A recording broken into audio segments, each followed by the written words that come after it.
Hey guys, welcome to my channel, and today we're going to take a look at another horrible case with you. We are examining the unsettling case of Kim Wall, so let's go straight to the riddle without any more ado.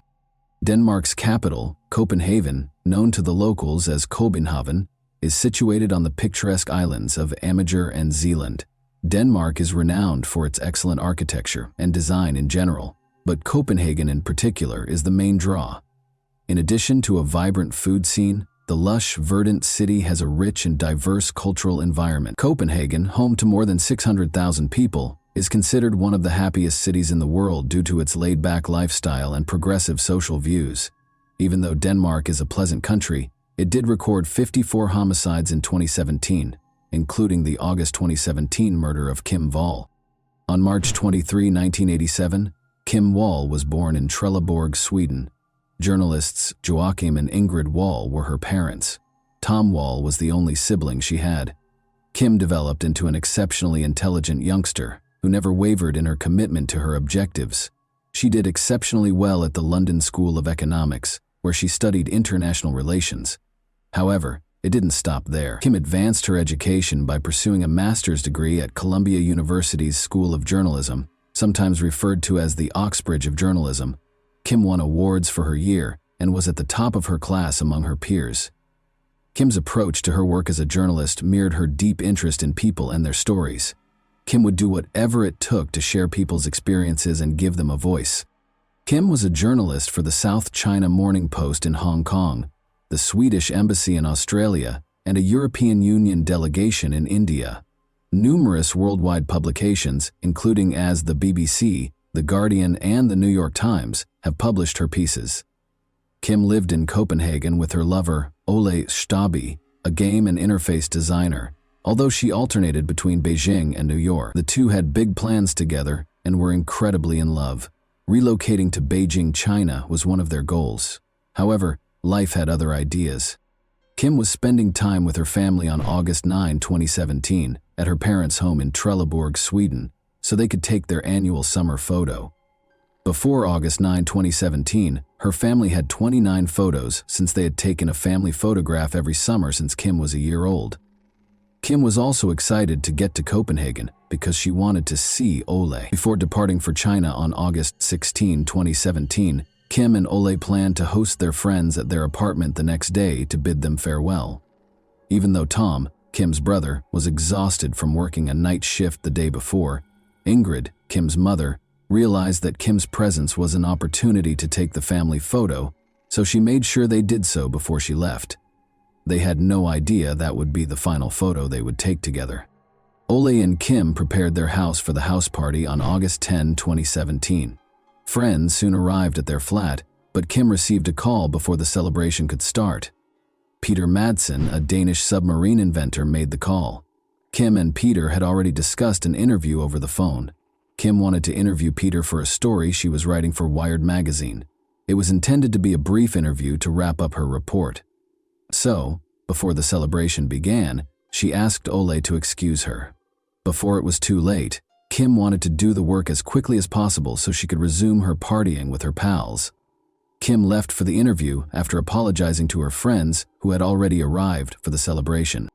3 submarines were built by renowned inventor Peter Madsen. In addition, he had constructed rocket ships and motivated many others with his endeavors. Peter invited Kim to accompany him on a flight aboard his 2008 launch submarine, the UC-3 Nautilus, since the interview was about his inventions. Peter invited Kim to meet him at Copenhagen Harbor, where Kim had a safe journey. Kim arrived at about 7 o'clock.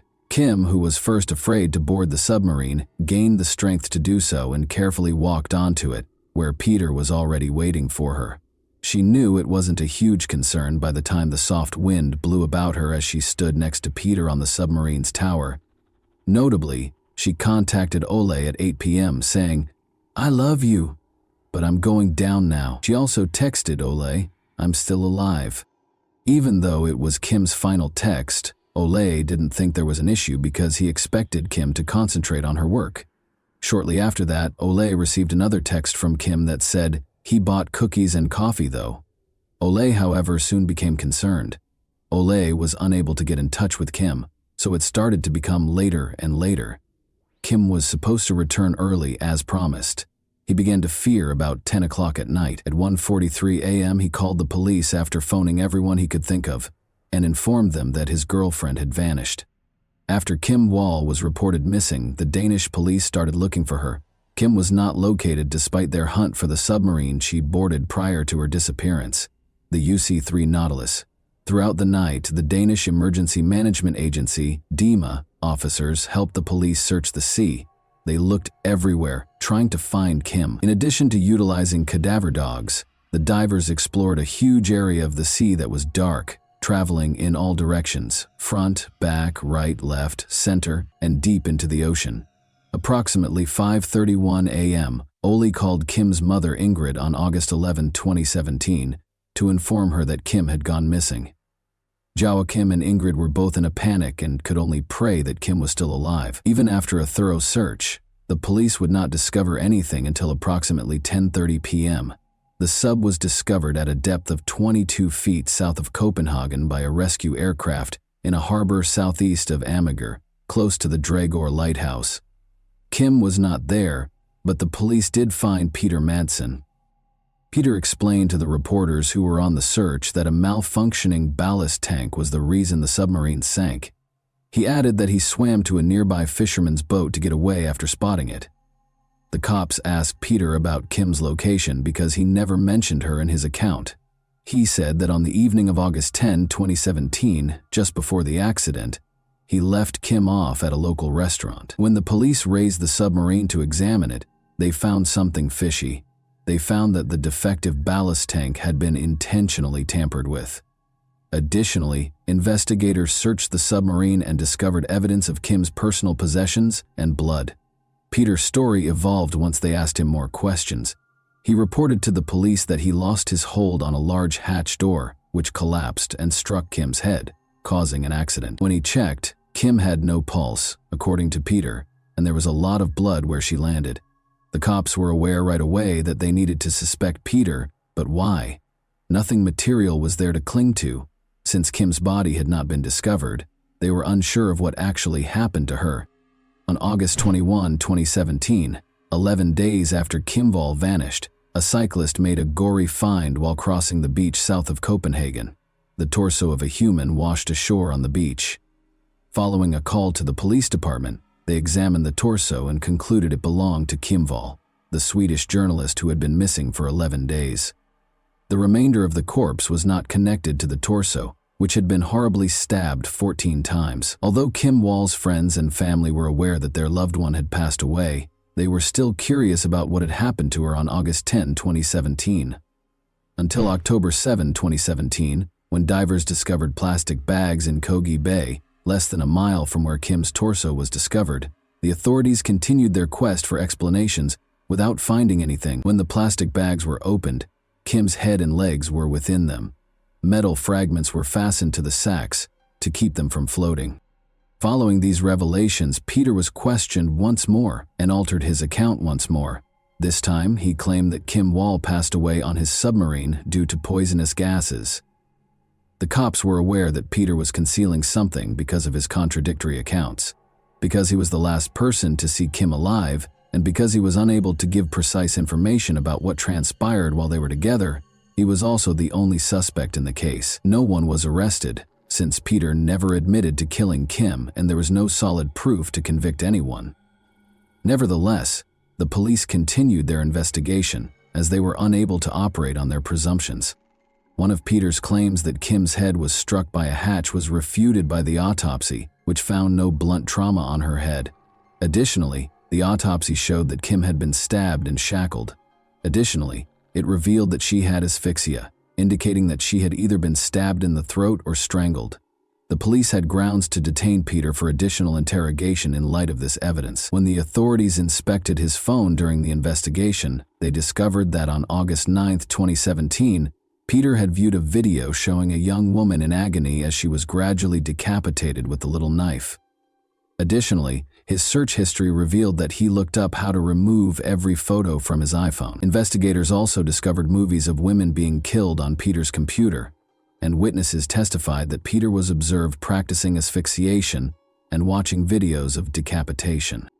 The inquiry revealed that while Kim's body contained no evidence of Peter's DNA, the underpants, which were taken from Peter Madsen following the arrest, did contain bodily fluid traces. When questioned, Peter denied experiencing pleasure with Kim. Annie and Carl Madsen welcomed Peter into the world on January 12, 1971. His early years were spent in Denmark's Sabi and Hong. Annie had 3 additional boys from 2 prior men and was over 30 years younger than Carl. When Peter was 6 years old, Annie left the marriage with all of her children, allegedly because Carl mistreated his 3 stepsons. Years later, Peter moved back home with his father, who also had a passion for rockets. Peter was really interested in rocket fuel in school. He created his first huge rocket while studying chemistry and physics, and on March 3, 1986, he launched it. He based it on the American ICBM MX Peacekeeper and constructed it at his father's factory. The rocket performed admirably, ascending to a height of 100 meters before falling. Luckily, nobody was harmed. Peter lost his father when he was 18 in 1990, but he continued to explore and contact engineers. Additionally, he joined Copenhagen's Dark Rocket Club, a Danish amateur rocket club, but over time the other members lost interest in him. According to Dark members, he could activate the fire sprinkler system by only speaking his name.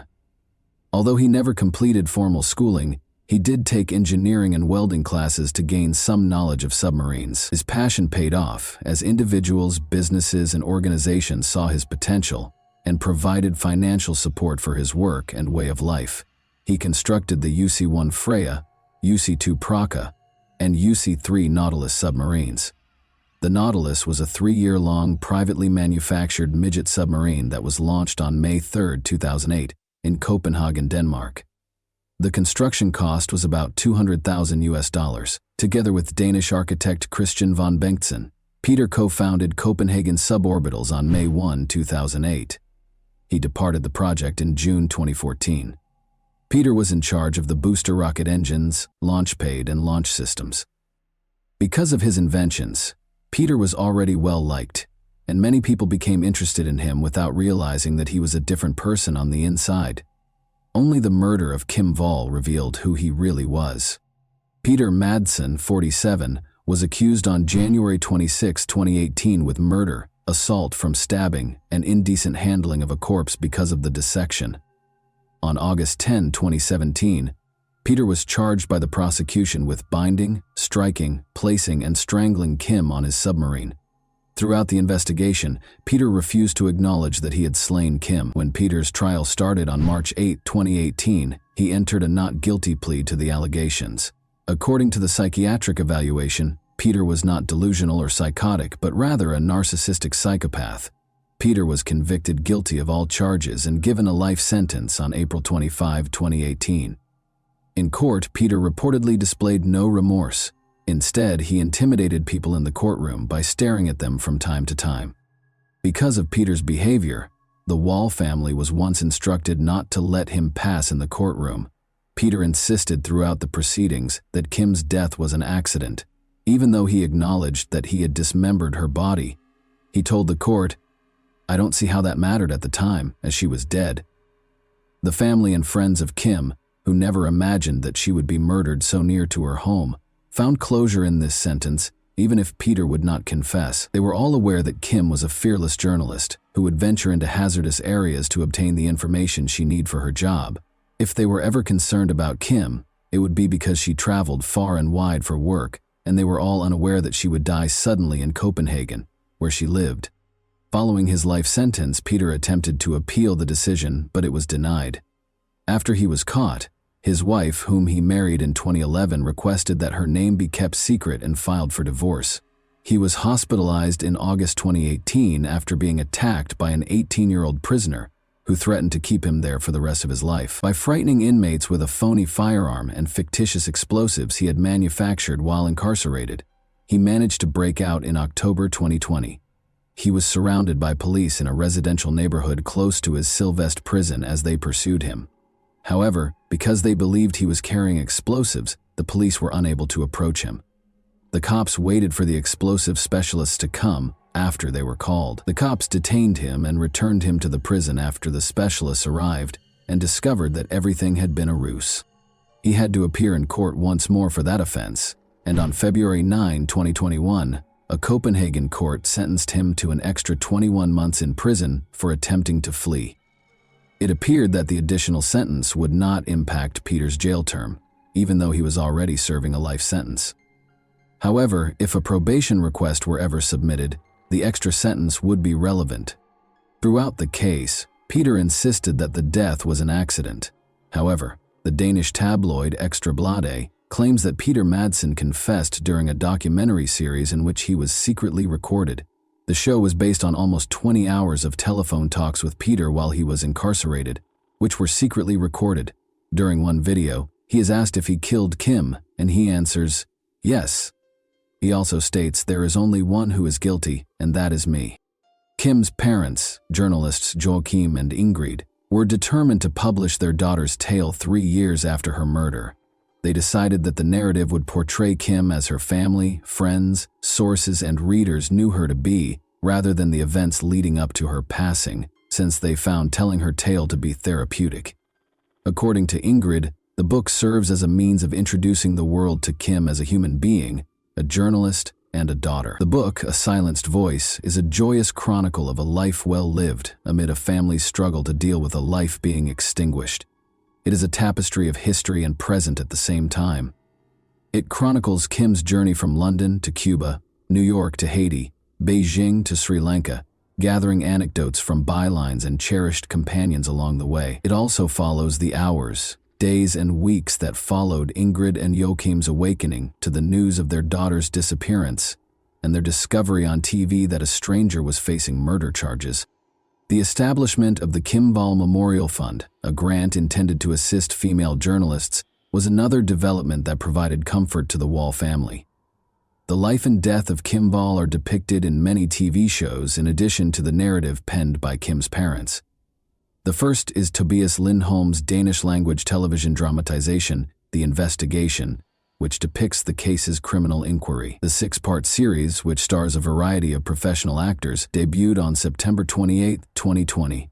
Those involved in the case investigation were consulted in order to meticulously script the series. The investigation focuses on the research that led to Peter's accusation and conviction, rather than Peter or the actual crime. Into the Deep, the submarine murder case, which was directed by Emma Sullivan, was made available on Netflix in September 2022. The documentary video of Peter Madsen, his friends, and interns was used to chronicle his attempt to launch a rocket ship into space using his submarine as a command center. The film chronicled the occurrence in detail, as well as his life. After his lover passed away, Kim's boyfriend Ole Stabi found it difficult to react. Nevertheless, years later he talked about Kim and underlined what a wonderful person she was. The murder of Kim is an unsettling instance that demonstrates the depth of evil that exists in human nature. It also makes us consider the number of women who have faced danger in their diverse occupations. How did you feel about this particular case? Do you believe Peter Madsen received the justice he was due? And that wraps up today's chilling story. If you enjoyed this video, don't forget to like and subscribe so you never miss a new upload. Also, let me know in the comments what part of this story shocked you the most. Thank you for watching, and I'll see you in the next video.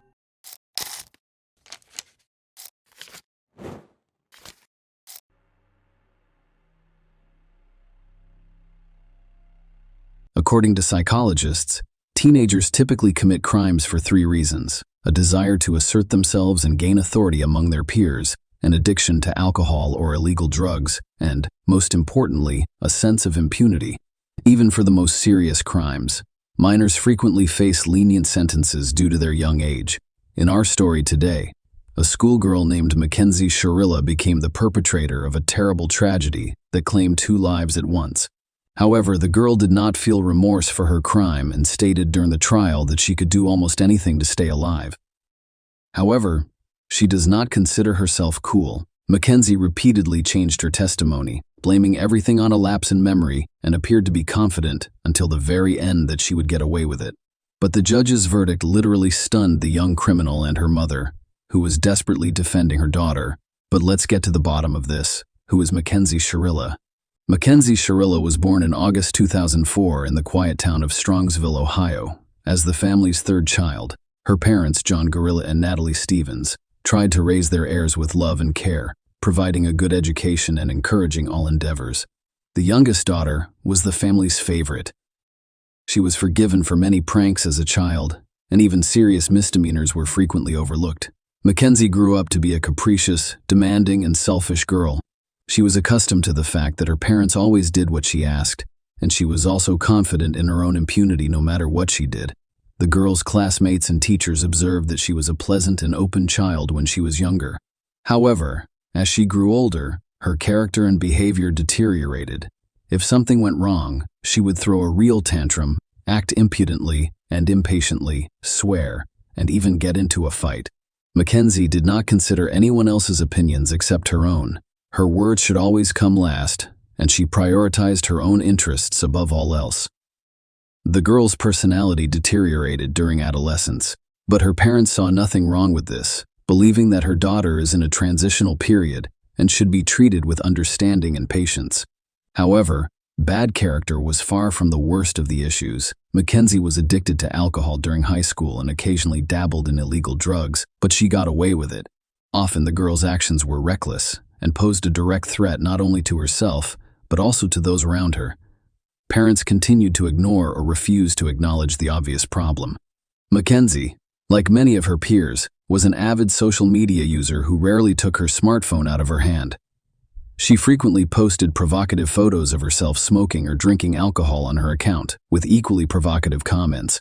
Mackenzie's friends were exactly like her.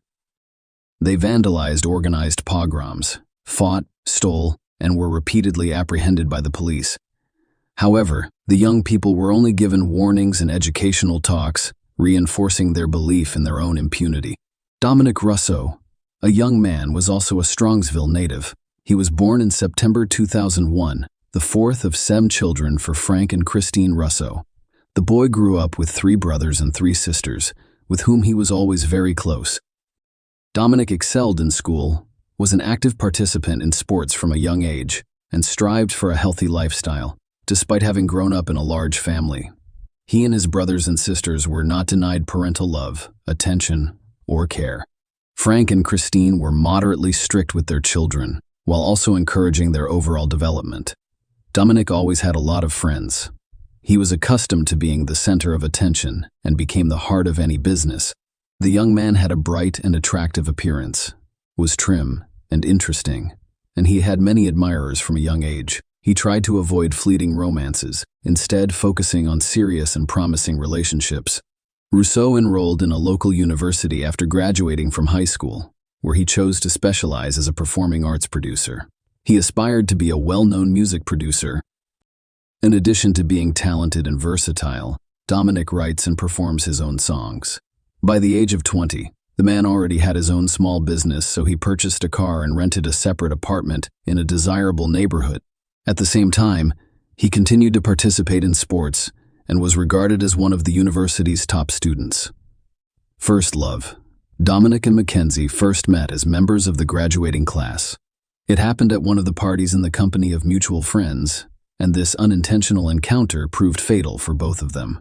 Young people were diametrically opposed, and opposites attract. Mackenzie was immediately drawn to a handsome, curly-haired young man with a strong musical background. He was very different from the guys she usually hung out with. He was well-educated, polite, and interesting, and he could hold a conversation about anything. Mackenzie had a striking appearance and a slim figure. She dressed well and knew how to make a good impression. She used all of her charm to get the guy she like's attention, and she was successful fairly quickly. The couple began dating in the fall of 2021, and they almost immediately introduced the chosen one to their parents. But while Mackenzie's parents were overjoyed with her choice and thought Dominic was an excellent couple for their daughter, the guy's parents had mixed feelings about his passport. On the one hand, the girl appeared innocent and attempted to make a good impression on them.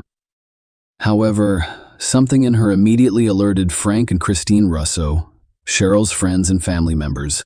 We are confident that Mackenzie fell in love for the first time in her life, and sincerely hoped that the relationship with the chosen one would positively affect her character and behavior. Nobody could have predicted the tragedy that would bring this useful romance to an end. The couple began to appear everywhere together, holding hands and openly expressing their deep affection for each other. The relationship became widely known in the small town. Those who knew Mackenzie well genuinely felt sorry for her boyfriend, but the majority were simply happy for them. What was wrong with her? Dominant began to notice oddities in his girlfriend's behavior, such as her defiant antics and desire to make everyone around her do exactly what she wanted. At first, he didn't pay much attention to it, blaming it all on his youth and desire for attention. The young people planned their future together, including getting married as soon as Mackenzie turned 18. They also intend to leave their home province and work together to conquer a major city. Ideally, Dominic's time in New York would provide him with numerous opportunities to pursue a successful career in the music industry and fully demonstrate his talent. But as time passed, Mackenzie's behavior became increasingly alarming and sometimes even scared the guy she demanded from her boyfriend. But he only did what she asked, and if he didn't agree with her on something, she caused scandals, threw tantrums, and acted like a little capricious child.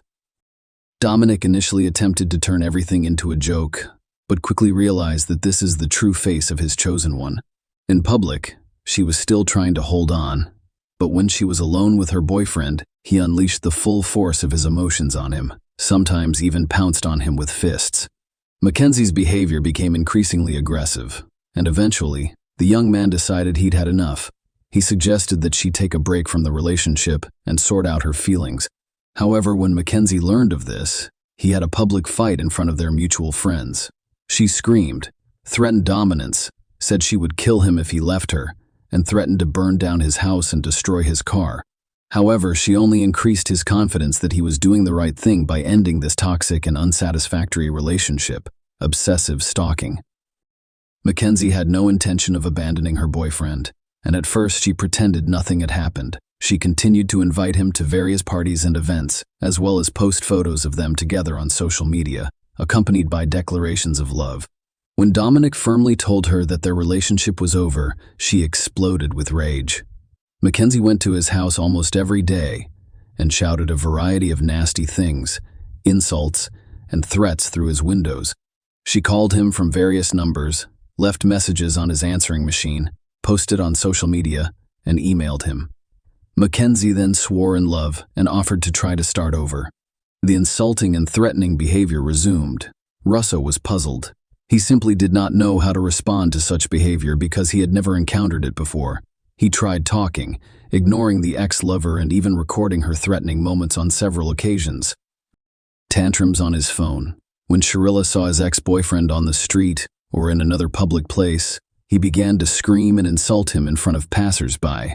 She'd turned Dominic's life into a nightmare, but he hoped that with a little more time, she would leave him alone and move on to someone else.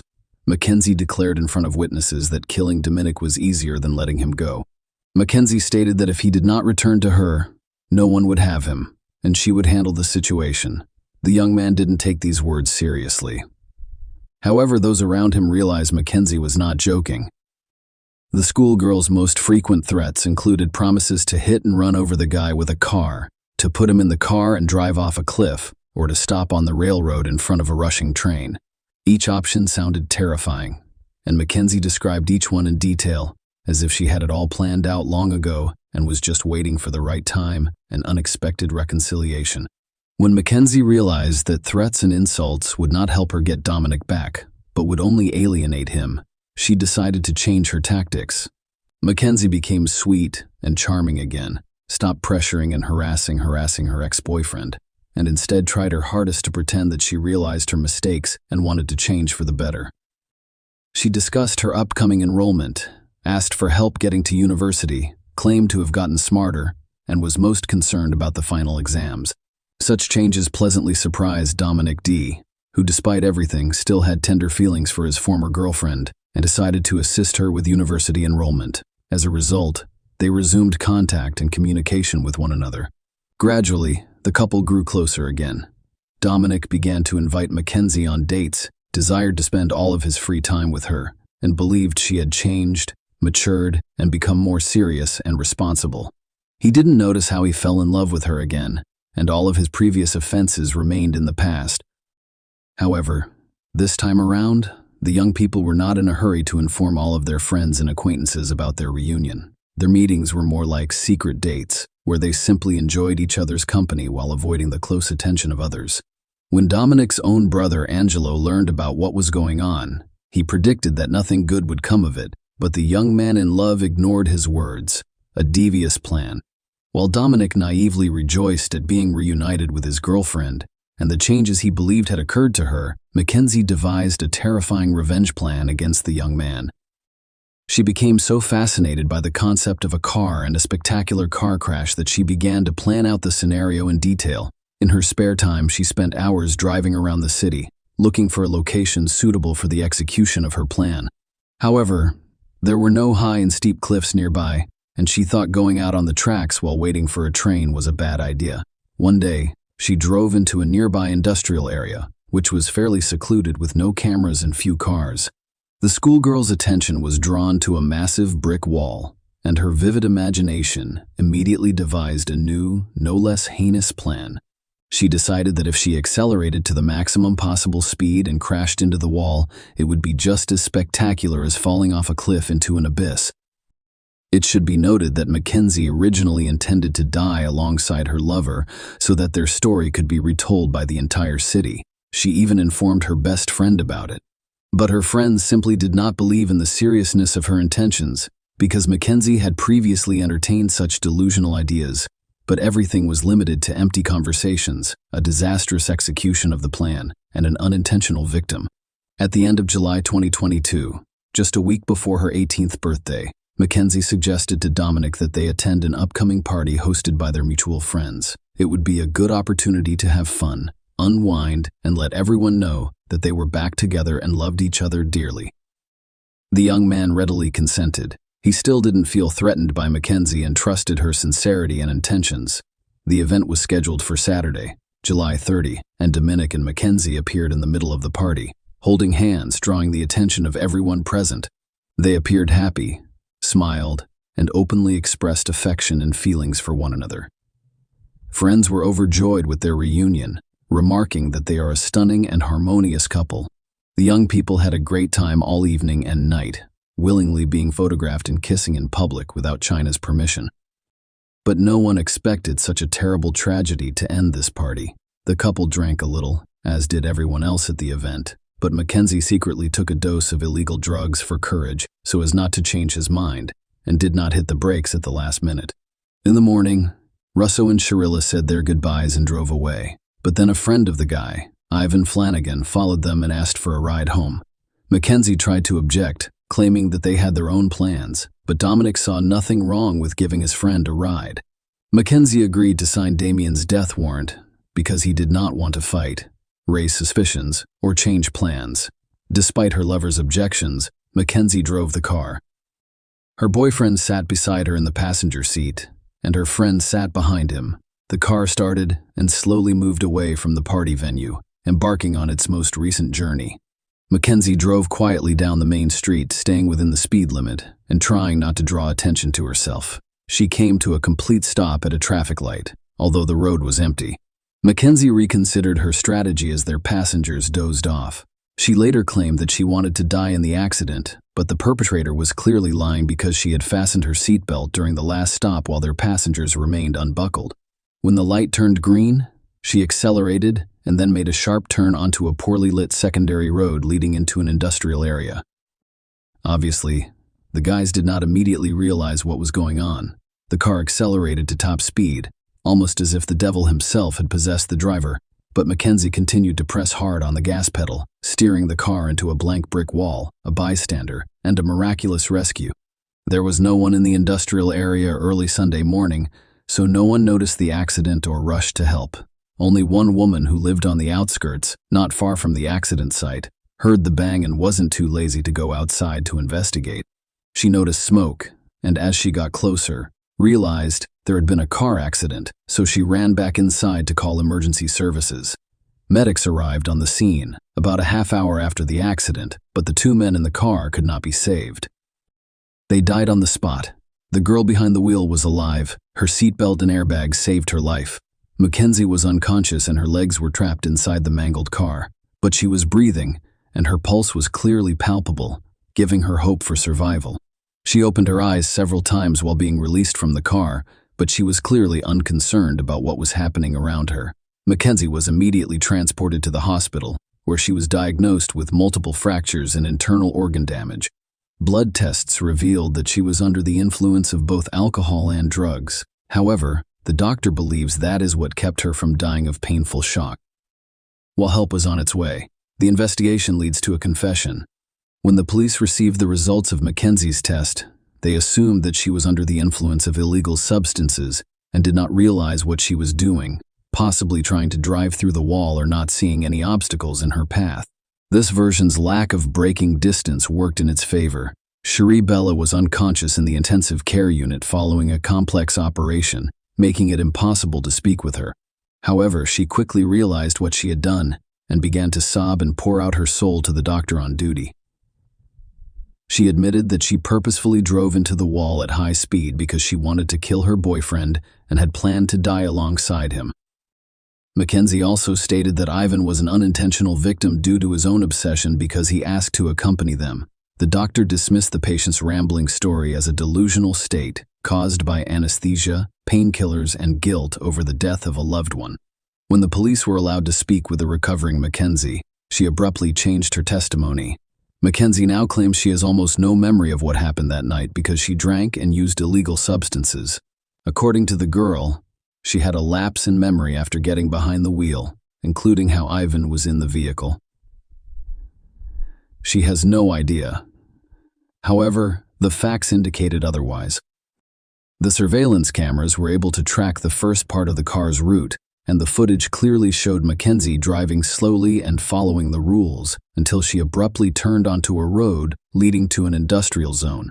Furthermore, it emerged that Mackenzie had driven the entire route both ways several days prior, and at least a dozen witnesses had seen her car return to normal at various points. Mackenzie recovered quickly after being discharged from the hospital and attempted to resume her carefree life. She felt no remorse and was confident she could get away with it. Mackenzie was back on social media, reconnecting with friends and making plans for the future. In September, she decided to attend a concert by her favorite band in a neighboring city. Her legs' bones hadn't fully fused at the time, but that didn't stop her from performing on stage in a wheelchair. At the same time, she wore bright makeup, dressed provocatively, and took selfies with friends, which she posted to her account. Sharilla attended a Halloween party in October, dressed in a pre-made costume. Mackenzie lived life to the fullest and even met new people. However, on November 4, 2022, she was taken into custody, tried, and sentenced. The investigation took just over 3 months to gather the evidence and proof required to bring the case to trial. Mackenzie was charged with premeditated aggravated double murder, as well as possessing and using a controlled substance discovered in her pocket and detected in her blood. The defendant changed her testimony several times, initially citing a lapse in memory. When her friend testified in court as a witness, to whom she revealed her plan, Mackenzie changed her strategy, stating that she wanted to die alongside her lover. Even here, inconsistencies were quickly discovered because he had previously fastened her with a seatbelt. On August 21, 2023, Sharilla was found guilty of all charges. However, an important detail was taken into account: the time of the crime. She wasn't yet 18 years old. She was tried as a minor because she was 5 days from reaching the age of majority. Under state law, she was entitled to at least 2 consecutive 15-year sentences without parole for each murder, but due to her young age, she was allowed to serve both sentences concurrently, making her eligible for parole after 15 years. By then, Mackenzie would be 33 years old. Both sides were disappointed with the court's decision. Family members of the deceased young people stated that they would seek a review of the case in order to increase the punishment, whereas parents and Mackenzie's lawyer believed the sentence was excessive and filed an appeal.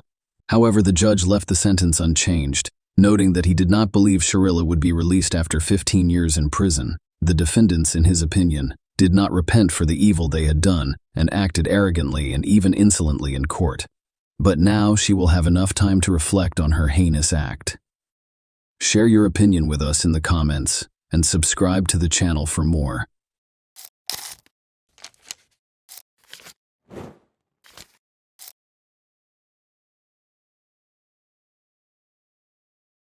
Hey guys, Welcome to my channel, and today we're going to take a look at another horrible case with you. One summer day, in 2014, the New York Police Department received an unexpected call from a woman who wanted to speak with the detective working on the Shell Collin case. Deborah Holmes called and urgently requested a meeting with the investigators after learning such shocking news.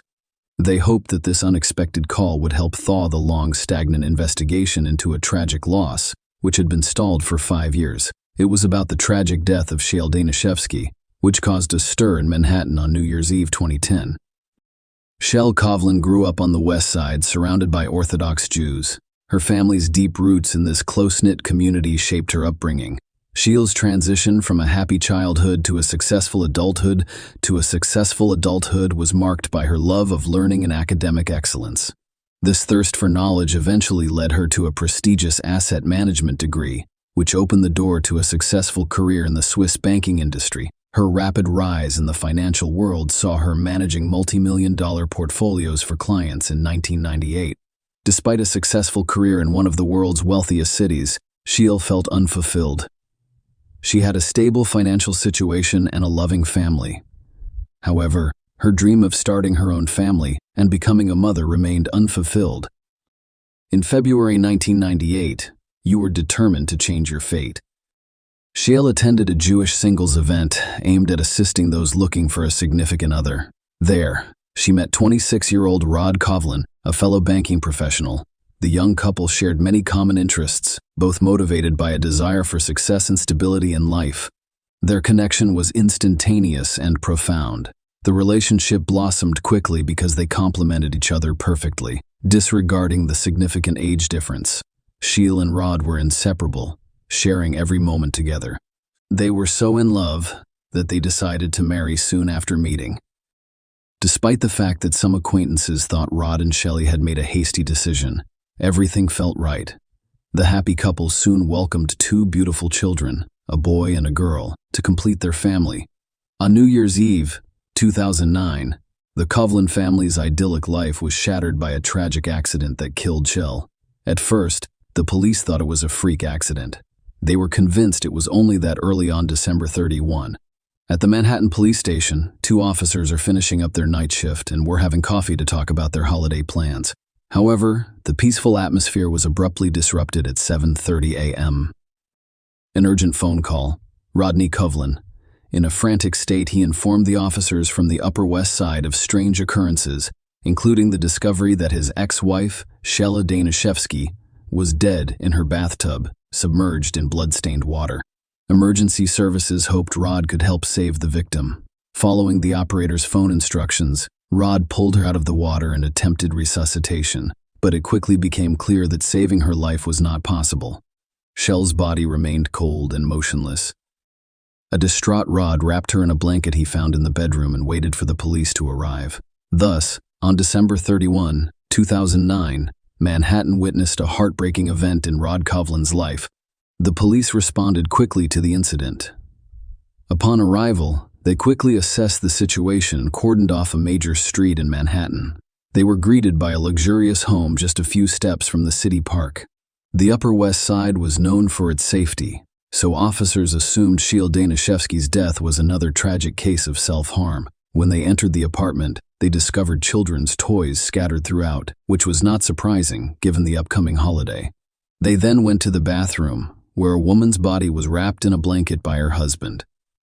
Rod had just pulled the body from the water, as evidenced by the bloody water in the tub and the wet floor. There was a bleeding wound on the back of the Shel's head. The officers surveyed the bathroom and discovered an open cabinet door with a torn hinge, implying that the woman may have slipped and torn it off while attempting to hold on to the door. Forensic experts arrived shortly after and performed a thorough examination to rule out any other potential causes of the tragic incident. After a thorough examination, they determined that there was no break-in or signs of a struggle. Investigators were increasingly inclined to believe that Shel's death was an accident. The detective working on the case decided to speak with family members. During their questioning, it was revealed that Shel and Rod's 9-year-old daughter was the first to discover her mother's body, and she was traumatized and shocked by what she saw. The girl was able to tell the police officer exactly what had happened. It turned out that the night before, she and her younger brother had slept in their mother's bed, which is quite common. When she woke up in the middle of the night and noticed her mother's absence, she went to find her and discovered the horrifying scene in the bathroom. The terrified child immediately contacted her father for assistance. Rod and Shell had recently separated, and he had moved to a new apartment on the same floor of the same building. To get to his apartment, he only needed to cross the corridor. The girl called her father, who was nearby and arrived right away. When he entered the bathroom, he removed Sheila's body from the water and called for help. The girl's account was exactly what Rod had described, confirming the theory of an accidental death. The police informed Shell's relatives about the tragic incident, which shocked everyone.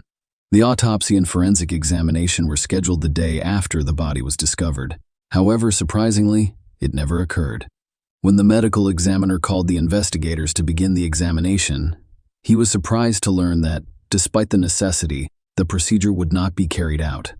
This perplexed the examiner, who wondered how this could happen. A rabbi from the synagogue had intervened. He contacted an organization in charge of Orthodox Jewish burials, which then requested permission from the police to access the tragedy site in order to exercise religious rites guaranteed by the victim's family faith. Permission was granted, and a team led by the rabbi arrived on scene. They cleaned the bathtub of blood traces and prepared the body shell for burial. All evidence and clues gathered were destroyed before reaching the police's forensic department. Autopsies are considered taboo in Orthodox Jewish tradition and are seen as desecration of the deceased body, so the organization acted quickly. In this case, the synagogue's rabbi put pressure on Shell's family, grieving relatives, and husband, who were grateful for the rabbi's assistance and, despite their doubts about the incident's accidental nature, did not object to it. The family also decided to forego the autopsy and leave funeral arrangements to the burial preparation organization. Thus, within 24 hours, Shallow had been buried. Hundreds of people came to pay their final respects and condolences to the family. Later, after learning from the police that potential clues were destroyed while cleaning the bathroom, Shell's parents began to have doubts about the official version of her death. A fall in the bathtub was certainly a risk. However, the possibility of death from such an accident appeared increasingly unlikely to them, although nothing confirmed their suspicions. The thought that their daughter's death was not an accident troubled them greatly. The New York Police Department was unable to conduct further investigation because the evidence was destroyed, prompting the family to hire a private detective to clarify the circumstances and confirm that Shell's death was caused by a tragic fall. The private investigator hired by the woman's relatives began investigating this unusual case. First, visit the deceased's family home and speak with the relatives. From their statements, he discovered that their relationship was far from perfect and their marriage was facing serious challenges. The couple celebrated their 10th wedding anniversary in 2008. However, their marital bliss quickly crumbled. Rod struggled in his career, frequently changing jobs. It was revealed that he had developed a gambling addiction and had spent a lot of money on it. Shale is concerned about her husband's neglect of the family and excessive use of computer games. Rod was spending their savings on backgammon tournaments, which Shell had complained about to her close friends. He was dissatisfied with the amount of family money he spent on his numerous trips. Furthermore, she discovered that he had been unfaithful during his numerous trips.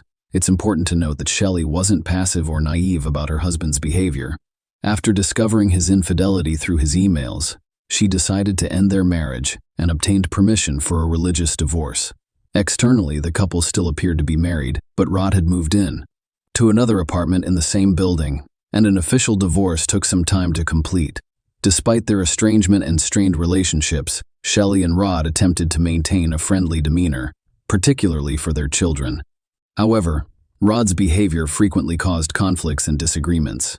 Shell had recently complained to her close friends about her husband, describing him as aggressive and hot-tempered.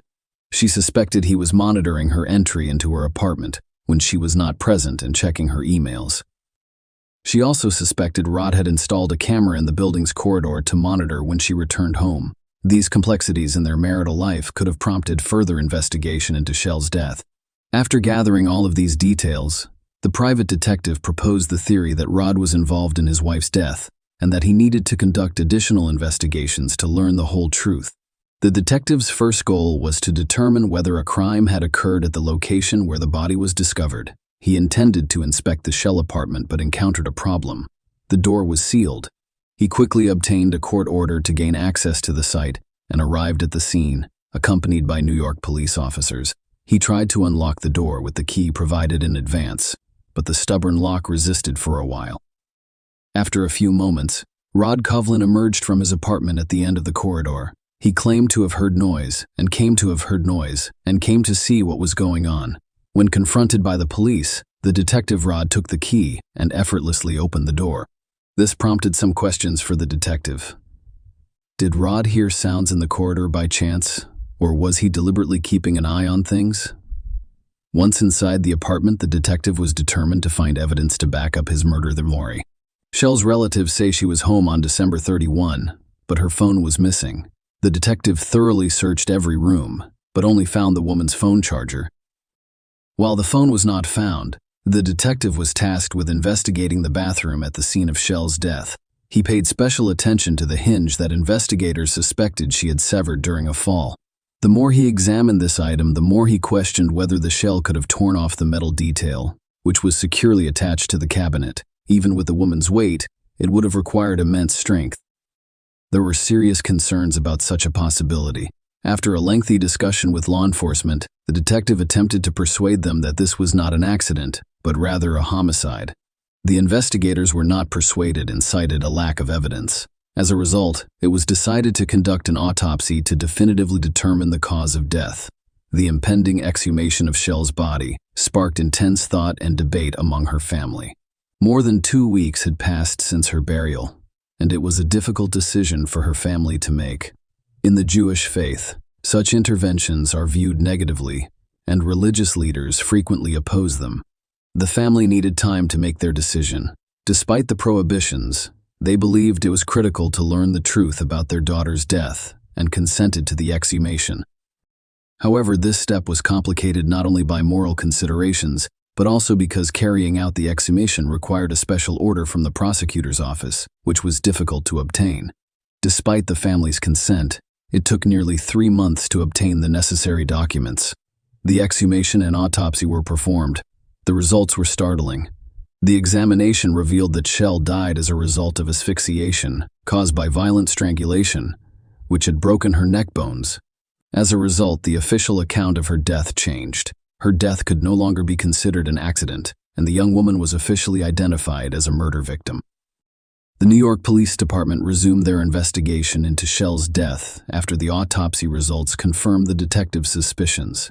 Investigators began meticulously examining new details such as phone call records and bank statements, all critical information in a murder case. Aside from family members, everyone who interacted with Rod and Shell was questioned, including the nanny, housekeeper, and even the divorce lawyer. The lawyer informed the police about the couple's unusual behavior. Rod claimed at the first divorce hearing in May 2009 that he was unable to pay alimony due to unemployment. The judge jokingly suggested that Rod give up his favorite games, which infuriated him in court and exposed his true nature to everyone. Rod did not stop there. He sought vengeance on Shell, accusing her of living an immoral lifestyle, misusing funds, and even calling her employer with slanderous allegations about drugs and violence against their son. Shelley suffered greatly as a result of these false accusations. An investigation launched in response to these allegations revealed no evidence to back up her husband's claims. The most shocking aspect of this story, however, was when Rod and Shell's son revealed that his father had coached him to say phrases designed to discredit his mother. Rod paid a high price for his despicable actions. At a new divorce hearing on July 7, 2009, he was barred from being alone with his children, a measure that remained in effect even after Shell's death. Rod was denied custody of his children, and a social worker turned them over to Rod's parents, inciting his rage. He most likely believed he would finally accept responsibility for his children. The police also spoke with a woman who had previously cared for Rod's children before being fired by him. She provided the detectives with intriguing information. It turned out that on December 30, Shelley had an expensive keratin hair treatment worth several $100s. After treatment recommendations included avoiding moisture and heat exposure for several days, which precluded bathing or showering. This begs the question of why Shelley would risk damaging her hair by disregarding these recommendations. Investigators suspected that Shell did not take a bath on the day she died. However, their conclusions lacked direct evidence, and were insufficient to charge anyone with murder on their own. Detectives also looked at the building surveillance footage where the couple lived. On the day of the murder, they noticed Rod's unusual behavior. At 4 a.m., he left his apartment dressed as if he was going out. He returned after some time.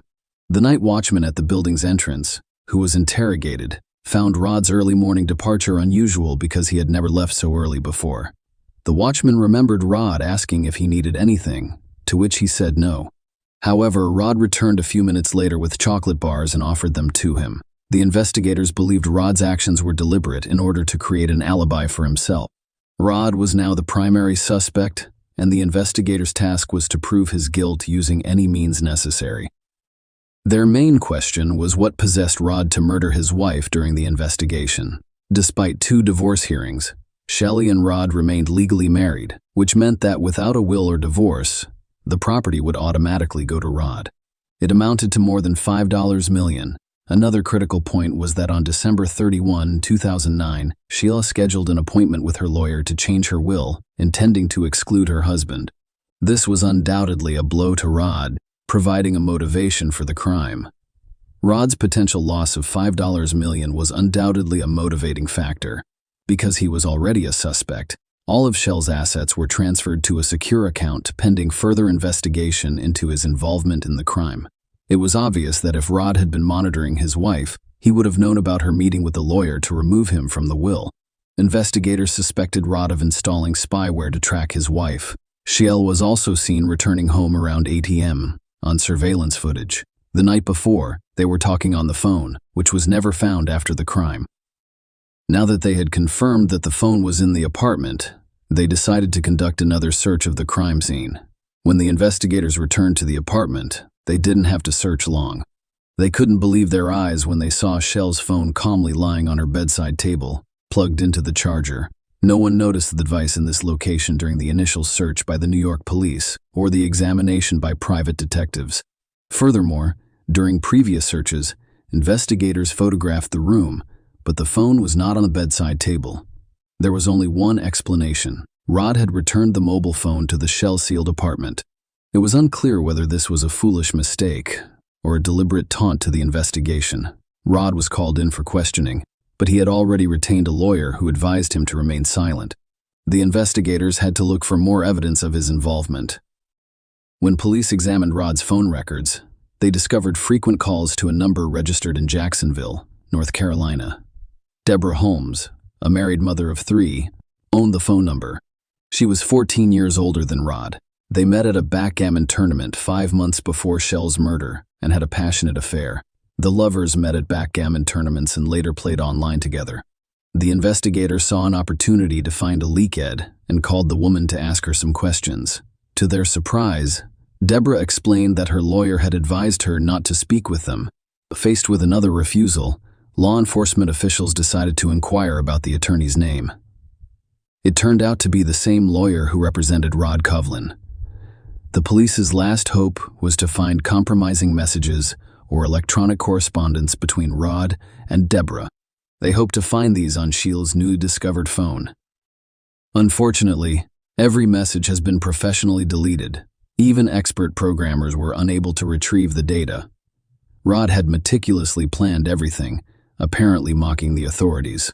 Days turned into months and years, and it was clear that Rod Kovlin was avoiding justice. Perhaps the crime he committed was perfect, but the rabbi's cleanup of the bathroom, which removed all traces of blood and other evidence, was crucial. This action destroyed all potential DNA, fingerprints, and fibers, complicating the investigation, which became increasingly drawn out. Rod never admitted to his crime, and a lack of evidence prevented the case from proceeding to trial. 5 years had passed since the investigation into Shell's death began. However, no arrests had been made. After years of fruitless searches for clues and evidence linking Rod Kovlin to his wife's death, the suspect's mistress unexpectedly came forward. Following her phone call, the police invited her to the station, where Deborah Holmes arrived immediately. It turned out that she and Rod had split up a few months before, prompting her to call the police. What she told the investigators over the next 3 days shocked them. Deborah had a lot to reveal. She informed them about Rod's plans for custody of his children. Rod was still a suspect in his wife's death and had no custody rights over the children, so he couldn't access her money. Rod was willing to do anything to seize her. She had left millions and devised a heinous plan. Coughlin intends to persuade his 15-year-old daughter to stage an assault, then accuse his father, Rod's father, of the offense. This would land the grandfather in jail, resulting in him losing custody of his grandchildren. Rod hoped his daughter would accept his plan in exchange for money. Meanwhile, the criminal was regularly withdrawing money from the only account he had access to, which Shelley had set up for their children's education. Rod's parents noticed he was squandering his savings, which should have gone towards his daughter and son's future. They were dissatisfied with his lack of interest in his children's lives, which sparked a disagreement. Rod was so angry with his parents that he seriously considered ending their lives. Rod Coughlin shared his plan with Deborah in 2012. He planned to have his daughter put rat poison in her grandparents' house. Because the girl was a minor, Rod calculated that she would spend far less time in prison than he would. Deborah persuaded her lover to abandon his evil intentions. Following this, Rod had several other ideas. At one point, he considered burning down his parents' house and jamming the doors to keep them inside. He also considered arranging a sham marriage for his daughter with a Mexican man, after which she would be required to give up a portion of her inheritance to her father. When the police heard Deborah's testimony, they couldn't believe the accuracy of the details. She had been gathering evidence and storing it on hard drives all along. She realized she was dealing with a psychopath. She patiently waited for Rod to lose interest in her before handing over these valuable insights to the authorities. The recordings included hundreds, if not thousands, of Rod's conversations with various people. Now law enforcement officers had to carefully listen to these gigabytes of data in search of compelling evidence. Deborah's contributions to this complex investigation were significant. As investigators began analyzing the recordings, they discovered an astonishing fact. During a conversation with a backgammon acquaintance, Rod inadvertently mentioned having keys to Shell's apartment and the ability to enter it at any time. These hard drives proved to be a valuable resource for the police, containing hundreds of case-related materials. Investigators discovered Rod was plotting against his own daughter, intending to blame her for the mother's death. In an email address used by the father to send a forged email, it was claimed that the daughter admitted to lying and that her mother did not simply fall. According to the fabricated story, they had an argument in the evening, and she pushed her mother into the bathroom. Thanks to all of the information gathered, the police finally had enough evidence to charge Rod Coughlin with his wife's death. On November 1, 2015, Rod Coughlin was arrested. Shell's family awaited the trial of their daughter's assailant. But victory was not guaranteed. The charges were circumstantial, and a skilled attorney could raise doubts in the jurors' minds. The detectives continued their investigation, gathering new information and meticulously verifying all evidence. Soon, irrefutable proof came from an unexpected source. While in prison, Rod Coughlin told a fellow inmate about his wife's death. He described his actions in great detail, even mimicking the gesture he used to strangle her. The police requested surveillance footage and discovered that it perfectly matched the autopsy results. This was direct evidence of Rod's guilt, almost like a confession. The trial lasted 7 long weeks. During this time, the jury heard Coughlin's heinous plans, which included murdering his wife, targeting his parents, and framing his own children. The jury was appalled by his cold-blooded and deceitful behavior. It took them 2 days to reach a final decision. Rod Coughlin was found guilty in March 2019 of the deaths of Shelley Danishevsky, his wife, and his children's mother. Despite the lack of direct evidence, he received a life sentence with the possibility of parole. After 25 years, Shelley Coughlin was a successful and determined woman seeking simple family happiness. However, a ruthless, greedy monster crossed her path, claiming not only her life, but also that of her children and loved ones. Deborah Holmes' determination brought this tragic story to justice. The criminal was sentenced for his heinous actions. Deborah's bravery most likely aided not only in obtaining justice, but also in preventing potential future crimes. Rod Coughlin will never again harm his family or the people of New York. Share your opinion with us in the comments and subscribe to the channel for more.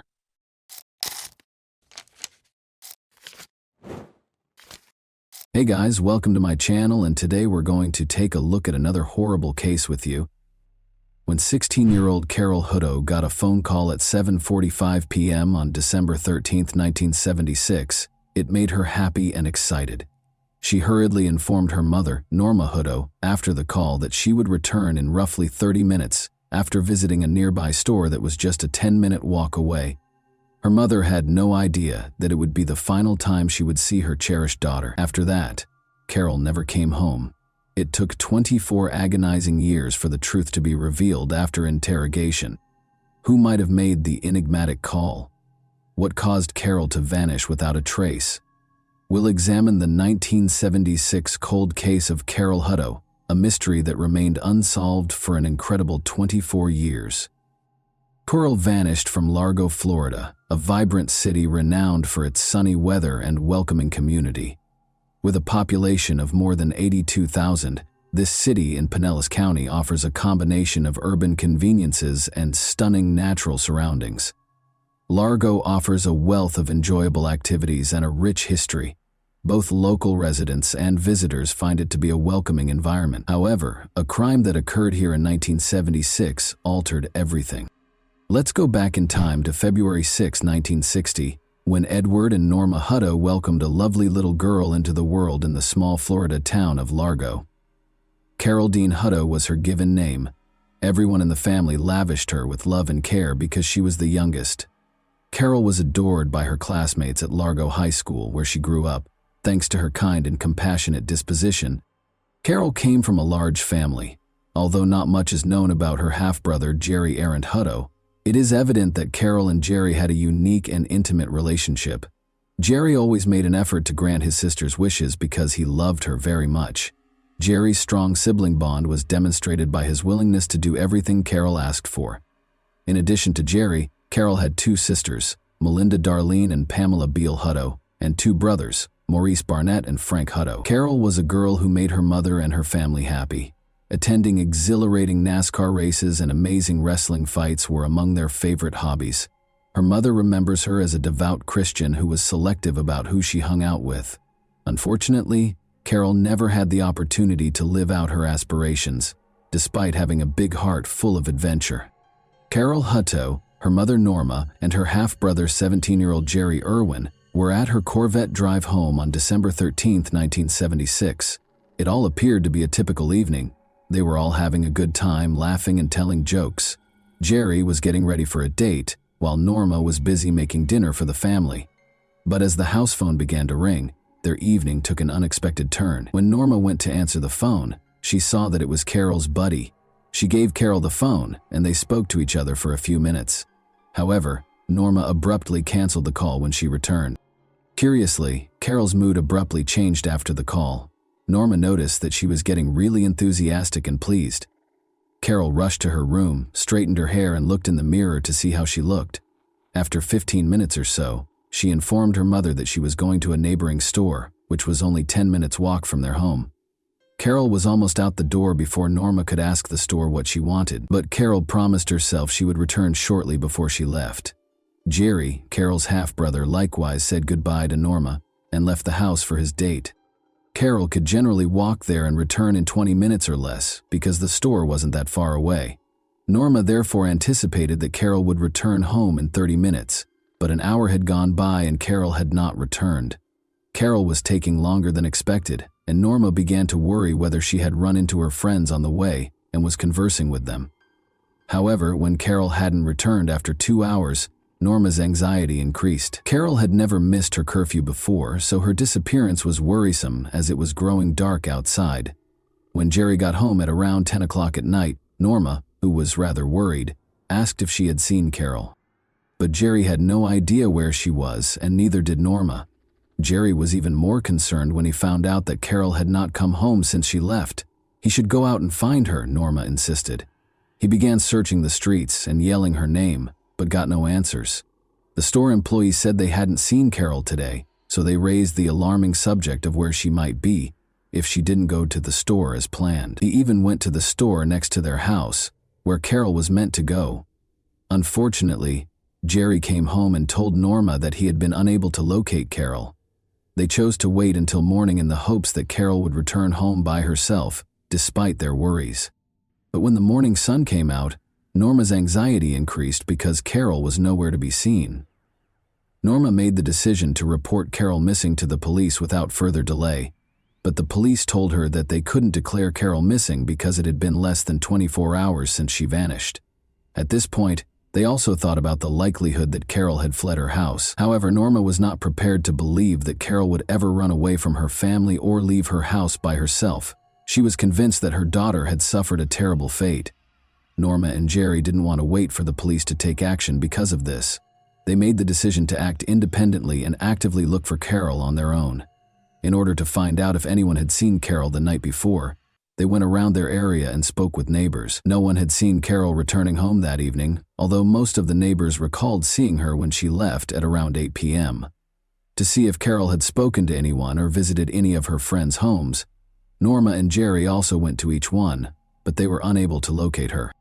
Norma was profoundly impacted by Carol's abrupt departure, and the community as a whole rallied to lend a hand in any way they could after learning that their little Carol was missing. Meanwhile, Carol was being vigorously sought for by the police.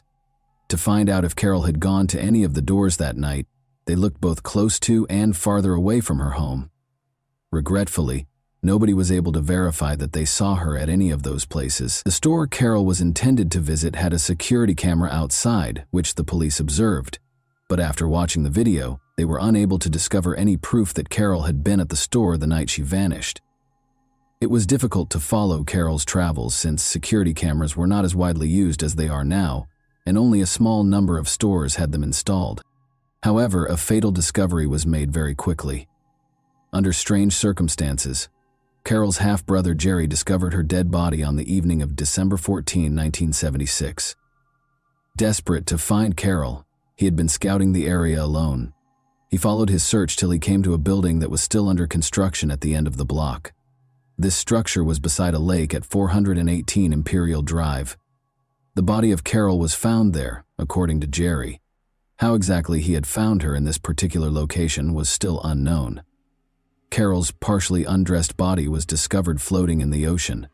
For Jerry, this was a startling and extremely unsettling sight. After reporting the discovery to the Largo police right after, he had the challenging duty of going home and telling Norma the devastating news. It was immediately clear that Carol's death was not an accident when the police arrived to carefully remove her body from the lake in order to preserve any possible evidence. Her injuries and the concrete block that was used to drown her suggested foul play, meaning that she was killed on purpose and that someone tried to conceal her body. Her body was dumped in the lake after the authorities concluded that the attack had most likely taken place in the abandoned construction house. Carol's watch was a key piece of evidence. It was stopped at 10:36 p.m., suggesting that the murder occurred sometime between 10:30 and 10:45 p.m. Some disturbing details emerged when Carol's lifeless body was sent for a comprehensive autopsy. Carol was strangled, which probably caused her to lose consciousness but did not immediately cause her death, according to the coroner's findings. She had also had a serious injury after being struck in the head by a hefty item. In addition to the upsetting discovery, Carol's thigh was severely burned. An even more horrible detail was revealed in the medical examiner's report. Carol was still alive when she was tossed into the water and smothered with a huge slab of concrete. She stayed aware despite the terrifying situation and eventually passed away from drowning. 3 long hairs that belonged to the same individual but appeared to belong to someone else were also found by the coroner during the examination of Carol's body. A 4th hair was discovered on Carol's blue jeans. It was unidentifiable and might have belonged to the murderer. This finding could have been a significant development in the case. However, the hairs were carefully stored away, awaiting the development of more sophisticated techniques that could assist identify the person guilty for Carol's unfortunate death, because there was nothing that could be done with them at the time due to the limitations of medical science in the 1977. Because Jerry Irwin, Carol's half-brother, was also outside on the night Carol was killed, the Largo police briefly focused on him. The police found that Jerry was finished 30 minutes earlier than he said, notwithstanding his claim that he was on a date. They began to question what he was doing during that interval. Why didn't he come home sooner? The restaurant he visited was only approximately 8 minutes away.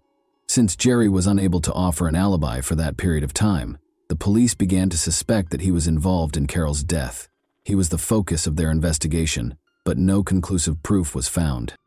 There was no evidence that Jerry could have harmed Carol.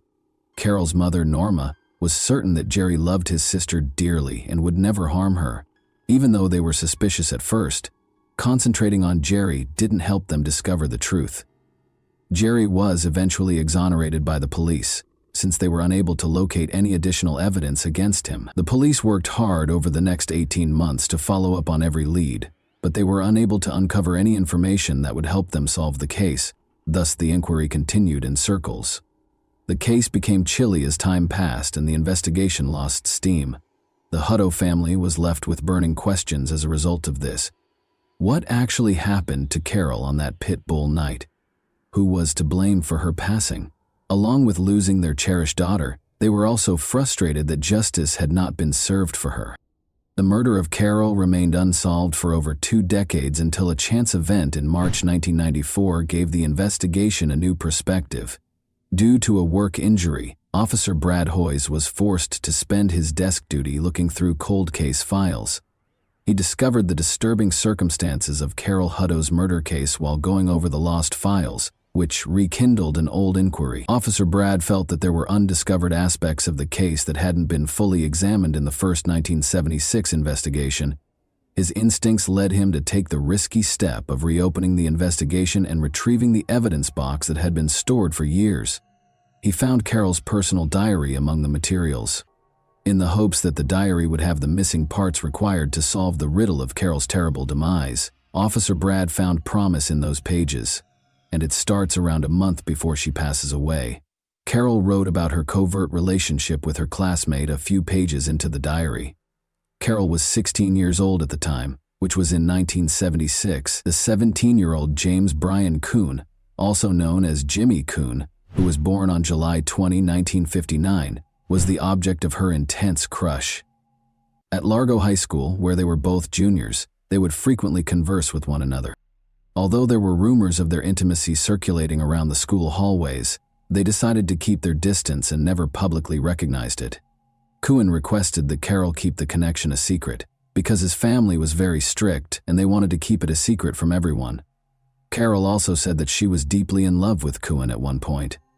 When she finally reached the line, "I met Jimmy at the lake," it was just too personal, you know. I mean, her body was discovered there, and we think the murder was committed directly next to the house. Kuhn was also one of the people that showed up at Carol's burial looking truly sad and not at all like a suspect in 1976 when the case was first being investigated. As a friend of Carol, Kuhn was also questioned. He stated that he was at home the entire time and that he had not seen or spoken to her on the night of the murder. When cold case investigators re-examined the case in 1994, they discovered a contradiction between Kuhn's claims and what the Hutto family had initially informed the police. They disclosed that Carol had gotten a call from none other than Jimmy Kuhn on the fatal evening of December 13, 1976. Kuhn had a daughter by this point, and he was 34 years of age. After graduating, he went on to serve in the United States Navy, where he was highly successful. His service as a submariner assigned to the U.S. Naval Submarine Base in Connecticut shaped his military career. Detective Sergeant Mike Short, 43, of Largo, was personally involved in the case. He assumed the lead in looking into Carol's murder after learning about the case because he and Kuhn had gone to the same Largo High School. He was accompanied by Lieutenant John Carroll, now Deputy Chief of Largo. They took a risk by unexpectedly traveling to Connecticut, where Kuhn, an 11-year veteran of the military, was stationed. Kuhn's story took a significant turn during this encounter. In a reversal of his previous claims, he acknowledged that he had seen Carol the night before she vanished. He acknowledged that on the night Carol vanished, he had been with her. That admission was important. But the next day, Kuhn had a change of heart. He refused to participate in a polygraph test, sought legal counsel, and declined more interviews. The lack of sufficient evidence to conclusively establish that Kuhn was the murderer of Carol on the evening of December 13, 1976, presented a problem for the police and prosecution. Since Kuhn might be exonerated for anything less than first-degree murder, it seemed improbable that he would be found guilty of first-degree murder, given the statute of limitations. But there was something even more fascinating in the evidence box. Detective Mike opened the box and found a set of strange hairs that had been taken from Carol's body in the crime scene and had been carefully preserved in the late 1980s. The use of DNA testing to determine a person's guilt or innocence in criminal investigations was a turning point in forensic science. As the 1990s went on, the focus moved to looking at mitochondrial DNA, which is found in tiny structures inside human cells and has a higher chance of surviving over time. In light of these developments, Mike was keen to perform a genetic analysis on the hairs in the hopes of identifying the real culprit. But something was wrong. A sample of Kuhn's DNA, which was essential for the tests, was not available. The police required a valid search warrant to get Kim's blood in order to gather this crucial piece of evidence. They made the strategic decision to move forward with the goal of spending as much time as possible with the suspect. Detective Mike made the decision to enlist the Naval Criminal Investigation Service, or NCIS, as reinforcements in 1998. They believed that Kuhn might become uneasy and make a confession as a result of the naval officer's presence. Detective Mike stood outside the police interrogation room on July 15, 1998, as Navy investigators Dave Early and Tom Asimos sat down with James Kuhn, their murder suspect. They first took Kuhn's blood sample for additional testing after securing the required warrant. Then, in an effort to reassure and console Kuhn, Asimos and Early started talking to him. In order for him to open up and progressively disclose the truth, they wanted to establish trust. The NCIS officers were now certain that Kuhn was about to reveal what had transpired on the evening of December 13, 1976. Unexpectedly, they were able to bring Kuhn to tears as he brushed away his tears and eventually disclosed the tragic truth about how he killed his girlfriend, Carol Hutto. Despite the lack of concrete evidence, the seasoned cold case investigators weren't persuaded by Kuhn's honesty, despite the fact that he seemed distressed. Carol's injuries, especially to her head and neck, were not consistent with a straightforward mishap like tripping and falling. Rather, the nature of these injuries suggested strangling, forced trauma, and bleeding. Though he insisted it was an accident, Kuhn had admitted to being the cause of Carol's death. He accepted responsibility for her death, claiming that he did not assist her and that he tried to hide her body and the evidence. Kuhn was consequently arrested and held pending trial. But he gave a different account of what happened the night before his trial. In his other account, Kuhn first stated that despite his desire for physical contact, however, when Carol objected, the conversation changed course and turned into a physical altercation. Carol began to scream and retaliate by striking and scratching him. Kuhn hit her with a 2x4 piece of wood and even tightened his hold around her throat because he was afraid her cries would attract attention. Carol collapsed to the ground, senseless, as he finally released his hold. As a result of his uncertainty and terror, Kuhn decided to conceal her body in an effort to make it seem as though someone else had attacked her. He also burned her thigh in an attempt to cause confusion. Detectives reached the same conclusion in Kuhn's various renditions of events, regardless of the specifics. Carol was beaten, dragged to the water, and flung face down. To keep her body submerged, a concrete block was used as weight. It's interesting to note that Kuhn's second story seemed more credible and fit the evidence better. The circumstances surrounding Carol's unfortunate fate and the physical evidence seemed to support this version of events.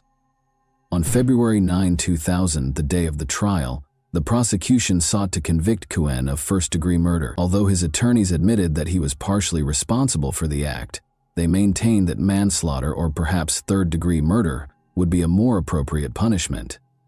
After receiving the case, the jury deliberated for just 22 minutes before rendering a decision. Kuhn was convicted of murder in the first degree.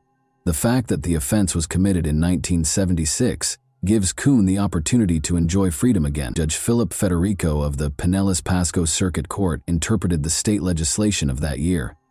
After 25 years, a person convicted of first-degree murder may be eligible for parole under these provisions. It's interesting to note that Carol's mother, Norma Hutto, felt compelled to speak to Kuhn at the sentencing, even though Kuhn declined to do so. Norma went on to add, "James Kuhn, you took the trust Carol gave you and you used it for your depraved wants." She also mentioned how Carol had trusted him and called him out.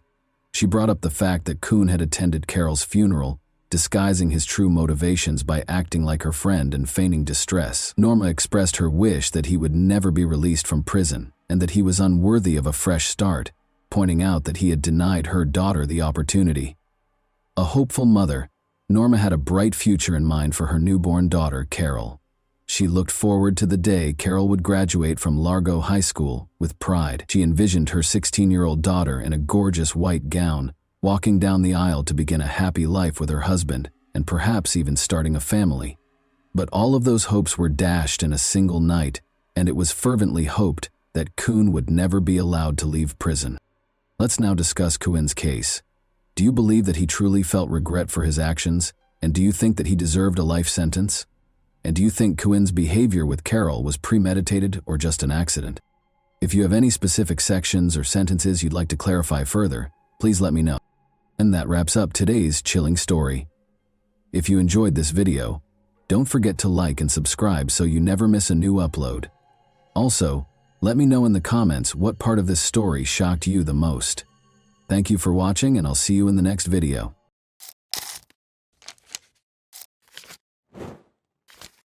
Hey guys, welcome to my channel, and today we're going to take a look at another horrible case with you. Even if the opposite of goodness might occasionally have irreversible effects, people nonetheless carry out nice deeds without waiting for gratitude in return. In our tale, a selfless deed committed years before led to death as well as a radical transformation in the lives of all the heroes. On March 2, 2018, at 4:45 a.m. a woman called Travis County, Texas police officers to ask for assistance. She claimed that the likely shooter was still inside the house when she heard multiple gunshots while hiding in a closet. The dispatcher instructed the woman to wait for police officers who were en route to the house and not to come out of hiding during the phone call. Police had already roped off the residence a few minutes later, and the woman in the closet was identified as Corey Shaughnessy, a local. The woman was in a really depressing state. In the kitchen, Corey was terrified and unable to comprehend what had occurred. Her husband, Theodore Shaughnessy, was lying close to the table in a pool of his own blood. Take a seat back because we are working together to investigate another unfortunate case today. Born on February 7, 1963, Theodore Shaughnessy was the youngest member of a large family. Shaughnessy, who grew up in Arizona, close to Phoenix, has a deep passion for fast vehicles and all things related to them. He literally fantasized of sports cars as a teenager. Growing up, Theodore was a fearless man who believed that the greatest way to be happy and enjoy life was to get some adrenaline. Still, he was a good son, a good friend, and a nice upbeat man. Ted met Corey Garman in a nearby arcade when he was 20 years old. The young men clicked right away because they had many interests, such as a passion for books and jewelry. They were married in 1989 when their sympathy swiftly evolved into deep love. Following their marriage, the Shaughnesseys relocated to Austin, Texas, where they established Gallery Jewelers, the family business, and soon settled in. Together, the Shaughnessy family created a high-level business. Corey, who worked as an appraiser for Ted, the family business, was passionate about diamonds and fine art. However, he was the store's public face. People were drawn to him and energized by his energy because he had a gift for connecting with them. He was highly gregarious and active since he became the company's lifeblood wherever he went. This trait was very beneficial to his business since it allowed him to communicate with clients and partners in a common language and work out the best terms for everyone. The family fortune was eventually believed to exceed $8 million, 0 cents, due to the business's considerable success. Yet Theodore never wavered in his generosity or consideration for others. He frequently donated to charitable foundations and purchased food for the less fortunate. The couple bought a lovely new house close to their store as the family business grew. The pair seemed to be the ideal match and complemented one another. In fact, everything appeared to be nearly ideal, except for the fact that the couple was childless. Ted and Corey made the decision to grow their family in tandem with the jewelry business. They took a 16-month-old boy from a Ukrainian orphanage in 2000, making a decision that would change their lives. It was simply love, unconditional and immediate. Nicholas was the name of the young boy with the gray eyes. The Shaughnessy family's lives was finally completed by this long-awaited event, as they now had all they needed for complete happiness. Nicholas was an energetic and well-behaved child growing up. Like his father Ted, who frequently took the youngster to the racetrack, he had a deep affinity for both vehicles and animals. Around addition to riding sports cars and going karting together, the father and son frequently just walked around the park together. Nicholas developed an interest in car disassembly throughout his high school years and even started a small business. The young man recruited pals and used his parents' money to purchase the required equipment. Nicholas met Jackie Edison at the same time. They were attracted to each other right away when they first met the young people, but they disliked the young woman after meeting Nicholas's parents. She didn't seem like the right fit for Corey. However, nobody stopped youngsters from dating in order to stay in touch with Nicholas. Jackie eventually gained their approval and began spending so much time at the Shaughnessy home that they allowed her to move in. Jackie left his parents in August 2017 to begin a new life in College Station. His parents provided financial assistance for him as a day trader while she was in school. Every weekend, the young guy traveled the 2 hours to Austin to see his parents, whom he was quite connected to and tried not to distance himself from. Nothing in his life appeared to be a sign of trouble, and everything seemed to be going smoothly. Ted and Corey were awakened by their dog's persistent barking at 4:30 a.m. on March 2, 2018. Since the animals frequently responded aggressively to tiny creatures that would inadvertently come onto the family home's yard, this was typically a common occurrence. Ted made the decision to investigate, but Corey believed there was nothing to be concerned about and that the dogs will stop barking in a short while. He proceeded to inspect the house after arming himself with his .40 caliber handgun. Corey quickly fell back asleep after resting her head on the pillow. However, she heard a gunshot in the kitchen a few seconds later, followed by several more rounds. Fearful, Corey reached for her revolver, which was normally by the bed, and left the bedroom to assist her husband. However, as she was leaving, she noticed that her favorite dog Bart had been shot at the doorway. A dark, ominous figure suddenly materialized in it. Fearing that he would be discovered and killed, Corey shot randomly, directing all 6 bullets toward the door, unloading the revolver and hiding in a closet. Fortunately, Corey managed to reach for her cell phone and notify emergency authorities that someone had broken into the residence. She claimed to have heard groans coming from the room and to have shot one of the assailants. The terrified woman repeated to the operator that she heard someone groaning, but she wanted to make sure because she didn't know who was making the noises. She was calmed down by the dispatcher, who advised her to wait for the police and not leave the shelter. She was notified that the cops had reached the residence 15 minutes later. Eventually, the groans subsided and the house fell into a funeral silence. After exiting the closet, Corey made his way to the front door. She noticed her spouse in a pool of blood as she passed the kitchen. Shells littered the area around him, and he appeared to be lifeless. She was so terrified that she went to the door and opened it, but nobody was there. It just so happened that the officers were in the incorrect house. The officers on her neighbor's doorway were attempting to determine which side of the street the gunfire were coming from because of the peculiar precinct arrangement of this neighborhood. After settling down, they hurried to the Shaughnessy residence. A trembling Corey, her life utterly destroyed, was waiting for them on the doorstep. She had no idea what had transpired. After entering, the police officers made every effort to soothe the woman. Corey reported the attack to her son over the phone. She went for Austin right away with Jackie, and they got to her parents' house at about 8 in the morning.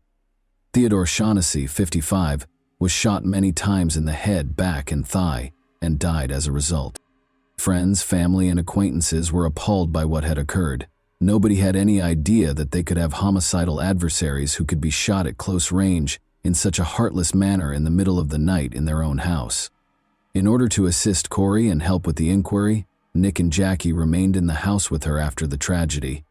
The crime scene was inspected by law enforcement. The discovery of 2 distinct kinds of shell casings in the .40 and .38 caliber indicates that 2 distinct firearms were used in the shooting. Although there were no indications of forced entry, the offenders must have entered through the far bedroom's open window, which caught attention when the safety netting was taken down. The first fingerprint was discovered here by the forensic team as well, and it was submitted right away to the lab for analysis. A number of neighbors were questioned by police on the Shaughnessy family and whether they saw anything unusual. Police were informed by a neighbor that the Shaughnessy's residence had previously been the target of a burglary, because they are the owners of a jewelry chain. In addition to swabbing Corey's hands for gunshot residue, the police also removed her pajamas for inspection. From the start, Corey was forthright about the fact that she had discharged her weapon. After starting their investigation, the police swiftly ruled out burglary because there had been no forced entry or stolen property. They turned their focus to the murder inquiry and discovered that, with the exception of the door leading to Nicholas Shaughnessy's room, every door in the home was still in place. The door had been opened, and a search of the room showed that a .40 caliber pistol drawer on a dresser was missing a firearm. Detectives concluded it was the gun used to kill since it was the only missing item from the residence, and its caliber matched one of the guns used in the massacre. Corey, Jackie, and head Nick all agreed to lend their support to the investigation in any way they could. Nick claimed he hadn't been in Austin for around a month, but he and Jackie also consented to the police searching Corey's cell phone. Additionally, all three consented to respond to inquiries at the station. Simply put, the police wanted to learn as much as they could about the family and the day's events in order to pursue the criminals. It was still unclear to investigators whether the murder was a targeted crime, a random attack, or a poorly executed heist. Since there was no unidentified prints at the site, they had to consider whether Corey Shaughnessy, the only victim still alive, could have been a suspect. She was the only one in the house, after all. The fact that Corey was left alive by the gunman was the only thing the authorities could focus on. They also thought it strange that nothing was taken from the house, and that the gunman had been there for 17 minutes prior to the shooting. Amy Meredith, an assistant prosecutor who investigated the scene of the incident, was positive Ted Shaughnessy was acquainted with the assailant. Additionally, she was positive that the house was too large and too dim for a few lone robbers or jewelry thieves to rapidly navigate. Because detectives thought she had a motive, Corey Shaughnessy was being questioned more and more. Officers discovered that Ted's $1 million 0 cents policy had Corey as its beneficiary. There was no proof against Corey, but their house and business were also quite valuable. However, Corey wasn't the only member of the family that raised questions. Suspicions were also raised against Shaughnessy's son, Nicholas, who was almost 100 miles away from the tragic scene at the time of the crime. He was agitated on the morning of the disaster, and investigators saw one significant point. He questioned him, and then proceeded straight to a first-floor side window that was wide open. It was his room's window. In order to examine that window in detail, which was not visible from the front of the home alone, he proceeded to that side of the house. The crooks entered through that identical window. However, Nick had not heard anything from the investigators regarding the thieves using that window at that time. Ultimately, if he was not involved in its creation, how would he know the point of entry? When investigators looked more closely into Nicholas's financial background, they found that he had been having financial difficulties for a while before the crime. One significant discovery was that Nicholas had borrowed $30,000, 0 cents for the firm, from his mother, who had just sent him a note asking him to pay back the debt. He also owed $20,600, 0 cents to a neighbor. One possible reason to conduct the crime was these financial pressures, but when it was revealed that Nicholas was the only recipient of a $2 million 0 cents insurance claim in the event that his parents did not die, the probe took a more significant turn. Nick became a prime suspect in the eyes of the police as a result of this detail, which increased their level of inspection. The investigator also noticed an app on Nicholas's phone that allowed him to access his parents' home alarm system. Corey informed them that, although the system was turned off that evening and the family frequently opted not to arm it, police discovered something in the account's history. According to Corey, they only activated the alarm when they weren't at home. Nevertheless, the system identified that around 4:27 a.m., there was an activity to open a window. The system discovered shattered glass about 17 minutes later.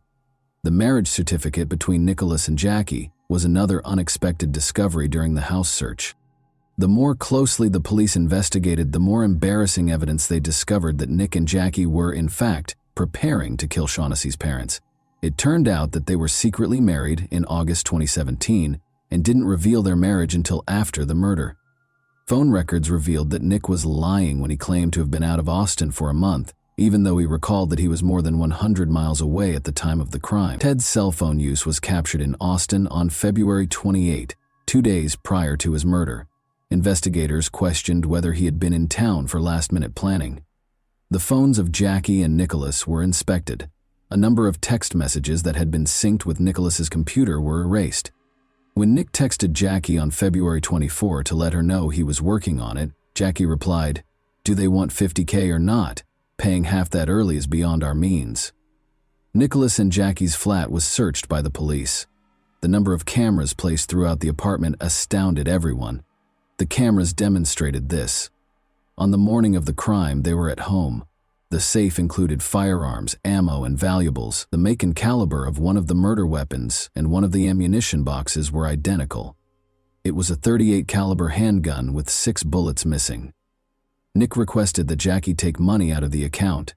In other letters, Jackie had taken out $1,000.00 from the bank a few days prior to the crime, so if this occurs, she will have cash on hand. Officials believed it was no accident. Investigators got in touch with Nick's high school friend Spencer Patterson, who officiated Nick and Jackie's wedding during the course of the inquiry. Even though it was quite challenging to get in touch with him, the information that was gathered was crucial in establishing Nicholas' guilt. It turned out that the fingerprint from Nicholas's bedroom window was a dead end. The window belonged to the individual who installed it, but when Nicholas lived there, authorities discovered that he had used it to enter and exit the property covertly. Spencer, his best friend, was also aware of it. Police interviewed Spencer. Additionally, he was aware of Ted and Corey's home safe location. Spencer's house, vehicle, and cell phone were searched by police. Police discovered a .38 caliber handgun in the vehicle. Although it wasn't one of the murder weapons, it was sent for forensic analysis. Additionally, Spencer was at home on the morning of the incident, according to his cell phone. Although Spencer was not considered a suspect, he did contribute to the suspicions against Nicholas that was disclosed by Spencer just prior to the crime. After Ted and Corey left, Nick mentioned obtaining $8 million, 0 cents. Spencer attempted to hire Nicholas Shaughnessy to murder the family and take all of their belongings. The disguise was unnecessary because they would all perish, according to their communication. Nicholas Shaughnessy and Jackie Edison were arrested by police on May 29, 2018, for criminal solicitation, Nick wrote. Corey was incredulous. By that time, her son was working in the jewelry store in his father's place, and the widow thought the authorities were attempting to frame him. Corey continued to think it was an error. She stated that she required concrete evidence of their involvement. Jackie was freed on bail 2 weeks after the arrest. After the catastrophe, Corey found her son the best lawyer she could find. "You could have told me that aliens landed in the front yard, and I would have believed that instead of believing that Nicholas and Jackie were planning to kill us," Corey Shaughnessy stated in an interview. Corey has been Nick's companion for months. She genuinely thought that either there was something odd with illegal substances, or perhaps the children were involved in something in College Station where Nicholas owed someone money. Or perhaps he misrepresented his parents' jewelry-making profession. The mom was prepared to accept anything other than her son's murderous plot. However, the authorities were positive that the attack was carried out by Nick and Jackie.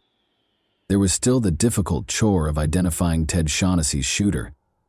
After all, the investigation has come to a standstill, and the traces and evidence have run their course. Detective James Moore made the decision to watch the security footage from Nick and Jackie's porch, which had been taken just 2 days prior to the attack, 4 months after the crime. This was the last straw for a mother who had been fighting for months to believe in her son. Too much had transpired to suggest that Jackie and Nicholas were involved, and Corey was horrified to learn that she had harbored the same individuals who had plotted Ted's and her murder that night for months. The case took a significant turn when surveillance footage from the house's front porch was discovered. Nick Shaughnessy can be seen greeting 2 men at the front entrance in the video, which was taken just 2 days before to the incident.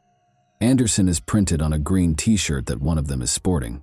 To find the individual on the tape, detectives hurried to the Anderson Window Company. Although he wasn't home that day, his wife swiftly attracted their attention by answering the door. His name was Cameron Vosmek. She claimed that her husband had been approached to kill someone for money a few months prior by a man named Johnny Leon. But Cameron had refused. Vosmek was not considered a suspect by the police. During his subsequent interrogation, Johnny Leon acknowledged that Nick had attempted to hire him for $100,000, 0 cents, but that he had turned him down. After being taken into custody, he disclosed that he had driven to Austin with Nicholas just days prior to the incident. He claimed that they had stopped in front of Shaughnessy's residence. After walking to the residence, Nicholas returned and stated he was unable to enter. After that night, Johnny said he had nothing to do with the incident, but his cell phone indicated that he was in Austin the morning of the crime. Johnny provided the second shooter's cell phone number, but not his name. Arian Smith was a man he had communicated with. Smith asserted that his girlfriend could give him an alibi and that he was with her. According to his lover, Arian abandoned her in a motel room early on the morning of the crime. She called him multiple times after he departed in her car, but the boyfriend did not pick up. After the crime, Arian's girlfriend informed authorities that he had been carrying a .40 caliber handgun for a few days. The firearm was found in Smith's family. Arian Smith was taken into custody. Additionally, police found that both guys had prior arrests. Actually, they had previously been arrested together for illegal narcotic trafficking. Capital murder charges were brought against Nick Shaughnessy and the two suspected murderers. The new district attorney, Jose Garza, took over as assistant district attorney in the spring of 2021 after Amy Meredith resigned. His office offered the criminals a chance to avoid a potential death sentence by entering a guilty plea to a lesser charge of murder and serving 35 years with the possibility of parole. Smith and Leon concurred. Corey offered to accept the plea deal in a letter to Nicholas. A 35-year sentence with the possibility of parole in April 2021 would be imposed. In exchange, Nicholas agreed to be released on his 36th birthday. Nicholas Shaughnessy entered a guilty plea and received a sentence of 35 years in prison during a hearing in April 2021. After completing 20 years of his sentence, he will be eligible for parole. Johnny Leon and Arian Smith received sentences of 35 years in prison, with the chance of release. Arian Smith reported to the police that he heard gunshots coming from the bedroom and a woman sobbing after they had shot Ted. Smith claimed that he pleaded with Leon to leave the house and not kill Corey. They departed in order to avoid being shot from prison. Nicholas wrote his mother letters. After 2 years in prison, Corey was finally permitted to see her kid. The .40 caliber revolver belonged to Ted, so even though Corey knew a lot about the case of Nicholas and Jackie, she was still unsure of who had used it. Nicholas admitted to giving Arian Smith his father's gun in a private conversation. Corey was finally able to accept that Nicholas was actually connected to the case when this was revealed. Nicholas and Jackie's desire to have us killed was unthinkable to my husband, me, our family, or any of our friends. Jackie made an effort to minimize her role in the crime's planning.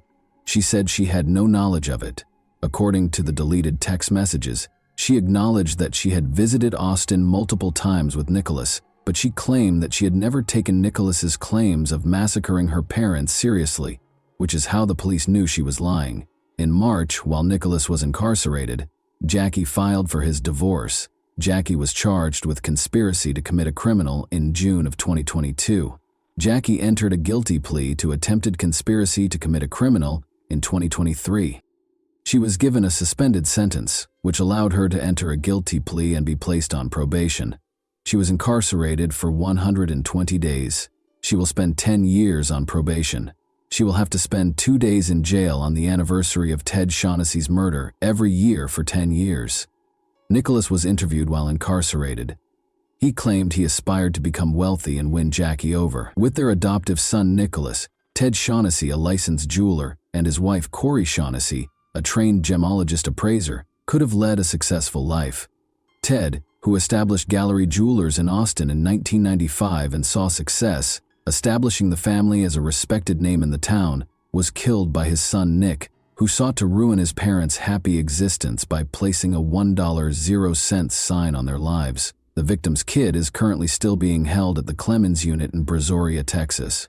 At the aforementioned state's LeBlanc facility in Beaumont, Arian Smith is completing his sentence. Johnny Leon is still detained in New Boston, Texas, at the Barry B. Telford unit. This is a tale of remarkable change that society discovered too late. Kindness can sometimes come at too great a cost, turning the seemingly close person into an executioner. Ironically, the eager Shaughnesses went to great lengths to welcome a felon home. It is terrible that they were unable to teach their kid the basic reality of life, that money is the resource that can be replenished the easiest, but time is not. They were too consumed by their love for the child.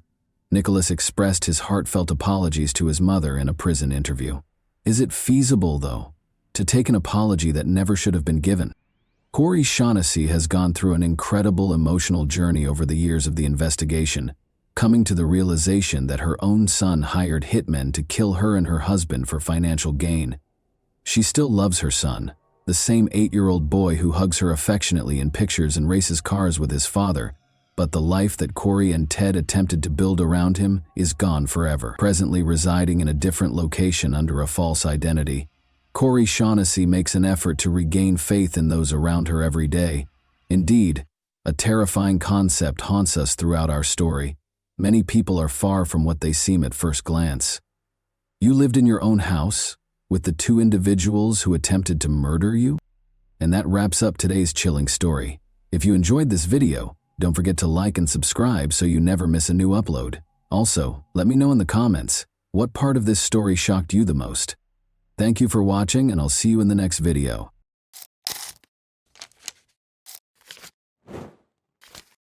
Hey guys, welcome to my channel, and today we're going to take a look at another horrible case with you. Today, we'll examine what happened in Norris City, Illinois. Jacob Wheeler, 22, and his girlfriend Jessica Evans, 17, went fishing in the small Wabash River. Their families have been unable to get in touch with them, and they have not gone back home. All residents of Norris City followed the investigation after police were alerted to the couple's disappearance that same day, but sadly, there was no happy ending to the tale. All the locals were shocked by what transpired. Southern Illinois is a patchwork of fertile farmland and thick forests that stretches between Kentucky and Missouri. With a population of just over 1,000, the area is dotted with small villages like White County and Norris City, which make it an excellent place to raise children due to its small size. Hunting and other outdoor pursuits are popular. There are many locations where fishing is popular. Before summer break at school began in 2017, Jessica Evans, then 22 years old, met Jacob Wheeler, who had just moved across the street to live at his brother's house. Jessica and her mother, Chris, lived in a comfortable home. After meeting at a party and striking up a conversation, they fell in love. After 3 years of service in Iraq, Jacob was a quiet country boy trying to rebuild his life. Chris, Jessica's mother, wasn't overly concerned about the fact that Jacob was 5 years older than Jessica. She had faith in him. Jessica requested permission from her mother on August 26, 2012, to take Jacob fishing at night in a popular location on the small Wabash River. At first, Chris was opposed to the idea, but after Jessica persuaded her, he agreed. She warned her daughter not to spend too much time out.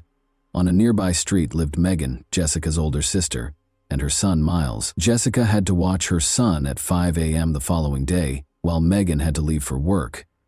Chris, Jessica's mother, reminded her that she needed to return home by 5 a.m. before Jessica left to go fishing. Although Jessica had no way of knowing that this fishing trip would be her final one, she responded that she remembered that and would be at her sister's house by then. Jessica was heading to bed when Chris called her just before midnight to check on her. At 5 o'clock the following morning, Chris discovers that her youngest daughter has not returned home, despite Jessica's assurances that she was all right and that she and Jacob were nearly finished fishing and would be home shortly.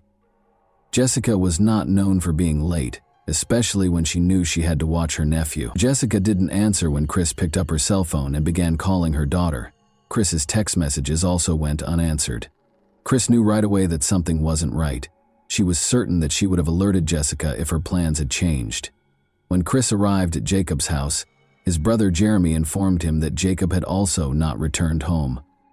By 9 in the morning, Jessica's family was starting to worry, but Jeremy wasn't concerned because he knew Jacob could take care of himself. Chris feared they were stranded somewhere or that Jacob's pickup had broken down.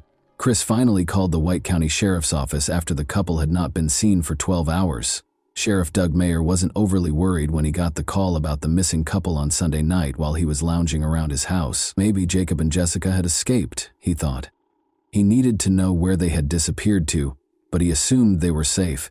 In order for the phone company to track down Jessica's cell phone, the sheriff chose to execute a warrant to search it, which could take hours. Meanwhile, as instructed by the family, the sheriff's deputies went to the fishing spot where Jessica and Jacob were expected to be. There were only gravel roads leading to the remote location. A 50-foot overgrown trail led the deputies to a popular fishing location. There were clear indications that someone had visited. Although there were a few packages, there were no indications of any criminal activity or problems. Although the campfire had been extinguished, the area was extremely clean. Jacob had left his pickup truck behind.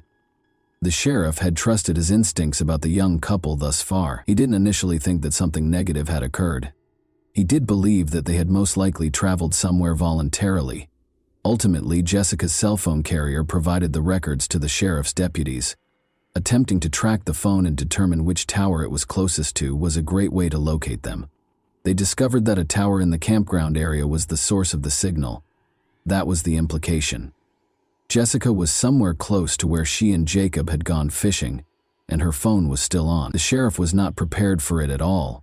If Jessica and Jacob are still alive, why aren't they returning their calls if the couple had just fled? The news that Jessica and Jacob were missing spread swiftly throughout Norris City, raising concerns among the locals as investigators started to worry that the two were stranded somewhere, gravely hurt, or worse. When the sheriff's office discovered that Jessica's cell phone was still in the area where the couple had gone night fishing, they became concerned that something horrible had happened. At dawn the following day, officers from the White County Sheriff's Office returned to the fishing site with a platoon of volunteers and neighboring law enforcement agencies. The search party set out to look for any sign of Jacob and Jessica, and their families also joined in the search, but after 3 hours of searching, they found nothing. Jessica, Jacob, and the pickup truck were nowhere to be seen.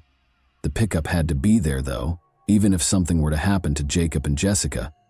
However, what if they abandoned the phones and fled? They would eventually leave an electronic trail if they did flee together. While the bank statements showed nothing noteworthy, the police checked their bank cards to see if there had been any payments. However, one clue was found in Jessica's phone records. Investigators were able to identify the number's owner after Jessica reportedly had another phone conversation shortly after the midnight call from her mother, which occurred at around 12:30 a.m. on Sunday night. Jessica was conversing with Ron Woodison, a young man. The police knew that name because Ron had previously run afoul of the law. This in and of itself raised suspicions that he might have been involved, so they decided to speak with Ron and find out the specifics of that conversation. When he met with the sheriff's deputies, they asked him to describe the last time he had spoken to Jessica. Eventually, he acknowledged that he had called her in the middle of the night. He mentioned that he had attended the party and that some other people had also been present. Ron stated that he had attempted to invite Jessica to the party by calling her. Ron was just informed by Jessica that she was occupied with fishing. He had been told not to call Jessica by Jacob when he reached for the phone, and Ron claims that they had a rather heated exchange. Jacob was mostly to blame. The fact that Ron had called his girlfriend really annoyed him. Jacob was quite irritated by his call.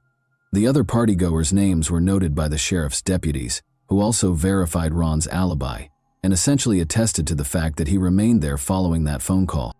As the weary search team members were ready to head home at the end of the day without discovering anything, one of Jacob's friends, using his ATV, discovered a pickup truck in the woods. Jacob and Jessica were fishing 2 miles away from the pickup, which was parked in the woods behind an old deserted farmhouse. Jacob had the pickup. It was obvious that a horrible event had occurred. A woman's body was in the back of the truck. Her head had been shot twice. Her condition was another reason to be concerned. She had some clothes on. Investigators were immediately convinced that there had been more than a murder when they discovered some of her clothing on the ground near the car. In a community like this one, it wasn't necessary for the victim to have identification because some of the investigators had known Jessica for their entire lives, and they had just discovered her. Almost 36 hours after Jessica failed to show up to watch her nephew, everything changed in that instant. She was shot and found dead in Jacob's abandoned pickup truck by the sheriff's office. Given that she was nearly completely naked, it was clear that she had intercourse with a man prior to her passing and opposed it. Authorities hoped the coroner would be able to apprehend the offenders if that was the case. While police searched the area surrounding the pickup truck for evidence, they were fortunate to find DNA. It is clear that Jessica's 2 head wounds were consistent with the .222 caliber shell casings. It was clear that Jessica had been shot where the pickup truck was parked, because the 2 shell casings were discovered on the right side of the vehicle, next to a sizable blood stain. Investigators started looking into Jacob's pickup. The oddest thing was that Jacob wasn't there, even though it was packed with personal belongings and fishing equipment. When the police searched, they found a clue. They discovered blood inside the pickup truck's driver's side cab. Samples of blood were sent for DNA analysis. They had to find Jacob, and they had to determine who owned it. The police couldn't help but wonder if Jacob was the person who had shot Jessica, or if he was just another victim. In an attempt to locate Jacob, police kept searching the area. They had to think of him more as a suspect at the time. Doubts weren't limited to the investigators. There were some members of the community who thought Jacob was involved in Jessica's situation. Many conjectured that Jacob had been trained to kill after years of service in the army. Maybe it was Ron's late-night phone call that triggered Jacob. When Jacob believed he was going to lose Jessica, investigators started to wonder what kind of mood he might have been in. The police secured a search warrant for Jacob's brother's home the day after Jessica's body was found. They made a significant discovery, but they were unable to locate Jacob, who they assumed was hiding in the house. One of the firearms was absent from his collection, which investigators discovered. The brother of Jeremy Jacob clarified that there was no reason to be alarmed. All his brother was doing was getting ready for a fishing trip. It was nothing out of the ordinary. When investigators learned that the missing firearm was a .22 caliber, which matched the shell casings discovered at the crime scene, they became concerned. Jacob's family, however, thought he had nothing to do with the crime. They had no doubt that if Jessica had been in danger, Jacob would have given his life to save her. The hunt for Jacob Wheeler became a massive operation as the week went on. Search teams were assembled by police officers from multiple counties, and every effort was made to locate him. The search was conducted using canine services, and an aircraft was launched for surveillance. A $2,000 reward was offered by the White County Crime Suppression Unit for information that would result in Jacob's apprehension and arrest. There was some interest in the cash reward, and tips started coming in to the sheriff's office. Out of all the tips, one particularly noteworthy one claimed that Jacob had been spotted at a gas station. According to a worker at the gas station 12 miles from the scene of Jessica's death, he thought Jacob had purchased a pack of cigarettes. He was wearing a camouflage hooded sweatshirt on Sunday night, approximately one day after he and Jessica vanished. The gas station employee recalled that when the man took money out of his wallet, he also found an ID card inside, which he thought was in Jacob Wheeler's name. Because of this, Jacob was clearly the most likely suspect in Jessica's incident, and the likelihood that he was evading capture increased over time. The gas station where Jacob was allegedly spotted was visited by investigators. They noticed a suspicious man in the surveillance footage. He avoided looking at the camera and wore a hooded sweatshirt that covered his face. Although it was suspicious and the night was too hot for a warm jacket, it was difficult to confirm that it was Jacob. The man hurried off to buy cigarettes. The man's face was not visible in the gas station's surveillance footage, but a second camera outside captured him boarding a female driver's vehicle. One of the sheriff's deputies recognized the woman, and they drove right to her home. While speaking with investigators, they noticed that the vehicle seen on the gas station's CCTV footage was parked close to the residence. Although the woman acknowledged that she had driven the man to the gas station, she denied that it was Jacob Wheeler. It was her boyfriend, she claimed. They were extremely disappointed when they first saw her boyfriend. It was someone who resembled Jacob Wheeler, but it wasn't him. In the video, the unidentified man is a dead end. Jacob was still the center of the police's attention. The detectives suspected that his brother Jeremy was hiding him and were certain he was still alive. His brother and father were certain that Jacob couldn't have killed Jessica, so they searched his house at night in an attempt to catch him off guard. But even after a second search, they couldn't find any evidence that he was home. Wheeler wanted his son's name cleared. It was difficult because he was certain that he was searching for Jacob's body rather than his own. Harold, Jacob's father, called Sheriff Meyer 6 days after the disappearance to inform him that he had found something that everyone else had missed. Just a quarter-mile from Jacob and Jessica's campsite, he claimed to have spotted what appeared to be auto parts in a wooded area. When investigators looked into this information, they did discover some auto parts. These were components that were fastened to the pickup's fenders.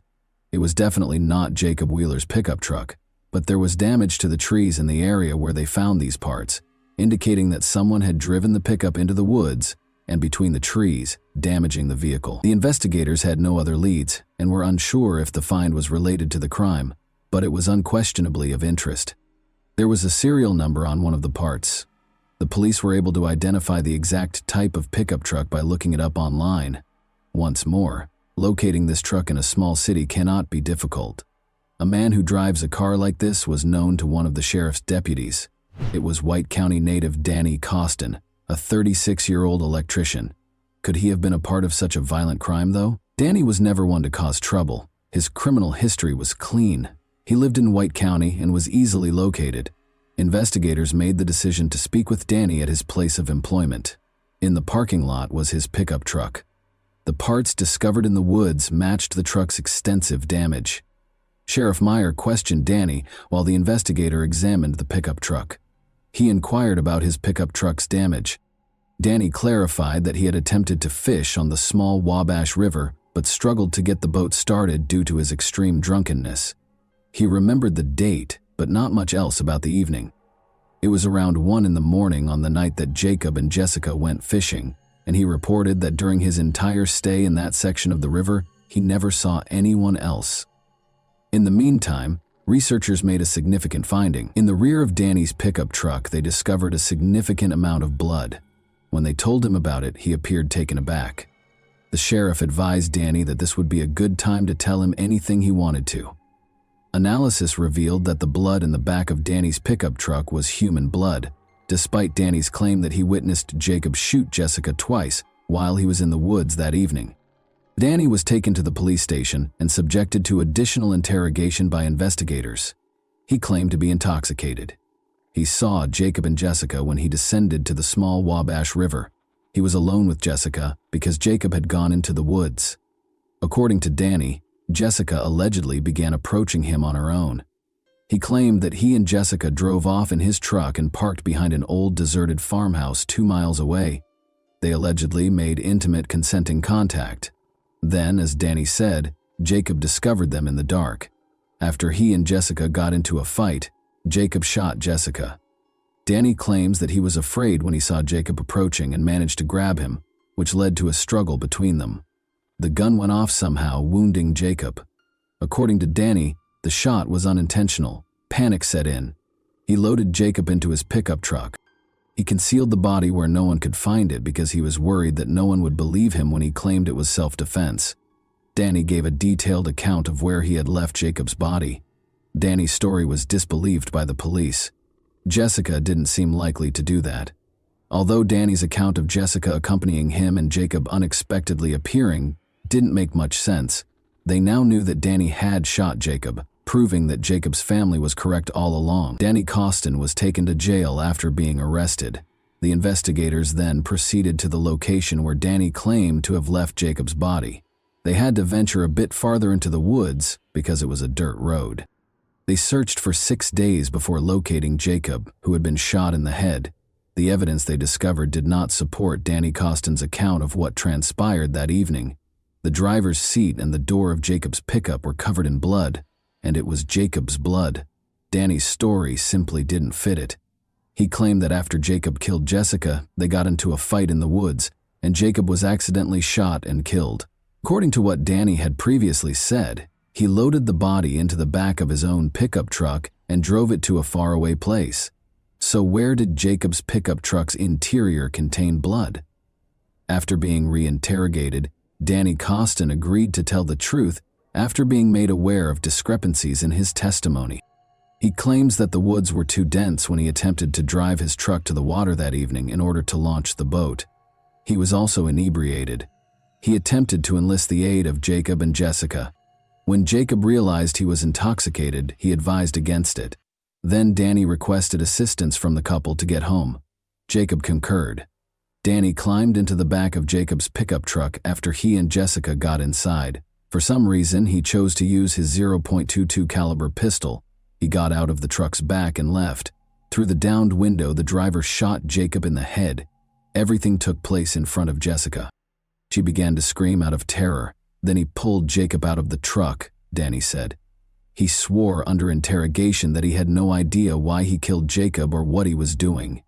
Danny was then informed by Jessica that she would stop at nothing to prevent him from killing her. Danny Costin was questioned by the sheriff about whether Jessica had promised to have sex with him in return for his allowing her to live. Costin answered, "She promised to follow my instructions." He went to a remote location. He basically took Jessica's attempt to protect herself as an invitation to have a personal relationship with him. He did it in Jacob's pickup truck's back. Then he pulled out a gun and shot Jessica, even though she begged for her life. "I don't know why I did it," Costin said. He threw both his and Jacob's guns out the window after loading Jessica's body into the back of Jacob's pickup truck and driving his own vehicle to Wayne County to conceal Jacob's body. Neither gun was ever found by the police. Danny Costin entered a not guilty plea when he appeared in court on September 4, 2012. An appeals court dismissed his attempt to retract his testimony, arguing that he was not informed of his rights prior to being questioned. Police had ample evidence to support Danny Costin's confession, and video recordings of the interrogation verified that Danny was informed of his rights. His DNA was found on Jessica's body, and his truck contained Jacob's blood. In January 2014, a jury convicted Danny Costin's girlfriend, Candace Brown, age 31, of lying to the police during the preliminary investigation. She gave Costin a fictitious alibi. On August 20, 2013, Danny Costin was found guilty, and Brown was sentenced to 60 days in jail, 30 months probation, 100 hours of community service, and a payment of various court costs and fines. He received a 53-year prison sentence. Judge Tom Foster felt that Costin should have received a more severe sentence, but he acknowledged that he was constrained by the state and defense's agreement. According to the court, "You killed these two individuals. There is no pardon or justification for that, not in this world or any other." According to the judge, Costin consented to forgo a jury trial in return for fewer charges and a lighter sentence in the event of a conviction. Harold Wheeler, Jacob's father, stated that he never thought his son, who was named by law enforcement as a person of interest in Jessica Evans' death, was capable of committing such a crime. Foster claimed that the court only accepted the agreement because the victims' families had agreed to it following the hearing. "I was certain that he would never act in this manner. On Sunday, I began searching for him and I never gave up." He claimed that Costin was an acquaintance who lived approximately a quarter-mile away from the Wheeler home and that it was surprising that he was arrested for the killings. "I've had a beer with him while we were sitting at his campsite." Harold Wheeler, clearly in pain, remarked of Costin, "He's been in my house." And that wraps up today's chilling story. If you enjoyed this video, don't forget to like and subscribe so you never miss a new upload. Also, let me know in the comments what part of this story shocked you the most. Thank you for watching, and I'll see you in the next video.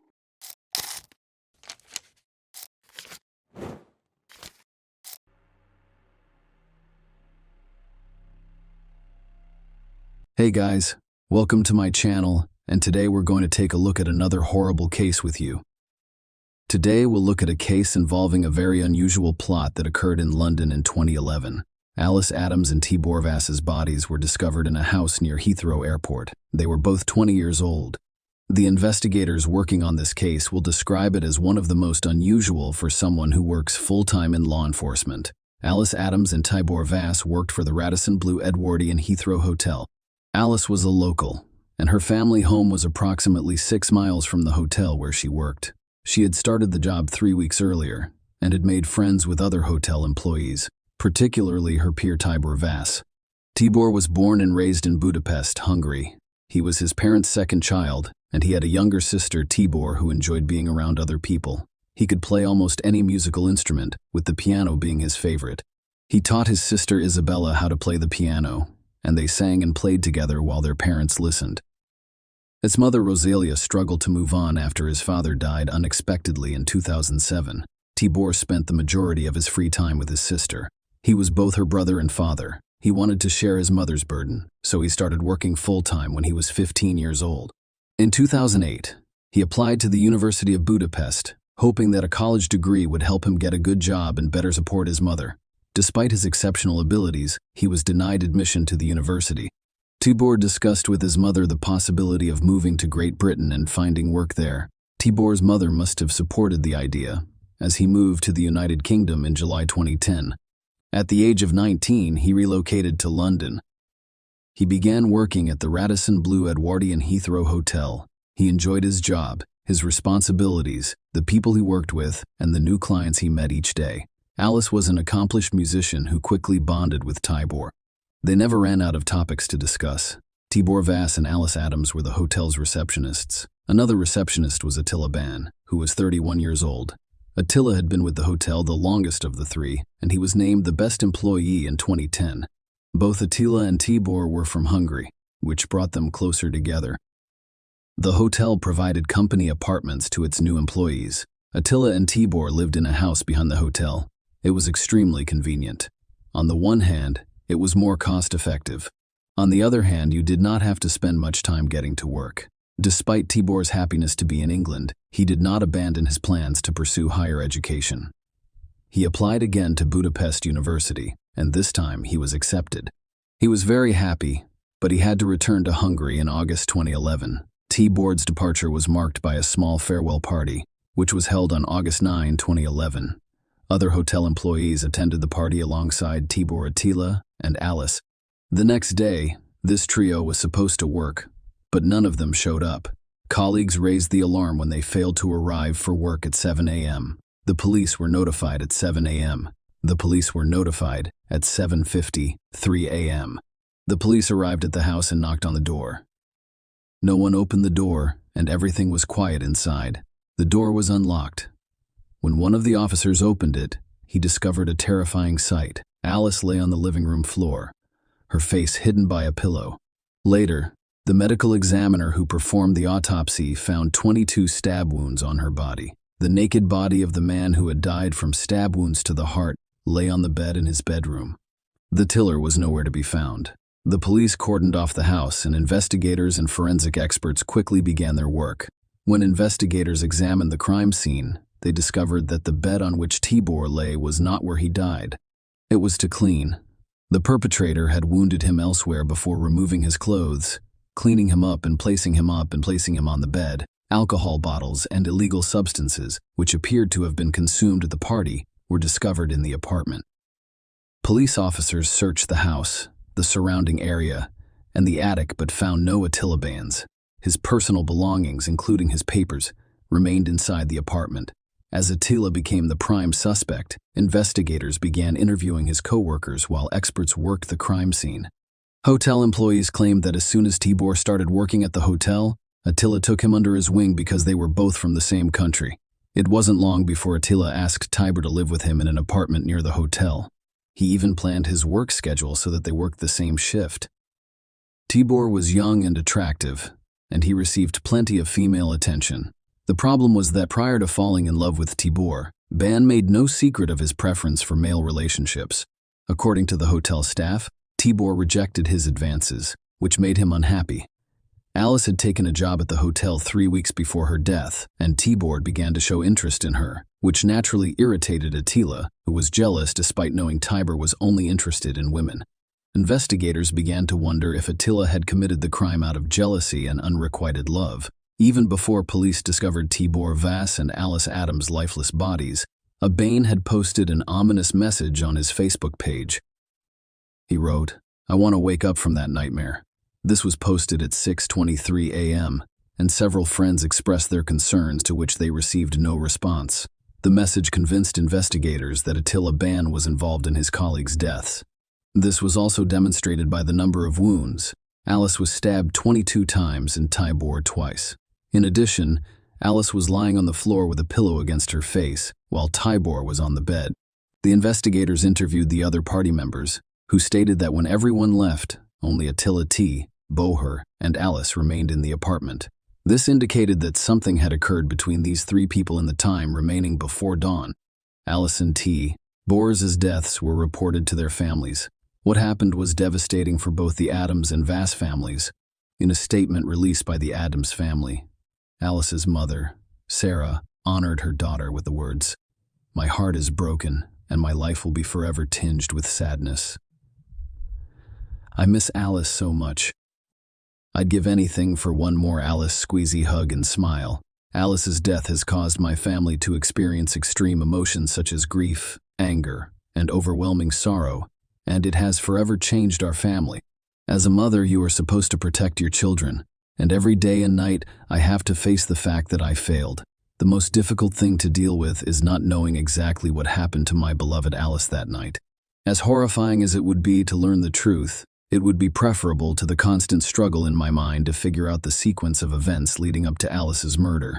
There are no words to describe what an amazing and unique personality she had, or how much love, joy, passion, and compassion she brought into so many people's lives. Her passing is a tragedy beyond words. Alice's mother told investigators that shortly after midnight, her daughter texted that she was spending the night at a friend's house. The police issued an AB for Attila ban, but he simply vanished. They attempted to track his phone, but it was detected by cell towers in the same area as the hotel. This was extremely strange. As soon as it became clear, Attila had been closer than anyone had imagined all along. The investigation team spent 2 days at the scene before leaving the house. A few hours later, the forensic team decided to return to the house and conduct additional tests. They noticed that the door they had left open had been locked from the inside. When they entered the room, they noticed Attila Ban lying on the bed.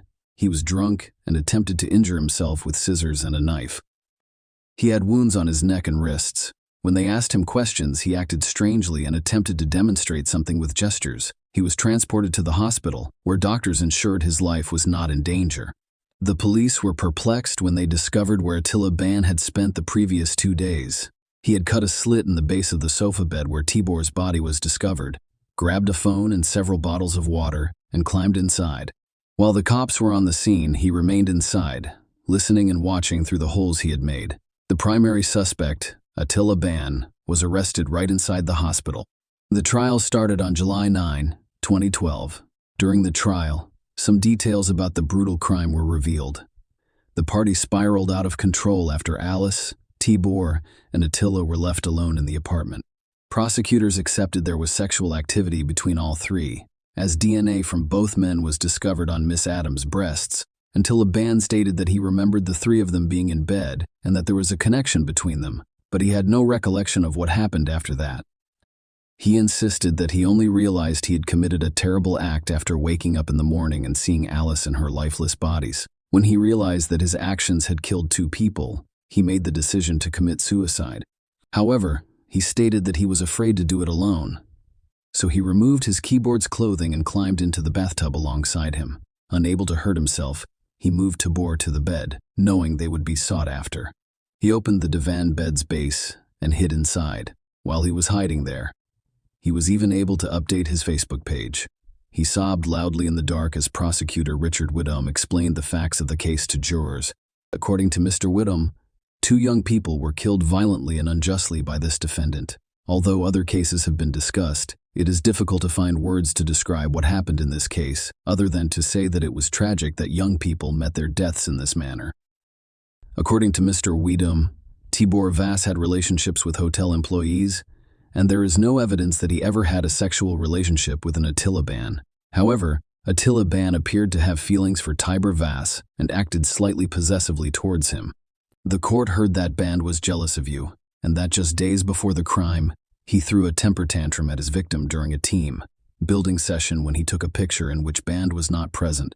The situation reached a climax when the band learned that Tibor Vass had been accepted to a university course in Hungary and would be leaving Britain at the end of the month. The final straw may have been that an Attila band couldn't bear the sight of Tibor and Alice kissing, and in a fit of jealousy, killed both of them. In addition, prosecutor Richard Whittom stated in court that Attila Ban was found naked on the single bed. He had wounds on his wrist, forearm, and neck. It was clear that he had been hiding in the divan base of the double bed. He must have been present during the pathologist's visit, the removal of the bodies, and the crime scene examiner's examination of the scene. He had the foresight to effectively conceal himself and remain undetected throughout their stay on the premises. Following the case, Detective Inspector John Finch stated outside court that the police had not been negligent in not looking under the bed. He stated, "I've reviewed this with senior management several times. It was an unusual and bizarre thing for a person to do. It defies belief." He claimed that lifting up beds to look for people who were not present would result in the loss of critical forensic evidence. Tibor Vass and his mother, Rosalia, paid tribute to their son. Her statement included the following words, Tibor was a young boy who enjoyed music and the arts, repairing gadgets and practicing freestyle tricks on his BMX bicycle, Daisy. At home, he was always creative and enjoyed experimenting with computers, such as building stereo speakers out of cardboard and old cables. He had a passion for photography and spent his first paycheck on a professional camera. Tibor was consistently friendly, helpful, supportive, approachable, outgoing, and trustworthy. He had many friends in Hungary and the United Kingdom. On August 11th, I learned that two innocent 20-year-olds, my son Tibor and his friend Alice, were murdered. I learned that his friend had taken their lives. It was impossible and devastating to believe that such an event could occur. Previous to that, it gave me comfort to know Tibor had made a good friend in London who was mature, friendly, and intelligent. His friend promised me personally that he would look after my son and not let anything happen to him. I trusted him and saw him as one of my own. That's another reason why the news of my son's murder was so heartbreaking. Throughout the police investigation and trial, I had to relive the horrors of that night, which only added to my sadness. There are no words to describe the agony and loss that our family will experience for the rest of our lives. Until he pleaded guilty, Attila Ban claimed he couldn't remember the events of that horrific night. On July 18, 2012, on August 17, after only 5 hours of deliberation, the jury convicted 32-year-old Attila Ban. He was sentenced to 2 lifetime sentences. He will have to serve 26 years in prison before he can apply for parole. Share your opinion with us in the comments and subscribe to the channel for more.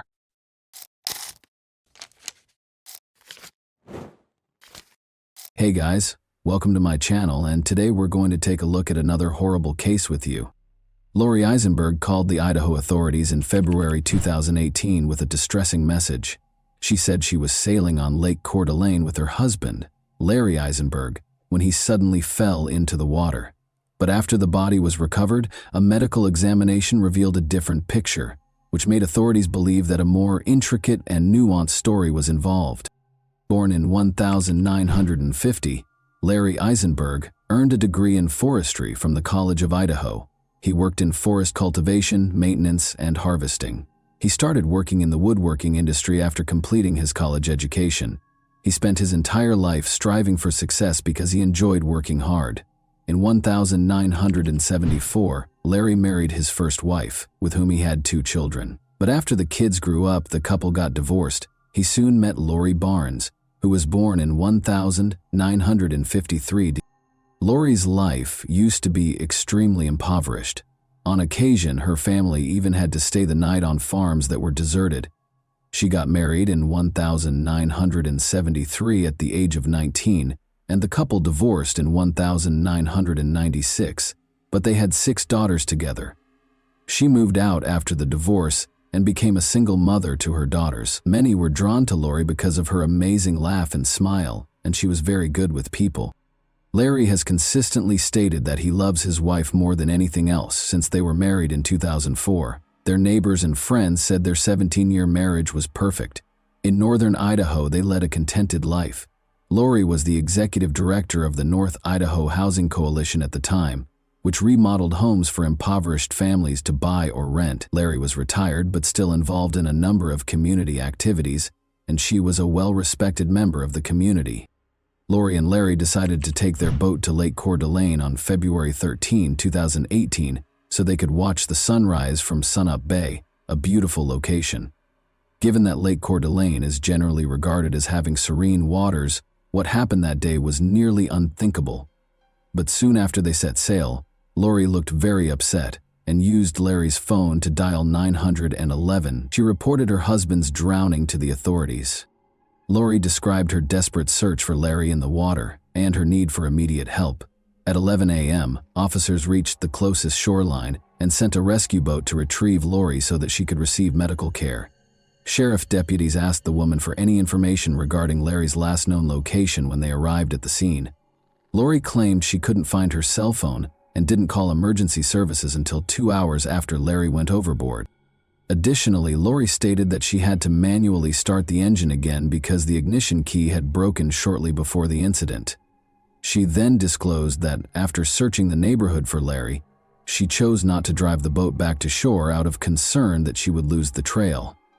She eventually located Larry's cell phone and dialed 911 after taking out a blanket to stay warm. But after she finished speaking, the cell phone fell out of her grasp and into the lake. The officer observed that the woman's emotion appeared to be very real during this exchange. They all believed it to be an accident. Lori was assisted by medical staff in waiting for an ambulance so she could be monitored further. Officers towed the Eisenbergs' boat to a speedboat nearby so they could inspect it. Detectives noticed blood spatter in multiple locations as soon as they got on the boat, most likely from Lori's nosebleed. Officers discovered a switch and cord on the floor, despite Lori's assertion that the ignition key broke prior to Larry falling into the water. Because the switch and cord would have needed to be connected to the ignition switch in order for the engine to start later, investigators thought this was strange. Furthermore, the ignition key was obviously bent, indicating that there may have been a struggle of some kind. Along with Lori's purse, which included an empty juice bottle, officers also discovered a number of additional keys. These things were all taken as proof. Lori's cell phone was discovered by a deputy sheriff during an examination of the vehicle the Eisenbergs used to tow the boat. Additionally, a vial of allergy medication containing the active ingredient dimenhydrinate and an unidentified liquid spilled in the cup holder. Despite being an over-the-counter antihistamine medication that is frequently used to treat fevers and allergies, it still makes you feel extremely sleepy. Unfortunately, a thorough search was necessary because Lori did not provide precise information regarding their most recent location. As a result, it was determined to use a group of divers equipped with sonar.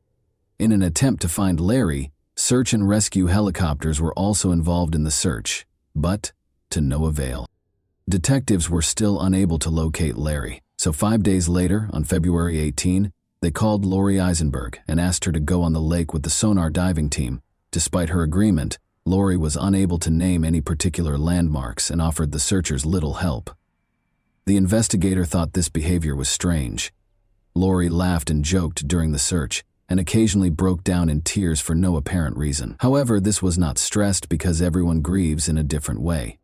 However, Lori's suspicious behavior at her husband's house, which was 20 minutes southwest of town, prompted 2 calls to the county sheriff later that day. Police became interested after the callers, who were the Eisenbergs' neighbors, claimed that Lori's family members were assisting her in moving her belongings out of the house. On February 21, 2018, a startling discovery was made that completely changed the course of the case. Due to Lori Eisenberg's potential fraudulent activities, the North Idaho Housing Coalition, where she had worked for years, notified police officers that it would no longer be working with her. It turns out that the coalition's accountant found errors in the report and that $500,000 was missing from their budget total. That was the amount that only Lori had. Those who knew Lori Eisenberg were shocked by this news because, according to law enforcement, she was a law-abiding citizen with no prior criminal history. Larry's son made the decision to speak with the investigator at this point. He told him about Lori's peculiar actions and the potential role she played in his father's passing. However, the detective was certain that the woman had nothing to do with Larry's death and saw it as merely his personal grievance. However, in response to Lori's fraud charge, a search warrant was issued for the Eisenbergs' residence the following day. Several pieces of evidence were found during the search, including red stains on the floor outside the house, paper towels that appeared to have dried blood on them, black latex gloves, and a Ziploc bag that contained an unidentified white powder. Lori was immediately briefed on the evidence by the investigating detective. She countered that she was unaware of the brown stains in the backyard and that the blood they discovered on the gloves and towels was her own. The red marks on the concrete were later identified by forensic analysis as paint drips that had stained the boards. Lori was arrested on 40 counts of forgery on February 27th. Since the coalition was partially financed by taxpayers, the nearly $500,000 she was accused of stealing would escalate into a far more serious offense. On the following day, one of Lori's daughters posted her $75,000 bail. About 3 miles from the location where Lori claimed Larry fell overboard, Larry's body was discovered floating face down, close to the shore on March 1, 16 days after the tragic event. An autopsy the following day verified that the body belonged to Larry Eisenberg. That's not all, though. Toxicology tests conducted by the coroner's office showed that Larry's blood contained deadly amounts of the antihistamine dimenhydrinate. Experts concur that despite the extremely low frequency of overdoses, the drug is fast-acting and can be lethal if taken in excess in a short amount of time. Although the autopsy results were not made public by the authorities, Lori had previously claimed that her husband took several pills daily and frequently neglected to take the recommended dosage. Larry also had flu-like symptoms, according to Lori. Larry only ever mentioned being sick once in a message to his friend, but was Larry the one who sent that message? The expert analyst concluded that the last time the cell phone signal was present close to Lori's son's house was when Larry vanished into the lake, despite the fact that Larry's phone had drowned. Given that Lori said the phone fell into the lake on February 13, this was strange. Detectives concluded that Larry's death was most definitely not an accident. As a result of all of this, Lori did not show up in court for her fraudulent fraud case in late May. A warrant for her arrest was consequently issued, but she never showed up. Investigators kept questioning the Eisberg family's close associates, and soon the idyllic relationship started to show signs of weakness. Despite their apparent happiness, Larry had been very dissatisfied with Lori's recent spending patterns and the fact that she frequently provided financial support for her kid. Investigators also discovered that Larry was one of 3 men Lori had cheated on her first husband with. Furthermore, it was found that Lori herself had handwritten modifications to Larry's will a month prior to his death. According to the will, Larry's children would receive 80% of the estate, while his own would only receive 20%. Authorities chose to make the autopsy results public and declare the case a premeditated murder since Lori was still at large. It was discovered that he overdosed on the antihistamine Benadryl and died from diphenhydramine toxicity. Diphenhydramine, an antihistamine used to treat allergies, is marketed under the name Benadryl. It is also used as a sleep aid because it makes you drowsy. Even at standard dosage levels of 1,0,100 nanograms per milliliter, diphenhydramine induces drowsiness. Larry's body contained a deadly 7,100 nanograms of diphenhydramine at the time of his death.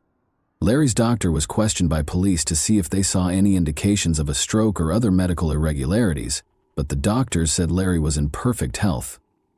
Investigators concluded that Lori texted Larry's daughter that morning before poisoning her husband, based on all the evidence they had collected. Subsequently, she added the pills to the man's juice. Larry became ill and went overboard near the coast. They also conjectured that before dialing 911, Lori purposefully steered the boat further away from the location. The entire Eisenberg family was uninsured. What was the motive? That was the only question left. It was probably coming to pass that Lori would inherit their shared house in the event of Larry's death, which she could then sell to raise the money she needed to pay for the money she had stolen. Additionally, according to friends, Larry had no idea what Lori was doing at the Idaho Housing Coalition. 2 months after going missing, Lori finally made an appearance at the sheriff's office by herself in July. Until the fraud case was tried in court, investigators were eager to discuss her alleged murder of her husband.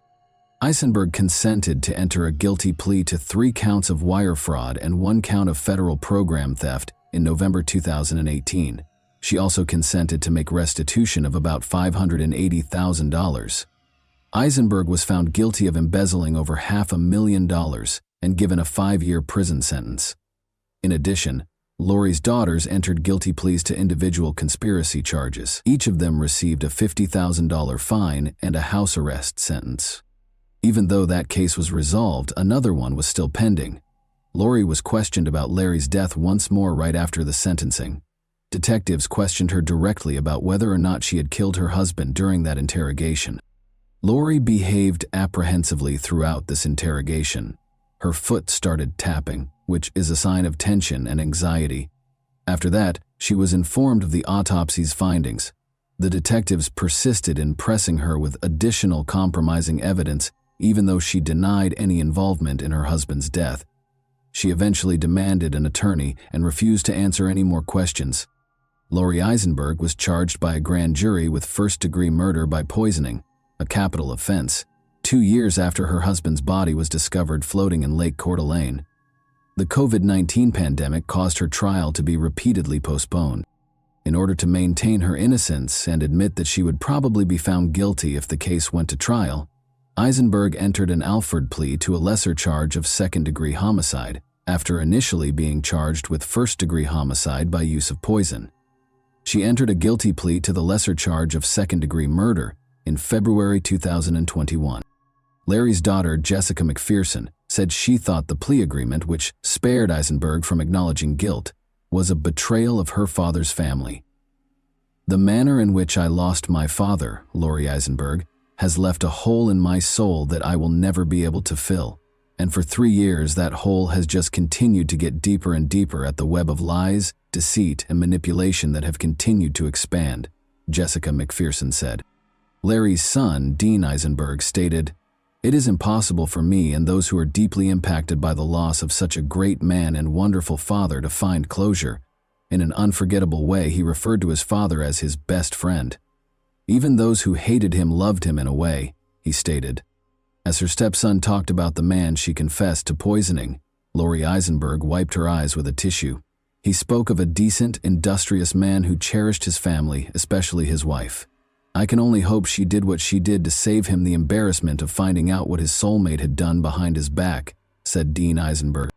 Lori's daughter, Amber Barnes, claimed that her mother controlled the household. "Larry dedicated his life to Lori. He loved her, he trusted her, and she killed him," Barnes stated. The pain felt by everyone who lamented Larry's passing was exacerbated by Lori's plea to Alford. "She deserves to be held accountable for her actions and be seen for who she really is," Amber Barnes stated. She saw Lori Eisenberg as a father figure and a great-grandfather who would give her children bear hugs and stroke their hair while telling them he loved them. "Our family lost 2 people that day on the lake. We lost Larry, the grandpa we loved, and we lost Lori, the mother and grandma that we loved, trusted, and thought that we knew. Lori shattered our lives when she took Larry's life. But it didn't stop there," Amber Barnes stated. Before the judge sentenced Lori Eisenberg, she spoke to the court for over 45 minutes. She claimed that she started stealing from the coalition because she was having financial difficulties with her daughters, one of whom she had expelled from her house when she was 15. She claimed that she felt unable to express to her husband her desire to support her daughters financially. She emphasizes that they lacked health and dental insurance. "I saw my precious little grandchildren suffering because their mothers were not able to have a double-income family and not able to provide what they needed," she said. "So what do they do when the kids get sick and have to go to the doctor?" According to her, "I got to the point where I was torn between adhering to the life and Larry's standards of life and being able to do what I thought I had to do. And so I came up with the most stupid, shameful plan ever, and that was to steal money from my employer." Eisenberg killed her husband, according to the prosecution, to avoid the additional humiliation of losing half of her assets in a divorce. Eisenberg, however, told the court that her husband wasn't supposed to consume the poisoned drink that killed him. Eisenberg claimed that she had considered suicide ever since her embezzlement was uncovered. Her words, "I knew my life was over." She claimed that after drinking the drink she had tainted with Benadryl, she intended to drown in Lake Coeur d'Alene, but her husband discovered it while she was asleep on the boat. "I had 2 options, death or life in prison. I never wanted to get away with anything.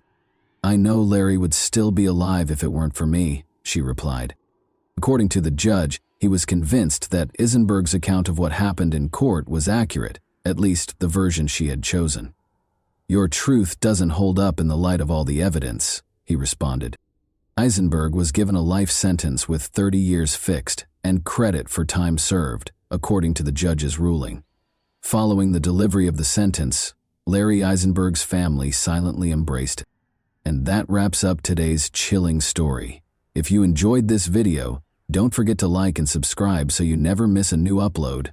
Also, let me know in the comments, what part of this story shocked you the most? Thank you for watching, and I'll see you in the next video.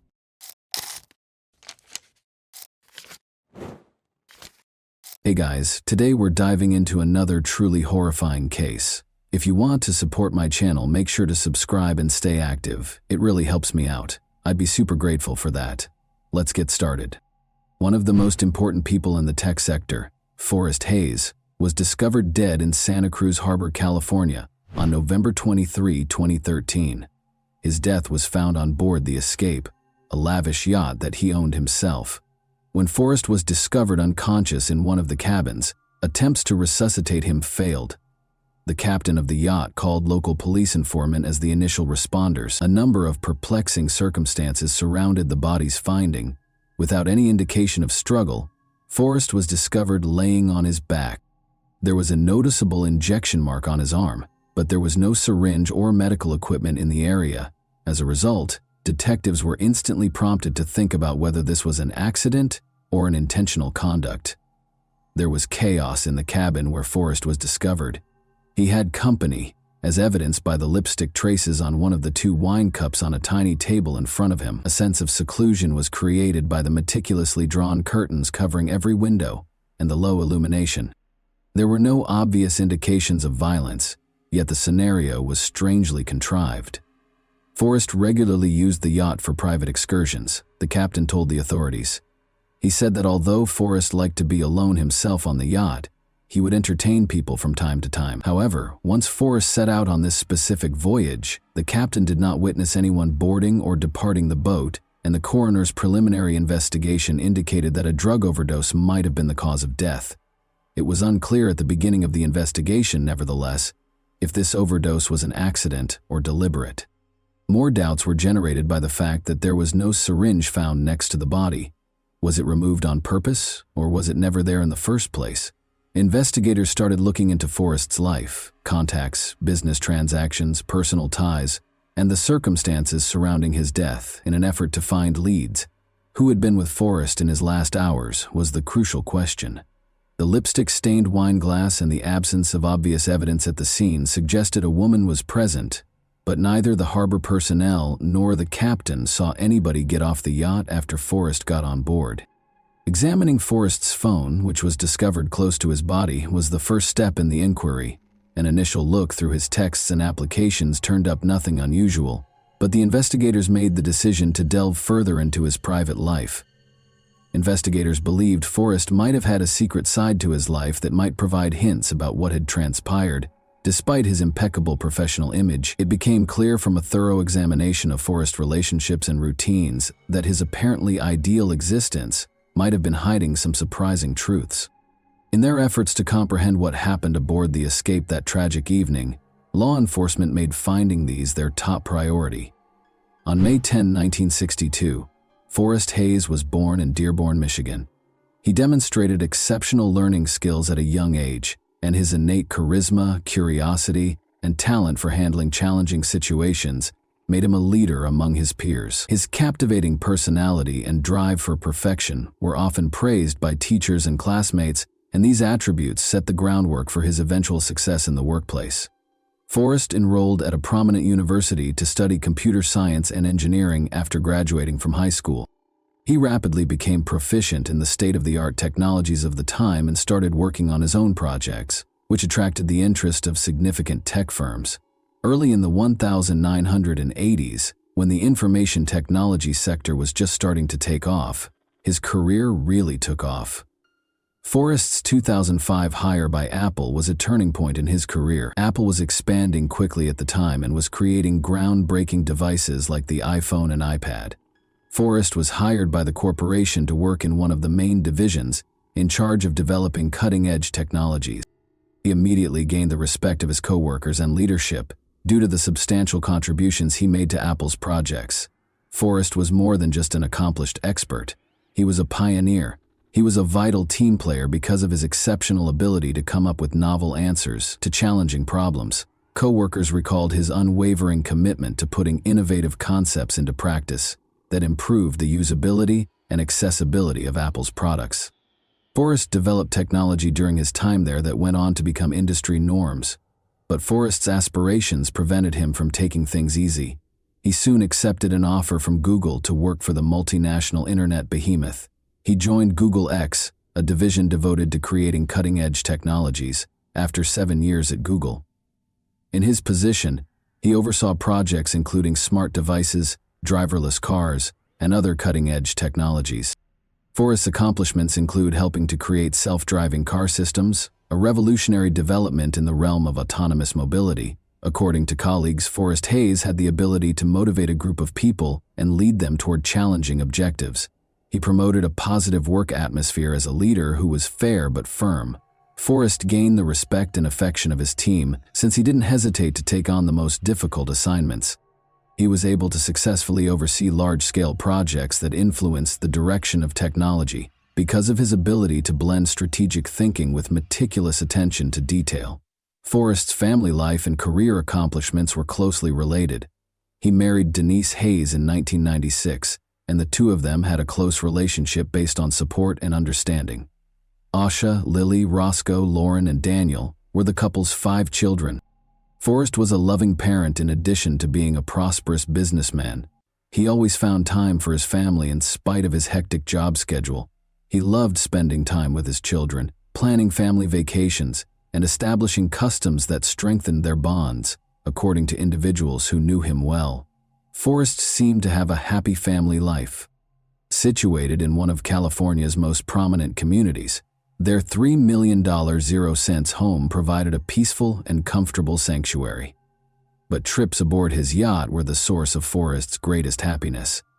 For him, the yacht was more than just a means of transportation. It represented the unity of the family. He regularly took his family on quick getaways, where they could unwind and spend quality time away from friends, co-workers, and the bustle of the city. Admired Forrest's ability to strike a balance between his commitment to his family and his career achievement. He demonstrated how to balance professional accomplishments with personal obligations. Those around him were profoundly impacted by his attention to detail and desire to succeed in all that he did. But notwithstanding, Forrest occasionally confided in intimate friends about feeling empty despite the external peace. Though it didn't provide him total fulfillment, he felt as though he had accomplished everything he could have imagined. This restlessness might have contributed to his pursuit of novel hobbies and experiences, which ultimately had disastrous results. Using the app Seeking Arrangement was a big part of Forrest's covert existence. For casual relationships that frequently include financial support, this network connects wealthy people with younger companions. Forrest used the app frequently. He had been texting dozens of women, setting up meetings and negotiating the conditions of their contacts, according to an examination of his account. These connections went beyond simple friendships. Forrest was renowned for providing his companions with lavish assistance, including meeting in private, paying for their expenses, and giving them pricey presents. His yacht escape was one of those places. After serving as a family vacation boat for brief excursions, Forrest turned it into a private hideaway where he hosted ladies he had met on the app. He was able to avoid unwanted attention since the yacht gave him the privacy he needed. The police eventually learned that the yacht was frequently used for these kinds of meetings from the captain, who was employed by Forrest. He remembered that Forrest sometimes traveled small distances with women or sat with them alone for numerous hours. The captain claimed that this started to happen frequently, but he was prohibited from inquiring because of a confidentiality agreement. Alcohol was frequently consumed during these interactions, and occasionally illegal narcotics were used as well. Conversations regarding obtaining these drugs were discovered in messages on Forrest's phone.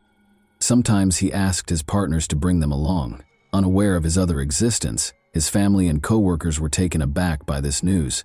One woman that Forrest had met through Seeking Arrangement attracted special scrutiny from investigators.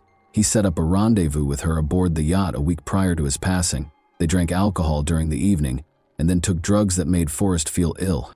Forrest stated in communications following the meeting that he wasn't feeling well but had no plans to cease doing such things. There were 2 realms in Forrest's life. In one, he had a perfect reputation as a professional, a loving husband, and a father. He looked for excitement and a brief reprieve from regularity in the other. His family thought that his yacht vacations were just a stress reduction strategy, and his acquaintances and co-workers were unaware of this hidden side of him.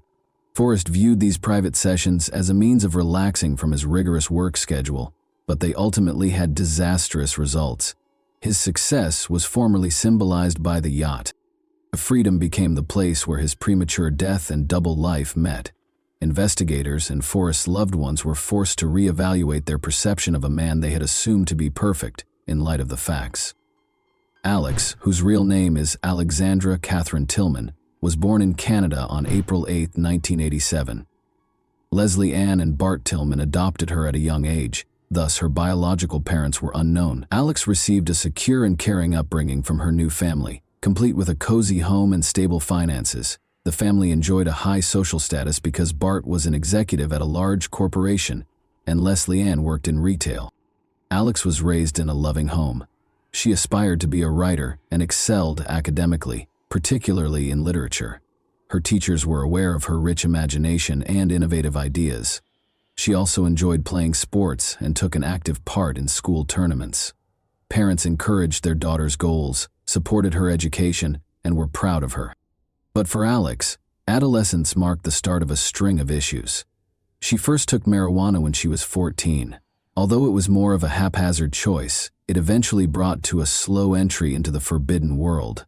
Alex started using lighter drugs at first, but by the time he was 16, he was using harder ones.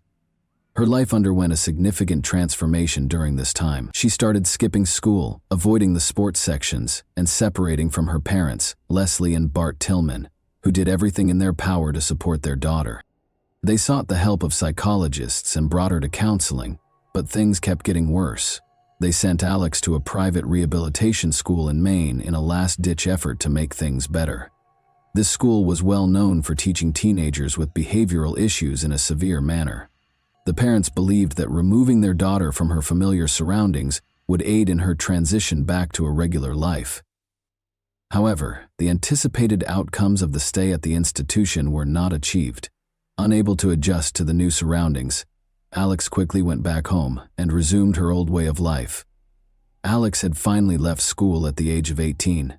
She experimented with many paths, such as journalism, but soon lost interest. She struggled with addictions continually, which prevented her from establishing a personal or professional life. Her attempts to achieve were consistently foiled by a return to medicines. Alex relocated to San Francisco in 2010. She wanted to dedicate herself to the entertainment industry in order to begin a new chapter in her life. She started a YouTube account during this time, posting videos about makeup and her daily life. But the initiative didn't work out, and Alex was disappointed. She looked to the modeling world once more in an attempt to make a name for herself, but after determining that the typical requirements for a lucrative modeling career did not apply to her, Alex decided to specialize on fetish photography. She took involved in picture assignments that emphasized provocation and epitage in the BDSM style. Although this decision helped her establish her audience, it did not result in stable finances. Alex was still battling addictions, living in disarray, and dealing with difficulties all the time. Alex started using the Seeking Arrangement website in 2011. This choice gave her access to wealthy men who could support her financially and provide her access to a more opulent lifestyle. This platform introduced Alex to Forrest Hayes. As was common on the platform, they started their connection by talking about the conditions of their meetings. In exchange for financial support and lavish presents, Forrest was looking for a partner to join him for intimate gatherings on his yacht retreat. He offered Alex the opportunity to attain the stability she sorely desired. Their sessions were informal and frequently included light chat and wine, but as investigators eventually found, their encounters soon took on a new dimension. On occasion, Forrest asked Alex to bring illegal drugs to their sessions, and he paid her extra for doing so. Alex accepted, seeing this as a chance to make more money. They started meeting frequently, and the yacht escape became their main gathering spot. Among the important people in Alex Tillman's background was Dean Riopel, a musician, entrepreneur, and proprietor of well-known nightclubs in Atlanta. Because of their significant age difference, their romance, which started in 2011, immediately attracted attention.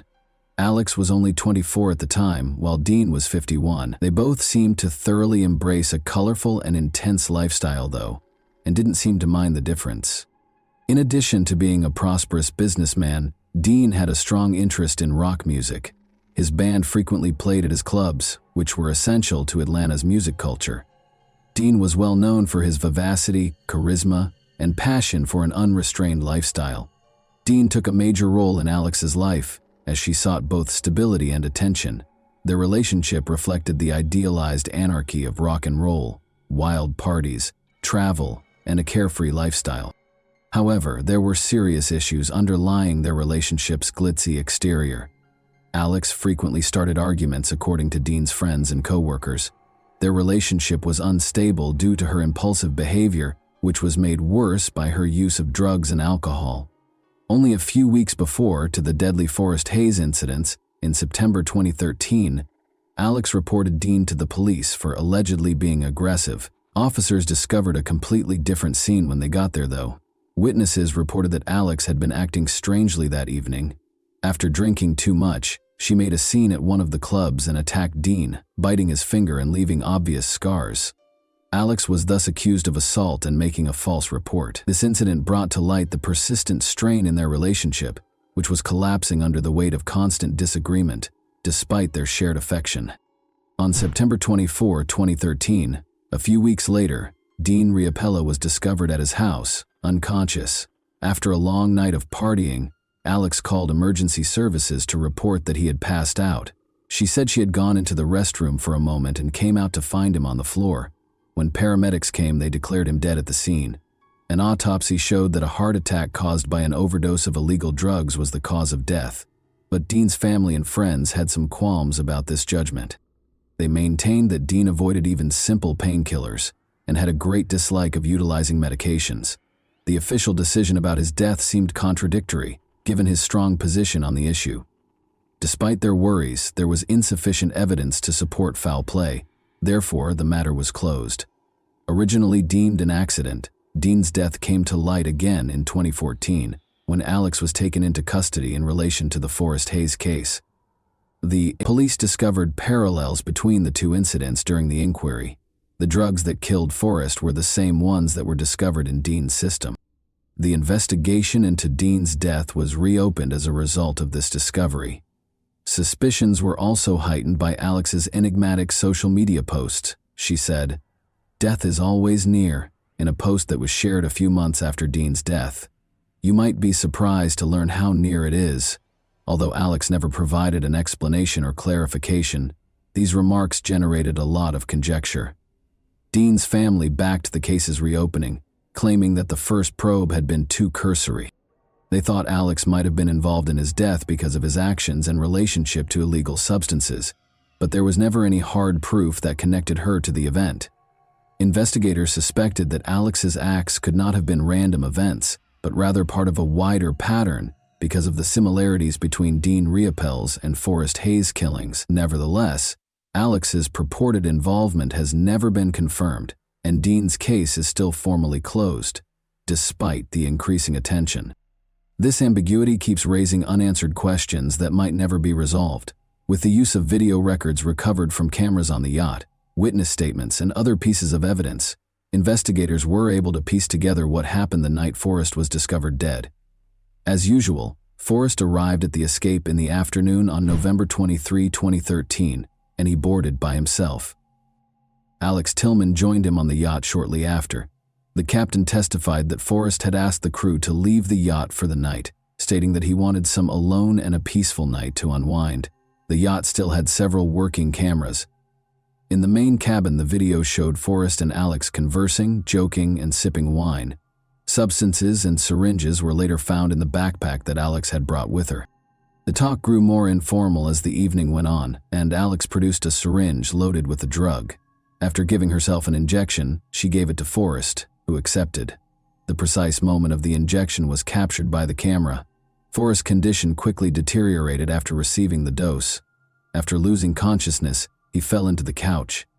At first, Alex failed to see how terrible the situation was. She kept looking about the cabin and drinking her wine. She finally shook Forrest by the shoulders in an attempt to resuscitate him, but he didn't react. Alex became alarmed when he realized that Forrest was not waking up. She started acting frantically.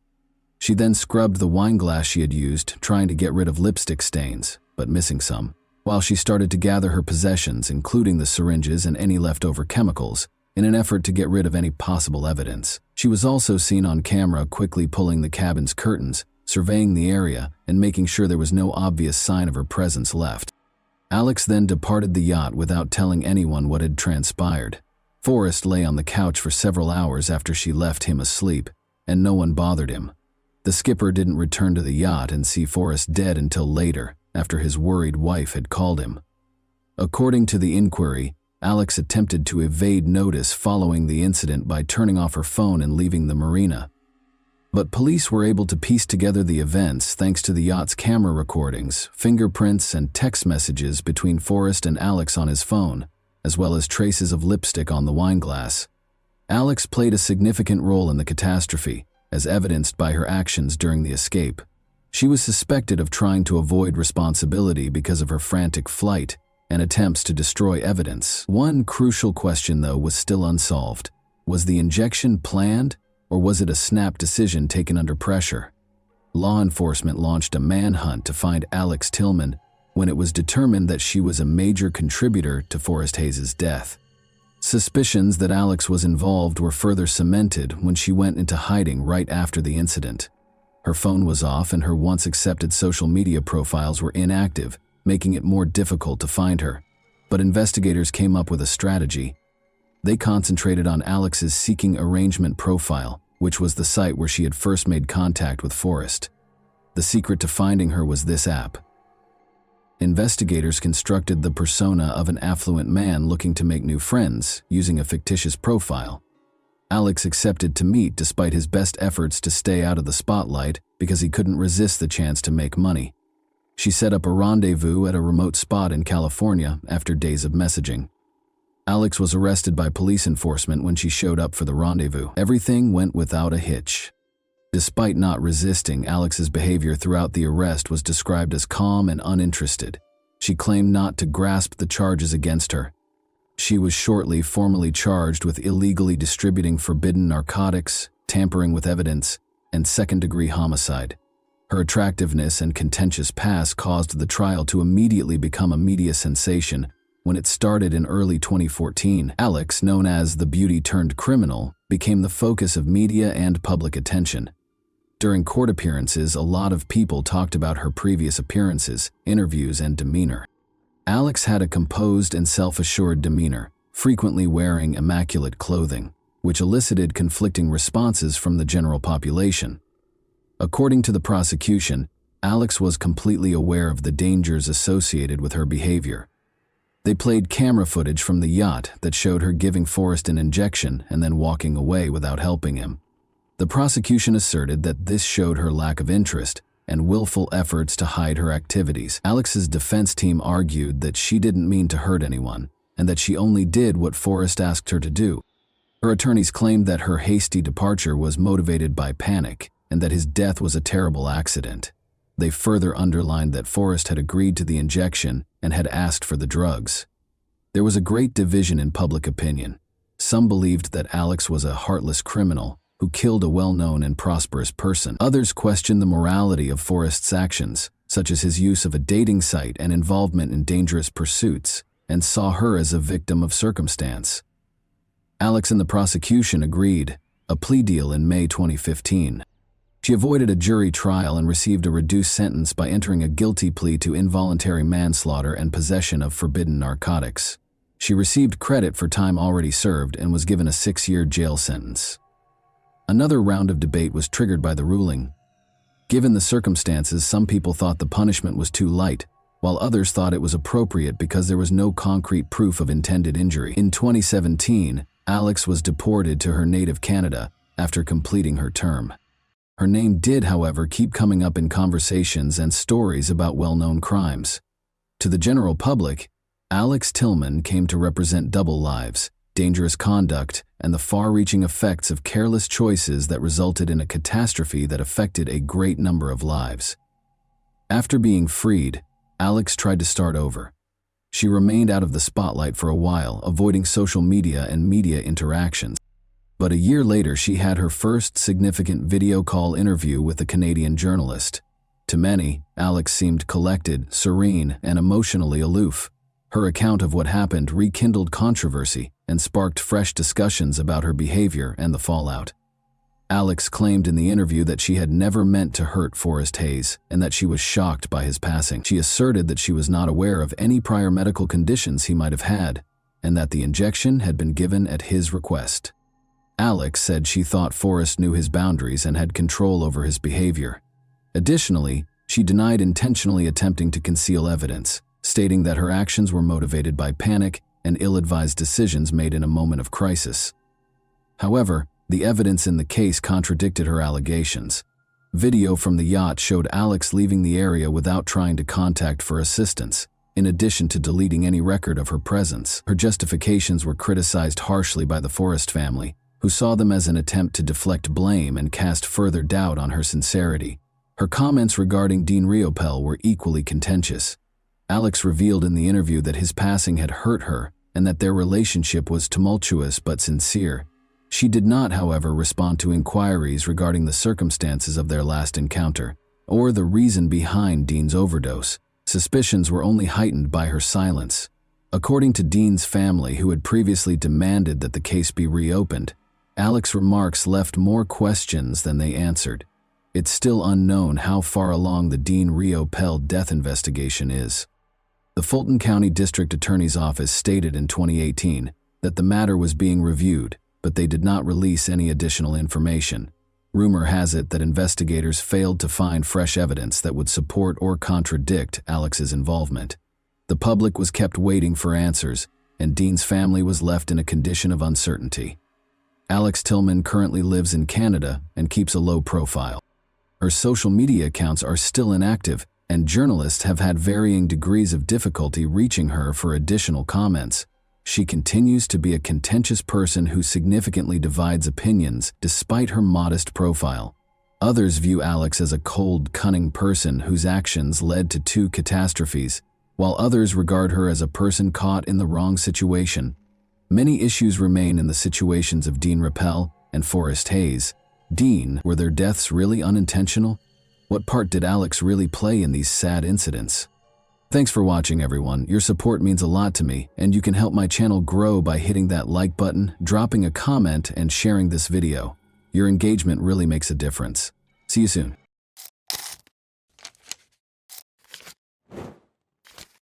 Hey guys, welcome to my channel, and today we're going to take a look at another horrible case with you.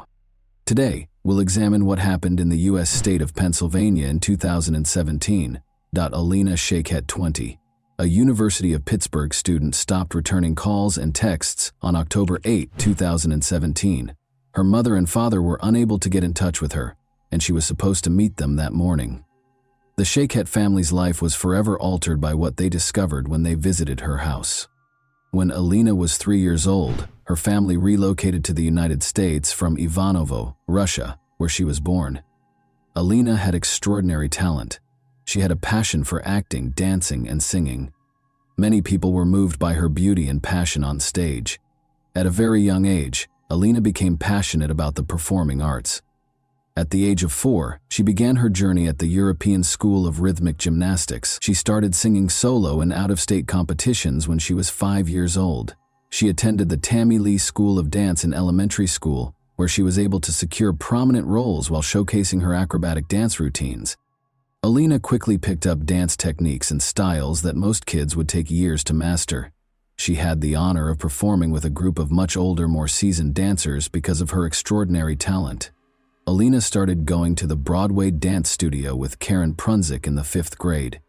She mastered a variety of dance forms, such as ballet, tap, and hip-hop. She even performed as the studio's prima ballerina, staying true to her Russian roots. She participated in Access Broadway and Onstage New York, where she received numerous honors for her exceptional performances over the years. Additionally, Alina performed at a number of local Pittsburgh events, such as Light Up Night, Macy's Christmas parades, and other gatherings in Idlewild Park, Robinson Township, and Kennywood.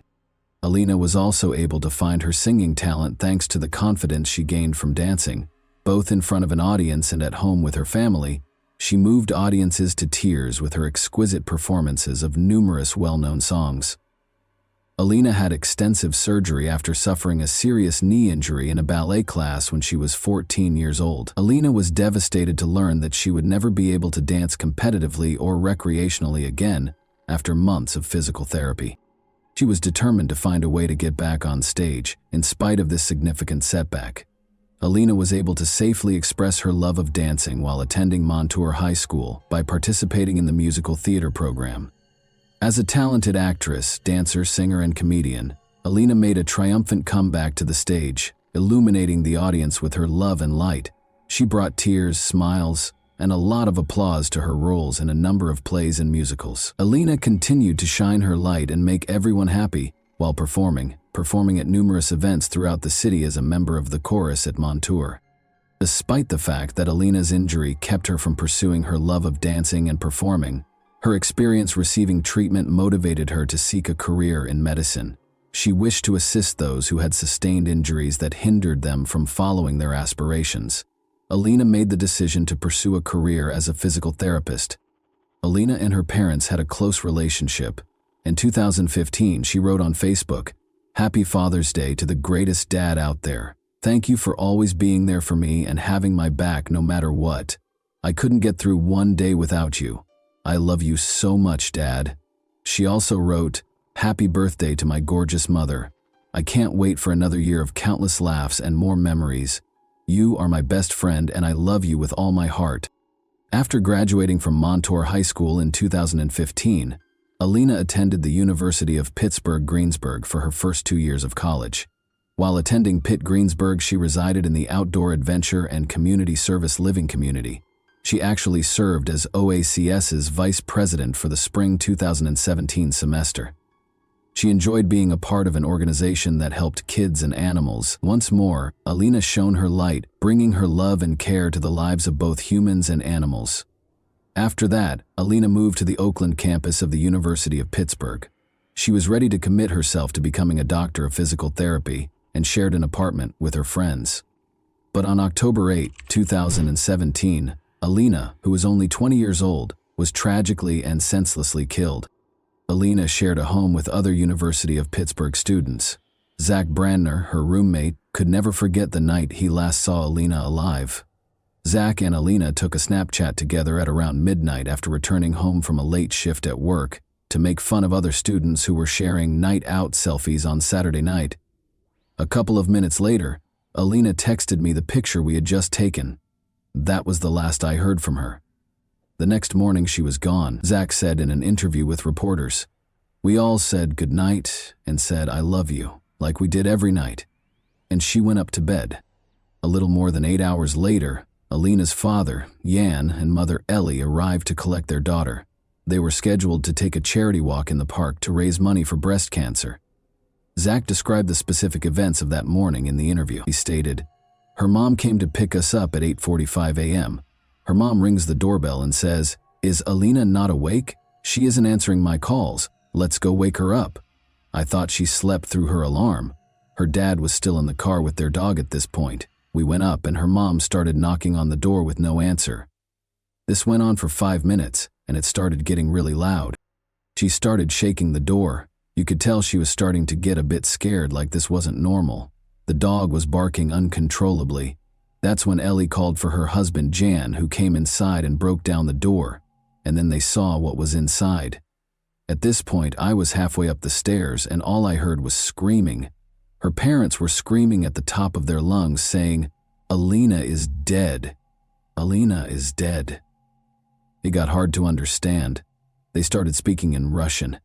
It was horrible. They said it looked like her face had been cut off. Running up, Zach peered inside. Looking for more than a few seconds was too much for him. I went into the room and it was horrifying. There are no words to describe what I saw. She was just lying there with her arms spread out. The whole side of her face was unrecognizable. You could barely recognize it was a face, it was so bashed in. She was lying in a pool of her own blood. As though to remind us that someone's life was at stake somewhere nearby, a siren broke the stillness of the morning. The doctors hurried inside the house as soon as the ambulance arrived. At the door, Alina's terrified mother greeted them with shaking hands and tears in her eyes. Her daughter was lying on the floor, and she led the way to the room. Regretfully, the doctors were forced to announce Alina's death. The police had roped off the house. Police Chief Scott Schubert issued the following statement. "We do not believe at this time that this was a random act of violence. There is no continued threat to Oakland residents and the university communities. However, Releasing additional details at this time could be detrimental to the investigation. Our primary interest is collecting sufficient evidence that can be successfully used in a court of law. The investigation is ongoing. I encourage anyone with information that could be helpful to call police headquarters and speak to a violent crime unit. According to Detective Schubert, the medical examiner determined that Shiket's cause of death was homicide and that blunt and sharp trauma to the head was the cause of death. The police actually already had a suspect. Investigators suspected 21-year-old Matthew Darby, Alina's ex-boyfriend, of committing the crime. During her time at the University of Pittsburgh-Greensburg, Alina Shiket got to know Matthew Darby. In 2015-16, Darby participated in basketball as a sophomore at the University of Pittsburgh at Greensburg. Darby was reported by Alina, who had broken up with him after she changed schools, for breaking into her house on September 20. She described previous abuse incidents in her police report, writing, grabbing, pushing, emotional abuse, jealousy, control. She also stated, the defendant climbed up the gutter on the side of the house and broke through the second-floor window of my home. He did this because I left him and stopped answering his phone calls. According to Jan Shiketh, he and his spouse Ellie went to court with their daughter last week in order to get a protection from abuse (PFA) order. For the last couple of weeks, she had told me she tried to stop talking to him, he said about Darby. On September 26th, the day he was arrested on trespassing charges, Darby was released on $10,000 bail in that criminal case. She disconnected his phone number, Facebook, and all that stuff. I heard his name, but I never met him personally. Zach, Alina's roommate, recalled in an interview that he was constantly concerned about Alina and Darby's relationship. Halfway through sophomore year was when I started finding out that he was abusive, he stated. Zach recounted an incident last month in which Darby stood outside their room and yelled at Alina, saying, in the time I knew them, around 3 years, there was a lot of fighting. I'm not just saying this because she was my best friend, but Alina was extremely loyal to him. She never cheated on him, unlike him, and it went on for over 20 minutes, and he kept accusing her of cheating on him with this boy outside my window on the first floor. We heard Matthew screaming at Alina. She never did anything. This boy lives in North Carolina, but he was screaming at her. All she was saying was, Matthew, please, stop, stop. He was uncontrollable. Zach clarified that this was just one of the many times Darby would lose his temper without cause. Zach claimed that Darby's demanding behavior carried over to her social media accounts. We would go out for pizza and everything would be fine, and then he would just turn on her. He would just go crazy for the littlest thing. If she liked a picture of a guy on Instagram, he would go and unlike it because he had her social media passwords, he stated. This was before they broke up. She changed them when she broke up with him. He would never let her wear clothes that could be considered too sexy looking. He was extremely, extremely controlling. He was notorious for texting and calling. Matthew would call her upwards of 20 times if she didn't answer. He just kept on calling and it just wouldn't stop. She blocked his number after they broke up. According to the police report, Darby broke into their house on September 20 following the breakup. According to Zach, it was approximately 12:30 a.m. when he heard glass shattering outside that evening. He texted his house group chat and ignored it, assuming it was a bottle breaking at a nearby party. Then he heard a shriek coming from upstairs, followed by the sound of someone falling. Alina was yelling for assistance.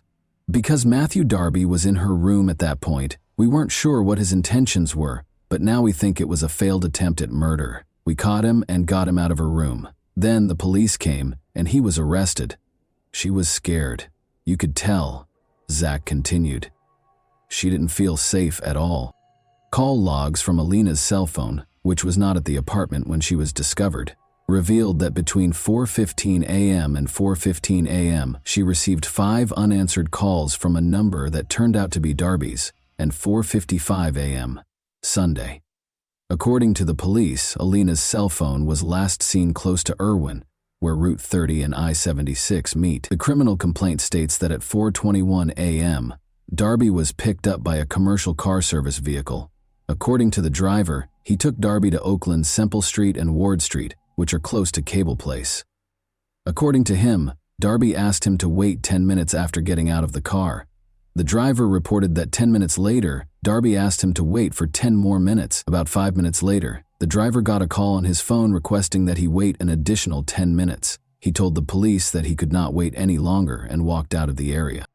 According to surveillance footage gathered by investigators, Darby is seen throwing objects into a sewer close to Semple Street, which is close to Alina's home. According to Pittsburgh Police Homicide Detective Edward Fowler, he and other officers discovered a hammer and 2 knives in the same sewer grate. The hammer's claw part seemed to have skin and hair adhered to it.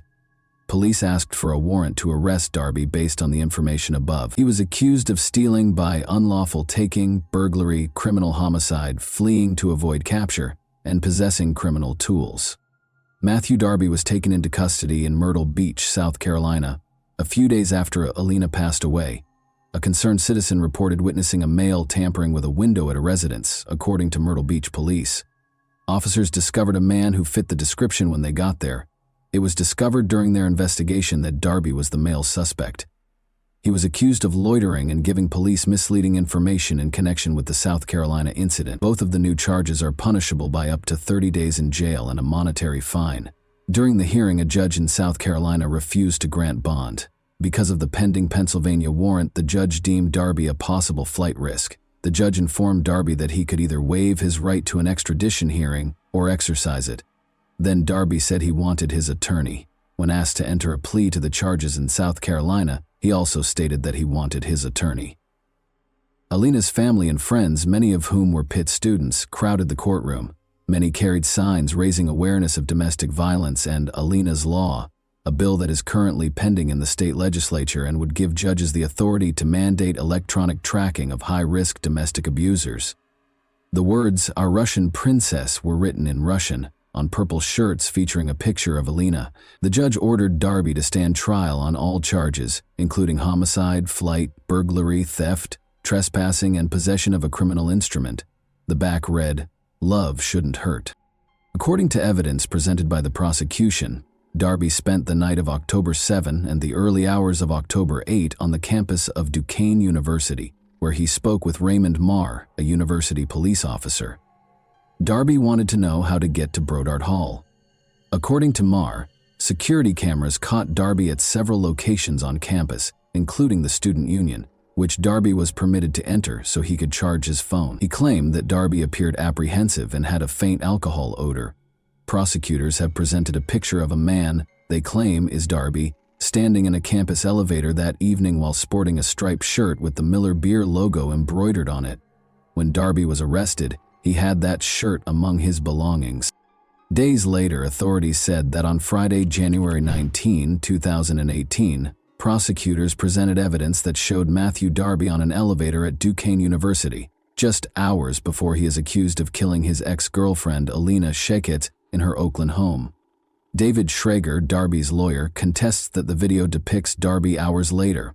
Darby ordered an Uber just after 4 a.m., and it drove him from Brodart Hall to a street next to Alina's house. The driver gave a statement. According to Schrager, the passenger could have been anyone using Darby's Uber account.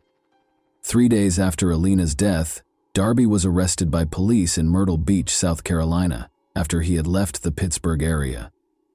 2 knives were seen in an Oakland sewer grate in a photograph taken by Pittsburgh homicide investigators. The knives were gathered as proof. After allegedly stabbing and beating his ex-girlfriend to death, Matthew Darby is accused of throwing the knives as he left her house. David Schrager, Darby's lawyer, stated that he was not shocked by the result because preliminary hearings had a low standard for evidence. "We have a lot of discovery. We have to do a lot of evidence gathering," he stated. He insisted that Darby was innocent, saying, "We're going to get to tell our side of the story at a later time. There is no forensic evidence. There's no testimonial evidence," he stated. "All we have is a lot of circumstantial evidence, and that provides a maybe." Using 4 required aggravating factors: that he was the target of a PFA brought by the victim, that she was a prosecution witness against him, and that he had a history of felony convictions involving violence or the threat of violence, prosecutors declared they would pursue the death penalty against Darby. In order to avoid the death penalty, Darby consented to enter a guilty plea to first-degree murder, which carries a mandatory life sentence. Alina Shekhet was a bright, energetic college student who wanted to work with young children as a physical therapist. "It was her dream," her father Shekhet stated. and she worked so hard. She was the best person in the world. I lost my beautiful princess, he said while weeping. He said, I don't know what else to say. He said his daughter was popular, friendly, and loved to sing and dance. His words, she made everyone happy. She had such a bright future. He has taken Alina from us in an unimaginable way, Jan Shaket remarked of Darby. He has stolen so much from us, including a future with our daughter. Without her daughter, there wouldn't be a wedding gown, a graduation, kids, or family vacations. My daughter died. It's a very short phrase, but it's strong enough to shock and paralyze every single cell of my body when I have to pronounce that phrase.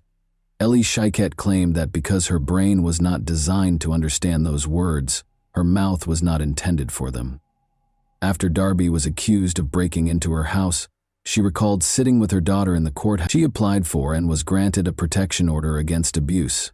She claimed that her daughter still harbored feelings for the man she feared. According to Ellie Shaket, she wanted to help him. She didn't want that PFA to go to jail, according to her daughter. She wished to shield and assist him. She expressed to her mother her desire for him to stop bothering her. She inquired as to whether Darby found joy in destroying her daughter. He failed, she informed him. Darby, wearing a red jumpsuit from Allegheny County Jail with a white long-sleeve shirt underneath, only answered Judge Manning's questions. Darby was given the mandatory life sentence without the possibility of parole for first-degree murder, and when asked why he was entering a guilty plea, he responded, "Because I am guilty." In addition, Darby entered a guilty plea to charges of trespassing, burglary, theft, and possession of a criminal instrument in relation to the murder of Alina Shaket. Darby entered a guilty plea to trespassing in a different case where he had broken into Alina's apartment 2 weeks prior to the murder. But a year later, Darby filed a post-conviction petition claiming ineffective legal assistance with new attorney Joseph Hudak. Darby claimed in his filings that Thomas Farrell, his lawyer at the time, had not adequately explained the case or conducted a risk analysis.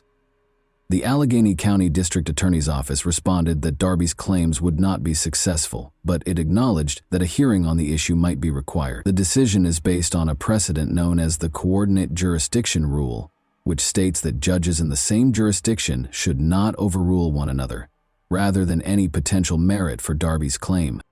Joseph Hudak, Darby's new lawyer, said, "This is the first step in taking back Darby's life sentence." He said, "I think Darby has been totally mischaracterized, and I believe Darby is guilty at the most of third-degree murder, and a jury might find him guilty of voluntary manslaughter." Hudak said Darby's lawyer should not have pushed him to enter a first-degree murder plea. Hudak stated, "I don't think the evidence ever supported a death penalty verdict," adding, "And there was so much mitigation, I don't think he would have received the death penalty anyway." Darby hasn't given up on his goal of being released from prison, but his attempts haven't been successful thus far. He is presently incarcerated for life. Alina was a remarkable young lady. She exuded vitality, love, and vitality. Everyone around her felt special because of her caring nature. Every room she walked into was made brighter by her amazing smile. Everyone felt like they were in on the joke because of her infectious laugh. She was living, not merely existing. The Shakets are proud of the legacy Alina has left behind and the light she has brought into the world, despite the fact that her family misses her terribly. And that wraps up today's chilling story. If you enjoyed this video, don't forget to like and subscribe so you never miss a new upload. Also, let me know in the comments what part of this story shocked you the most. Thank you for watching, and I'll see you in the next video.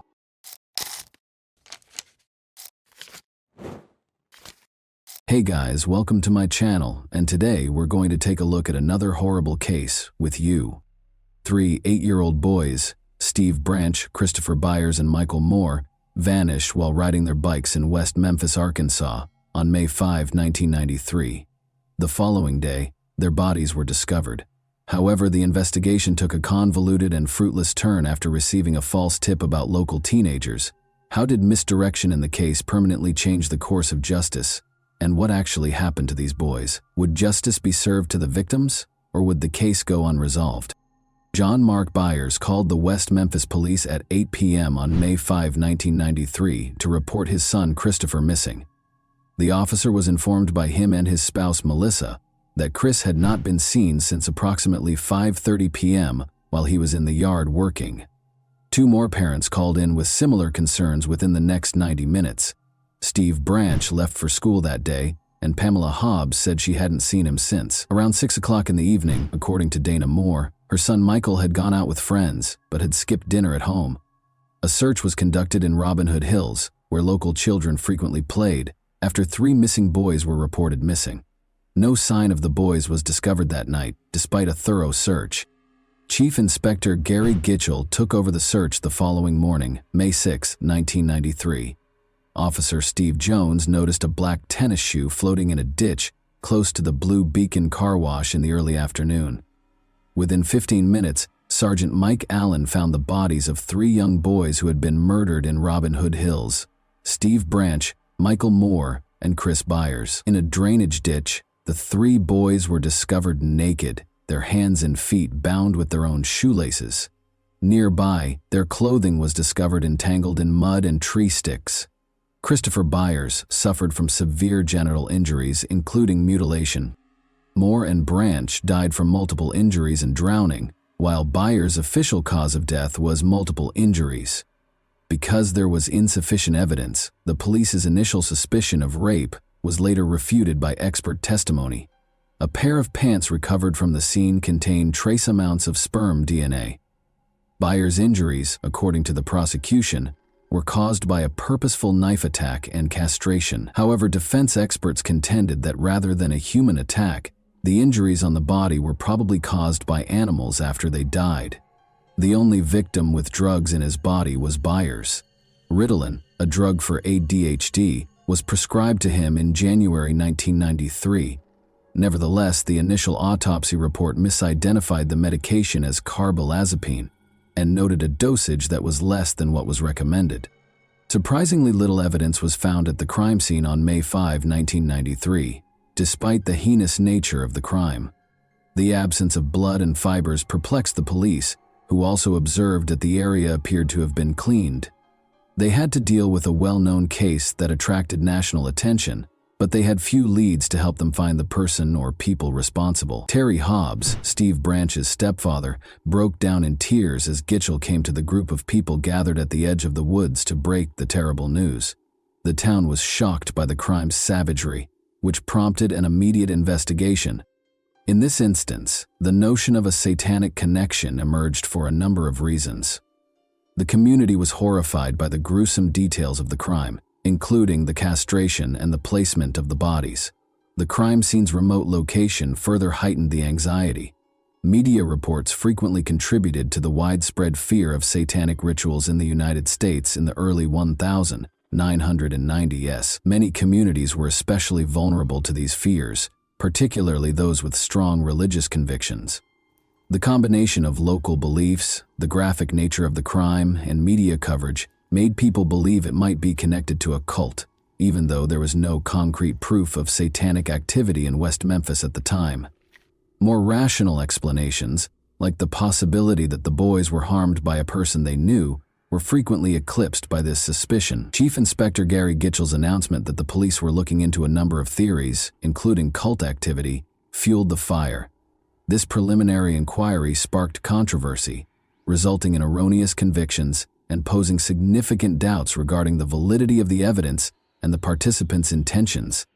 3 young men, Jason Baldwin, Damian Eccles, and Jesse Miskelly Jr., were soon identified as suspects by investigators, and the pursuit of answers permanently altered their lives. A local teen with a problematic past was Damian Eccles. He was a 17-year-old high school dropout who was well known for his sinister hobbies and mental health issues, which included severe depression. He was a prime suspect in the case because of his unusual appearance, which included tattoos, long hair, and black clothes.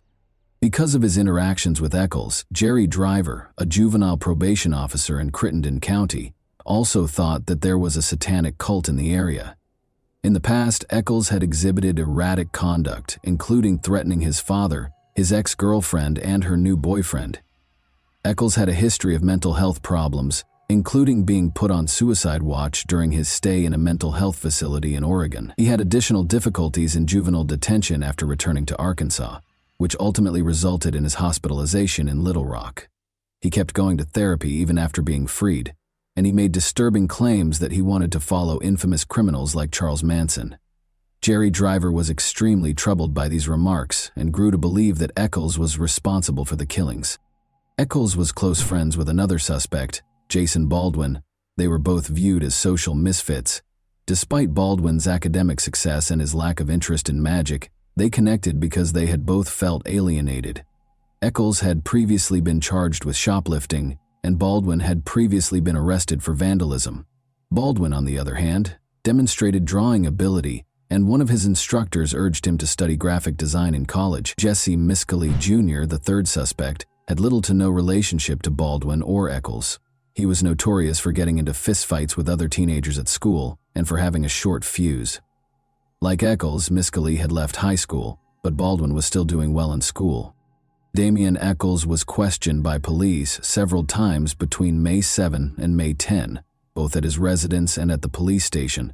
During these sessions, Eccles repeatedly asserted that he knew nothing about the boys and called the killer sick.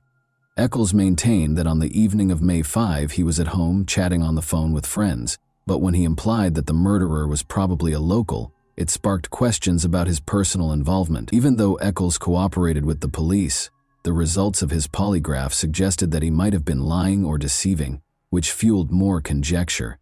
Investigators also focused on Jason Baldwin, who denied any misconduct, but they kept examining both teenagers. When local waitress Vicky Hutchison stated that she thought the killings were connected to a cult, the case took a different turn. She was keen to help the police and advised them that she could make friends with Eccles in order to conduct additional investigation. Miscali got to know Eccles when he worked as a babysitter for Vicky Hutchison. After introducing him to Eccles, Hutchison started questioning Miscali about the case. Miscali reportedly joined Hutchison at an occult event, or Sabbat, where she observed strange rituals and sexual activities involving young people. As a result, Miscali was taken to the police station to be questioned. When Aaron, Hutchison's son, stated that he had gone to the woods with the killed boys and said he had witnessed 5 men acting strangely, the matter became more complicated. This added complexity to a story that was already unreliable due to inconsistencies. Her answers to the police's polygraph test showed that she was telling the truth. Chief Inspector Gary Gitchell and his team made the decision to question Jesse Miscali Jr., a suspect in the killings of the 3 young West Memphis boys, on June 3, 1993. About 9 in the morning, they came up to him. The $35,000 reward for information that could result in arrests was highlighted. Jesse denied having anything to do with the killings during the polygraph examination. Detective Bill Durham thought he was lying, though. After being interrogated extensively, Jesse finally stated that he, Jason Baldwin, and Damian Eccles were responsible for the killings. The officer yelled at him and insisted he knew more than he was confessing, according to Jesse's later account. He found it difficult to claim his innocence and started repeating what the detectives had told him. Gitchell corrected him when he wrongly claimed that the boys were bound with rope, stating instead that they were bound with shoelaces. As a result, Jesse altered his account to fit the officer's specifics. Jesse was questioned for hours before her confession was captured on tape. He stated, "Damian hit Chris Byers, and Jason assaulted Steve Branch," claiming to have seen what happened in Robin Hood Hills. Soon after, Deputy Prosecutor John Fogelmill requested warrants to search Jason, Damian, and Jesse's residences. All 3 were taken into custody and accused of capital murder by 10:30 p.m. At a press conference the following morning, Gitchell affirmed his strong belief in the case. Damian Eccles was 18, Jason Baldwin was 16, and Jesse Miscali Jr. was 17 when they were taken into custody. Judge David Burnett held a pretrial hearing in Marion, Arkansas, on August 4, 1993. He made the decision to try Jesse Miscali apart from Jason Baldwin and Damian Eccles.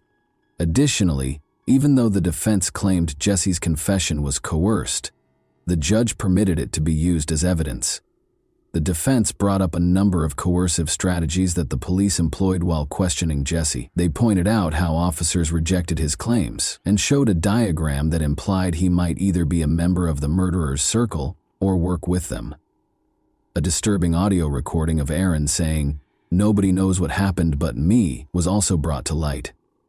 In a landmark decision, the judge determined that all three defendants would face adult trials. This ruling raised the stakes in a case that was already garnering national attention and sparking debates about the treatment of young suspects in the legal system.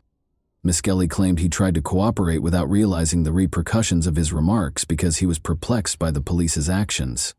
The three boys were still being held while the defense and prosecution got ready for trial.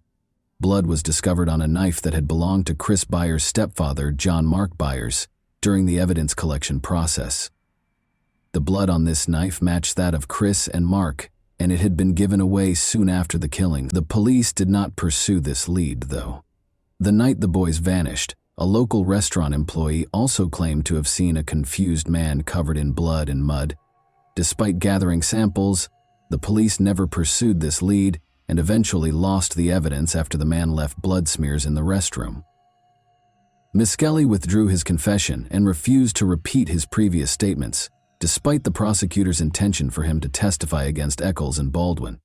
Baldwin and Eccles' trials began on February 28, 1994. As Judge Burnett, Prosecutor Fogelman, and the defense teams determined what evidence could be presented to the jury, both trials received significant media coverage and encountered legal difficulties. A jury consisting of 5 men and 7 women heard Jesse Miskelly Jr.'s trial in Corning, Arkansas on January 18, 1994. Although Prosecutor John Fogelman acknowledged that Jesse's confession contained inconsistencies, he asserted that these were caused by Jesse's attempt to minimize his involvement in the killings.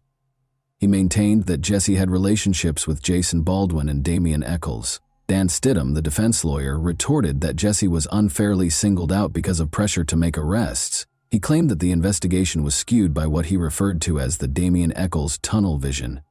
Stidham maintained that he was afraid while being questioned and that Jesse's confession was coerced. When the mothers of the 3 murdered boys testified about their final moments with their sons on May 5, 1993, the trial became emotional. Because he was concerned that it might annoy judges who felt sorry for the bereaved families, Stidham decided against asking that line of inquiry. The prosecution's version of events was unsettling. Investigators explained how the boys' bodies were painfully found during the search for them. In the courtroom, the jury noticed the boys' bicycles leaning against a wall. The mood was solemn, as Fogelman displayed more than 30 gory images of the corpses. As more unsettling pictures were displayed, pathologists talked about the autopsy results. Jesse appeared extremely at ease throughout the lengthy interrogation, according to Inspector Gary Gitchell. The jury was silent when Fogelman played a recording of Jesse's 34-minute confession to support his argument. Jesse's statements showed significant inconsistencies during cross-examination. The evidence did not support his claims that the boys were bound with brown rope and that the killings occurred at noon. Detective Gitchell claimed that Jesse's confusion was the cause of these mistakes because they were concerned that Aaron Hutchison's story might be discredited. The prosecution decided not to call him. Vicky, his mother, was called instead, and she talked about her quest for justice.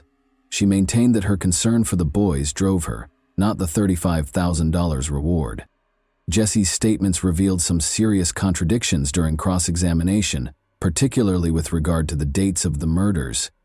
Aaron Hutchison, a crucial eyewitness, was not called to testify by the prosecution. Rather, they introduced his mother, who spoke about her attempts to get the boys justice. Regarding tangible proof, Jesse's involvement in the crime was not demonstrated by any signs. Regarding certain fibers discovered close to the bodies, a crime lab specialist testified.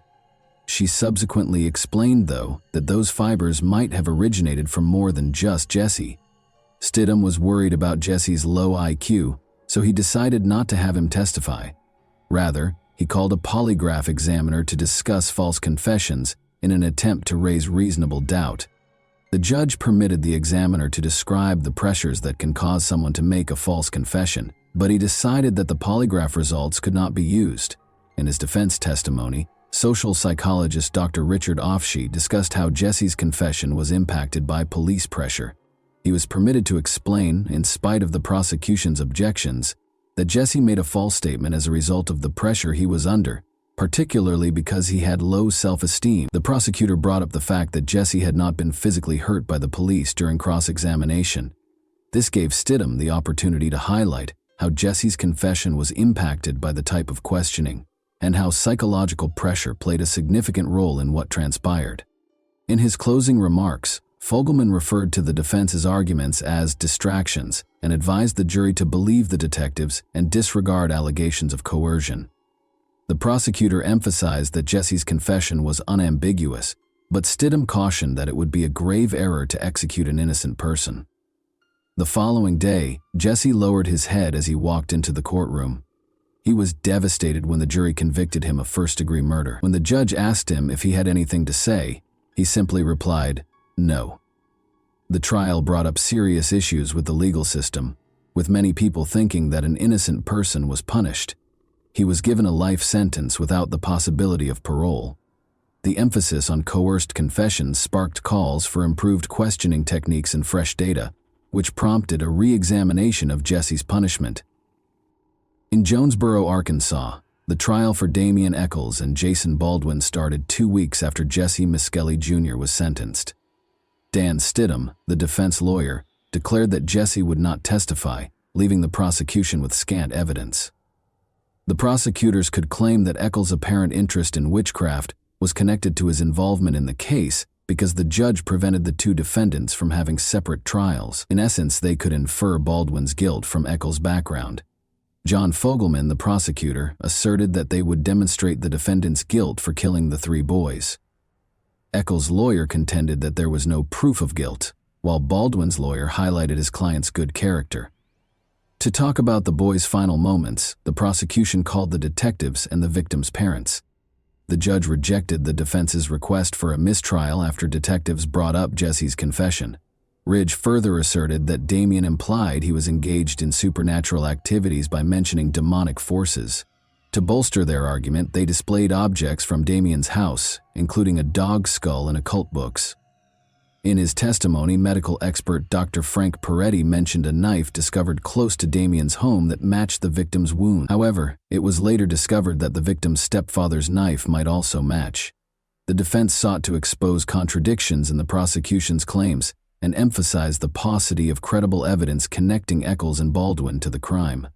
They stressed that the evidence was only suggestive and called in experts and witnesses to discuss false confessions. The jury found both defendants guilty of capital murder in spite of efforts to provide an alibi and cast doubt on the validity of the police investigation. Jason Baldwin received a life sentence without the possibility of parole after the jury found him guilty. In contrast, Damian Eccles was given the death penalty, more precisely a lethal injection. This result generated a lot of public interest and raised questions about the fairness of the trial. The West Memphis Three's defense teams diligently sought to appeal their sentences shortly after their trials, pointing out mistakes in the trial and introducing fresh evidence. Vicky Hutchison acknowledged lying under duress from the police, and the jury foreman was charged with misconduct during the trial, which might have affected the outcome. A new hearing resulted from new DNA evidence that connected Chris Byers' stepfather, Terry Hobbs, to the crime scene. There was broad support for the case. Devil's Knot, written by Arkansas reporter Mara Leverett, focused on the failure of justice, while Paradise Lost, a documentary directed by Bruce Sinofsky and Joe Berlinger, was released in 1996. Johnny Depp, Natalie Maines, and Eddie Vedder were among the celebrities who expressed their support. Following several unsuccessful appeals, the Arkansas Supreme Court scheduled a hearing for the new evidence on November 4, 2010. After realizing that this evidence might not establish their innocence, Eccles' new attorneys negotiated with the Attorney General to forego the hearing and proceed with new trials. They suggested an Alford plea, which limited the defendants' ability to seek damages for their erroneous convictions, but permitted them to enter guilty pleas to lesser charges while retaining their innocence. Jason Baldwin reluctantly agreed to the plea in order to spare Eccles from being executed. After serving 18 years in prison, all 3 men were released on August 19, 2011. However, there was no compensation for their time served, and no additional investigation into the initial murders, so their case remained unresolved.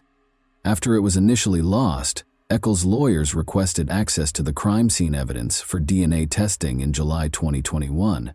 The majority of the evidence was later found to be undamaged. The Arkansas Supreme Court's decision on April 18, 2024, that people who accept an offered plea still have the right to request a new trial under a particular act, and permitted Eccles to undergo new DNA testing, sparked discussions about justice, the validity of eyewitness testimony, and how societal anxieties can influence court rulings. The case serves as a reminder of the issues with the legal system and the continuous fight for people who were wrongfully convicted and imprisoned. And that wraps up today's chilling story. If you enjoyed this video, don't forget to like and subscribe so you never miss a new upload. Also, let me know in the comments what part of this story shocked you the most. Thank you for watching, and I'll see you in the next video.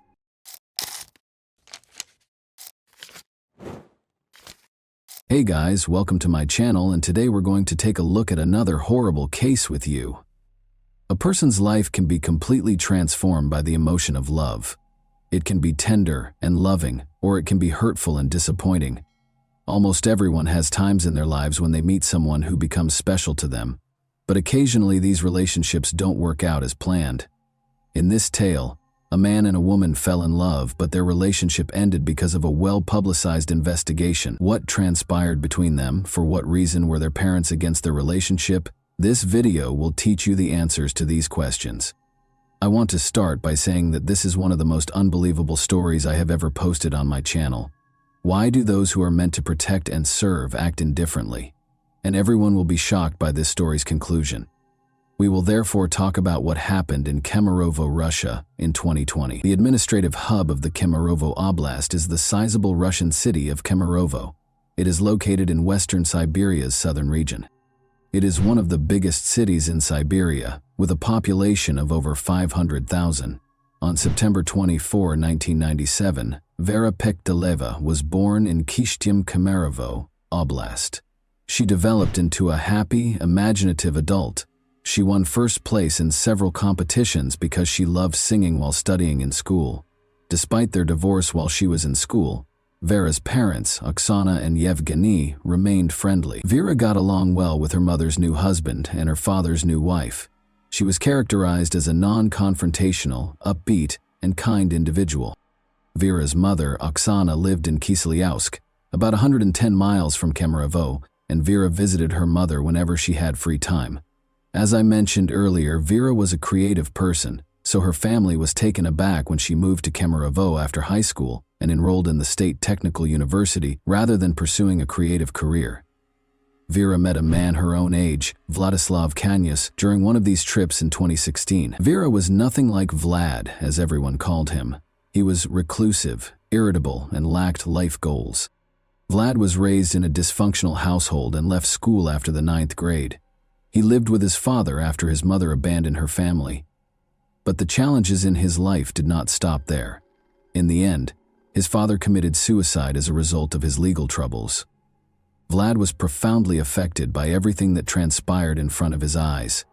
Vera fell in love with Vlad despite the fact that they had little in common. Vera's parents opposed this relationship because they were aware of Vlad's identity. Although we sympathized with the man and understood that his life wasn't easy, we wanted Vera to have an entirely different life. We didn't agree with her decision. According to her mother, Oksana, we waited for her to break up with him. Vera's father requested that they break up after learning about Vlad. But Vlad and his daughter remained together. She simply ceased discussing him with her parents. Vlad never showed up for our family get-togethers. The pictures on Vera's social media accounts did not feature him. She seemed to be concealing him, Vera's mother recalled. It's important to note that in 2019, Vera and Vlad moved to Kemerovo to live together. Vlad, who was unemployed and did not want to change that, loved living with Vera, and her parents helped pay for the apartment. She always had some cash in her wallet and was intelligent and attractive. She gave him financial support. The couple's relationship was strained. It was obvious that Vlad would not stop abusing alcohol. In November 2019, Vlad allegedly beat her, according to her parents. When Vera finally made the decision to end this toxic relationship, her boyfriend was adamantly against it. As previously stated, Vera's parents assisted her in paying for the apartment where she and Vlad resided. Since Vera ended their relationship in November 2019, it stands to reason that Vlad ought to have moved out, but he refused to do so. He enjoyed living at the expense of others. This is a passage from Vlad's testimony. It will help you understand what transpired after Vera made the decision to break up with him. However, keep in mind that this is Vlad's testimony. Whether or not you believe what he says in his testimony is up to you. "I got into a fight with Vera on December 15th, 2019, he said. "I wanted to go to a nightclub, but she said no, so we got into a fight. Vera started traveling frequently to Kislyovsk during our time together. Slowly, she started to distance herself from me. She informed me that she was speaking to someone else. Remember that. Vera had told Vlad she was ending their relationship a month prior," he went on. "Our mutual friend also told me that she was seeing someone else. According to her, Vera was seeing Alexander, a man from Kislyovsk. I was not personally acquainted with him. I wanted to speak with Vera after finding out that she was seeing Alexander. During this period, we remained in the same apartment. Following our argument on December 15, 2019, she departed and took a few items with her. At the same time, I kept calling her to stay in contact. I offered to assist Vera in moving her remaining possessions to a different apartment when I called her on January 12, 2020. I offered to meet and move things, and Vera accepted. I would assist her with the move, we decided. We decided to meet in the afternoon on January 13. I was supposed to get her belongings. Vera approached me on January 13, 2020, at approximately 4 or 6 o'clock. I wanted to leave this apartment as well, so when she arrived, we packed our belongings. Without Vera, I didn't want to live there. We consumed beer, liqueur, and vodka while packing. Then I was intoxicated and Vera was intoxicated too. On January 14, 2020, we drank alcohol until 5 in the morning. We had no arguments while we were drinking, but when I brought up our relationship and suggested that we get back together, I revealed that I knew she was seeing another man, which caused a rift between us. It was not to her liking. She then began to curse, insult me, and hit me. Specifically, she kicked me at least 5 times in the groin and struck me in the face with her palm at least 8 times. When she slapped me, I felt no pain. Vera began hitting me first, but I felt physical pain when she kicked me between the legs. It infuriated me. She lied and claimed she wasn't seeing another man at the same time, which infuriated me. Vera kept insulting me, saying that I was intruding on her personal life because I was aware of every detail about her at the time. Vlad told the police that version of events. We'll talk about the opposing viewpoint next, which provides compelling evidence that Vlad was dishonest in his testimony. Take note of this phrase. On January 14, 2020, we drank alcohol until 5 in the morning. We did not argue while doing so. Vera had no intention of sharing the apartment with Vlad, much less partaking in alcohol. She requested a friend's assistance with the move. Vera left a voicemail for her friend at 5:08 p.m., stating that she was already in the apartment packing up her belongings. At around 6 o'clock in the afternoon, she promised to be at her new apartment. Vera requested assistance from a friend to move her belongings from the taxi to the apartment. Vera left another voicemail 3 minutes later. She asked her friend to assist her with the move by coming to the apartment where she and Vlad shared.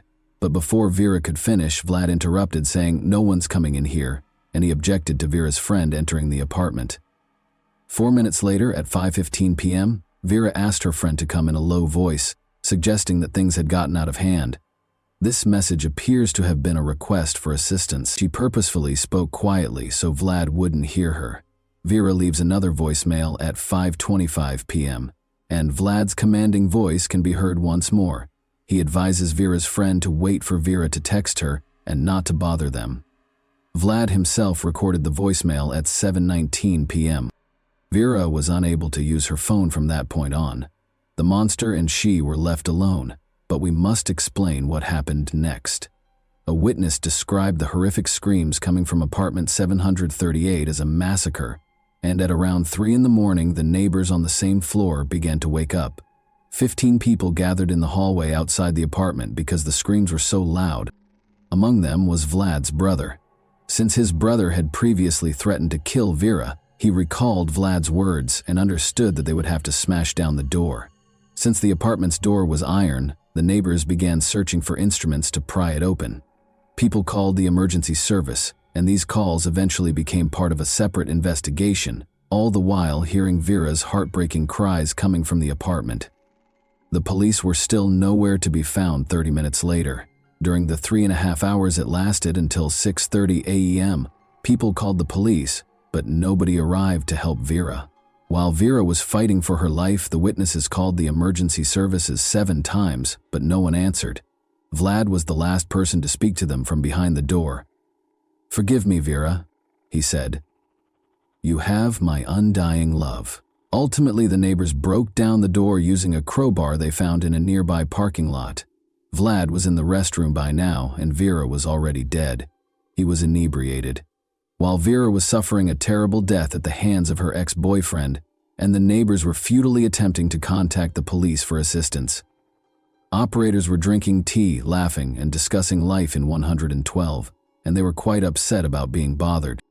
It was only after Vera's death that the police showed up.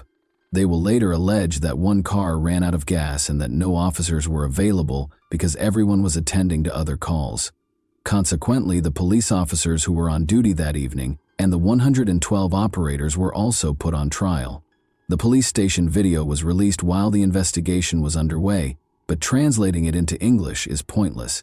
I can sum it up in one word: indifference, and even without subtitles, it's obvious. Recall that Vlad stated in his testimony that he and Vera had no disputes until 5 in the morning, but the forensic analysis revealed that he had lied. 6 hours prior to her demise, Vera sustained her initial injuries, at around midnight, that is. It indicated that she had been beaten and injured by Vlad Kanyas for 6 hours prior to her passing. Her nose and ribs were broken, and she had approximately 100 injuries total, including stab wounds. Additionally, there were marks from strangulation on her neck. If you were surprised by the police's lack of action, prepare yourself. You won't believe what happened next. Over 1,000 people showed up for Vera Pexteleba's funeral, and the church was unable to accommodate them all.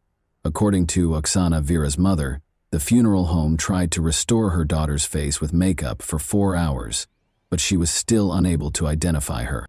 Her injuries were that severe. Vlad Kanyus was telling the investigators in the meantime his account of events. Naturally, he made an effort to minimize his involvement in this crime. He said as much about that evening. "I told her I knew she was seeing another guy and suggested we get back together when I first started talking to her about our relationship. We began to argue. It was not to her liking. She then began hitting me, insulting me, and using profanity. In particular, she struck me in the face with her palm at least 8 times and kicked me at least 5 times in the groin. When she slapped me, I felt no pain. Vera began hitting me first, but I felt physical pain when she kicked me between the legs. It infuriated me. She lied and claimed she wasn't seeing anyone else, which infuriated me. Vera also claimed that since I was well versed in her personal life, I was intruding on her privacy. She persisted in insulting me during this time. So I became enraged and struck her multiple times with my palms, roughly 4 times on the head, though the blows were not very strong. Vera fell to the ground and struck the closet when I struck her. On her stomach, she lay. She struck me back too. Specifically, she used her fists and palms to beat my head. It hurt. She didn't stop even after I told her to. She scratched my back, I recall. I then made the decision to grab her by the neck. On the floor, I noticed an iron.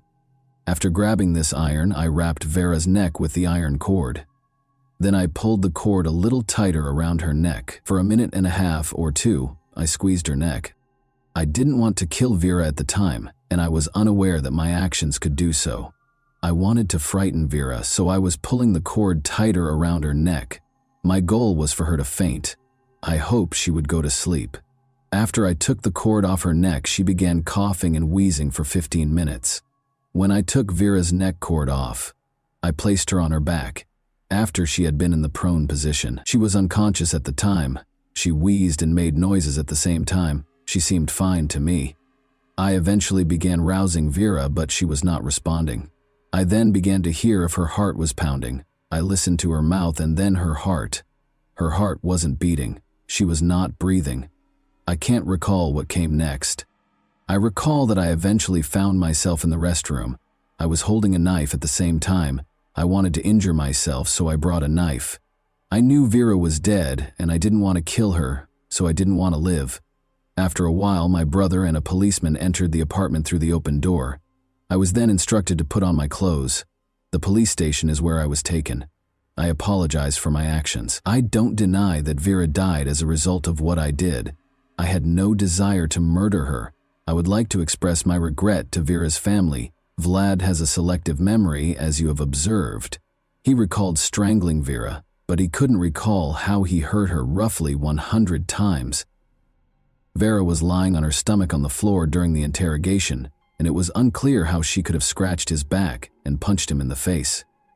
It also became evident how Vlad's brother got to the crime scene. He lived in a different city, after all. This is what Vlad said to the police. I called my brother and informed him of the situation. My brother advised me to call an ambulance and perform cardiopulmonary resuscitation on Vera after I informed him that she was not breathing. I attempted to administer first aid to her. I attempted to massage her heart and perform CPR. He called his brother around midnight and threatened to kill Vera, according to information uncovered during the investigation. When questioned again about Vera's injuries during the second interrogation, he said, "It was probably me who caused those injuries to Vera. Although I didn't keep track of how many blows I delivered, the expert discovered some injuries on Vera's body that might have been my fault. I can't recall how many times I struck her, but I believe it was the same amount as the expert suggested. I acknowledge that I caused her every injury listed in the report. I desired quiet. I didn't consider how she was suffering. During our argument, she yelled at me and insulted me. When I struck her, I didn't like it. I didn't enjoy her yelling. I wished she would stop talking. At the time, I didn't consider her suffering. Additionally, Vlad Kanyus claimed that he and Vera were intimate by consent. Since it was impossible to prove the opposite, the charges pertaining to this were ultimately dropped that evening. Emergency service operators and police officers were charged with negligence. It's difficult to accept, but throughout the investigation, they continued to give ludicrous justifications for their actions, and no one suspended them from their jobs. For each of the 5 defendants, the prosecutors sought actual prison sentences, but the judge made a different decision. They were given suspended sentences ranging from 1.5 to 2 years. Additionally, the court mandated that each give the victims roughly $350. The police department also had to pay about $11,000 at the same time. Although the ruble is the currency of Russia, I have converted all amounts to US dollars. The indictment claims that the police officers had gasoline, and even if they didn't, they should have taken the proper action to address the situation. However, they did not view going to the scene as an urgent task, so everyone can understand these numbers. According to them, neither police officer admitted guilt and refused to assist with the investigation. The investigation team was at another address where the man's body had been discovered earlier, when witnesses called to report the woman's screams and cries for assistance. Vera had no intention of staying in the apartment that night, so we'll probably never find out what actually transpired. She even asked a friend to assist her in moving. Thus, there is every reason to believe that Vlad poured alcohol into Vera's mouth while she was unconscious, or forced her to drink it. He had time to devise a story that would demonstrate that everything that occurred was accidental. Vlad Kanyus was given a 17-year prison sentence by the court in the summer of 2022. He partially acknowledged his guilt. Additionally, he was mandated to make a compensation payment of roughly $45,000. Vera's parents were shocked by what transpired next, since they felt that 17 years was a very light sentence for what Kanyus had done to their daughter. They intended to appeal the decision. But Vlad was not even imprisoned for a year. Pictures of Kanyus in uniform were broadcast on the network in November 2023, and it was revealed in April 2023 that he had been pardoned by the president following 6 months of involvement in the war. He was also released from the duty to compensate Vera's parents in any way, and you are all aware of the type of conflict Russia is currently embroiled in. In Russia, the case of Vera Pekteleva has generated a lot of interest. Not less poignant was the news of Vlad Kanyus's pardon. This is what the Russian president's press secretary had to say about it. Pardoning follows a specific process, which we have discussed on numerous occasions. The convicted individual should first confess his guilt before the documents are sent to the president for review. This decision is made at the level of the Federal Bureau of Prisons, followed by the regional level, the federal district, the Central Commission, and finally the president. This is one method. Another is for prisoners, including those incarcerated for major offenses, to atone for their crimes with blood on the battlefield. Blood under shells and bullets was how they atoned for their sins. When Vera's parents found out that the person who killed their daughter was free and could start over, it's difficult to imagine how they felt. Such a chance will never come to their daughter. She was denied another chance. And that wraps up today's chilling story. If you enjoyed this video, don't forget to like and subscribe so you never miss a new upload. Also, let me know in the comments, what part of this story shocked you the most? Thank you for watching, and I'll see you in the next video.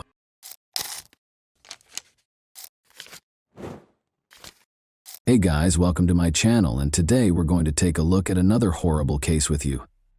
French television producer Sophie Toscan de Plantier was brutally murdered in December 1996 outside her vacation home in West Cork, Ireland. Although the investigation got off to a good start, the case ultimately ended because the police were misled by false witness statements. No one has been held responsible for her untimely death, even after all this time. What went wrong in this well-publicized investigation, and why does Sophie's murder continue to plague her family and the neighborhood? Let's investigate the specifics of this enduring enigma. On July 28, 1957, Sophie Toscan du Plantier was born in Boulogne-Billancourt. She was born into a wealthy French family that appreciated the arts and raised in the energetic city of Paris.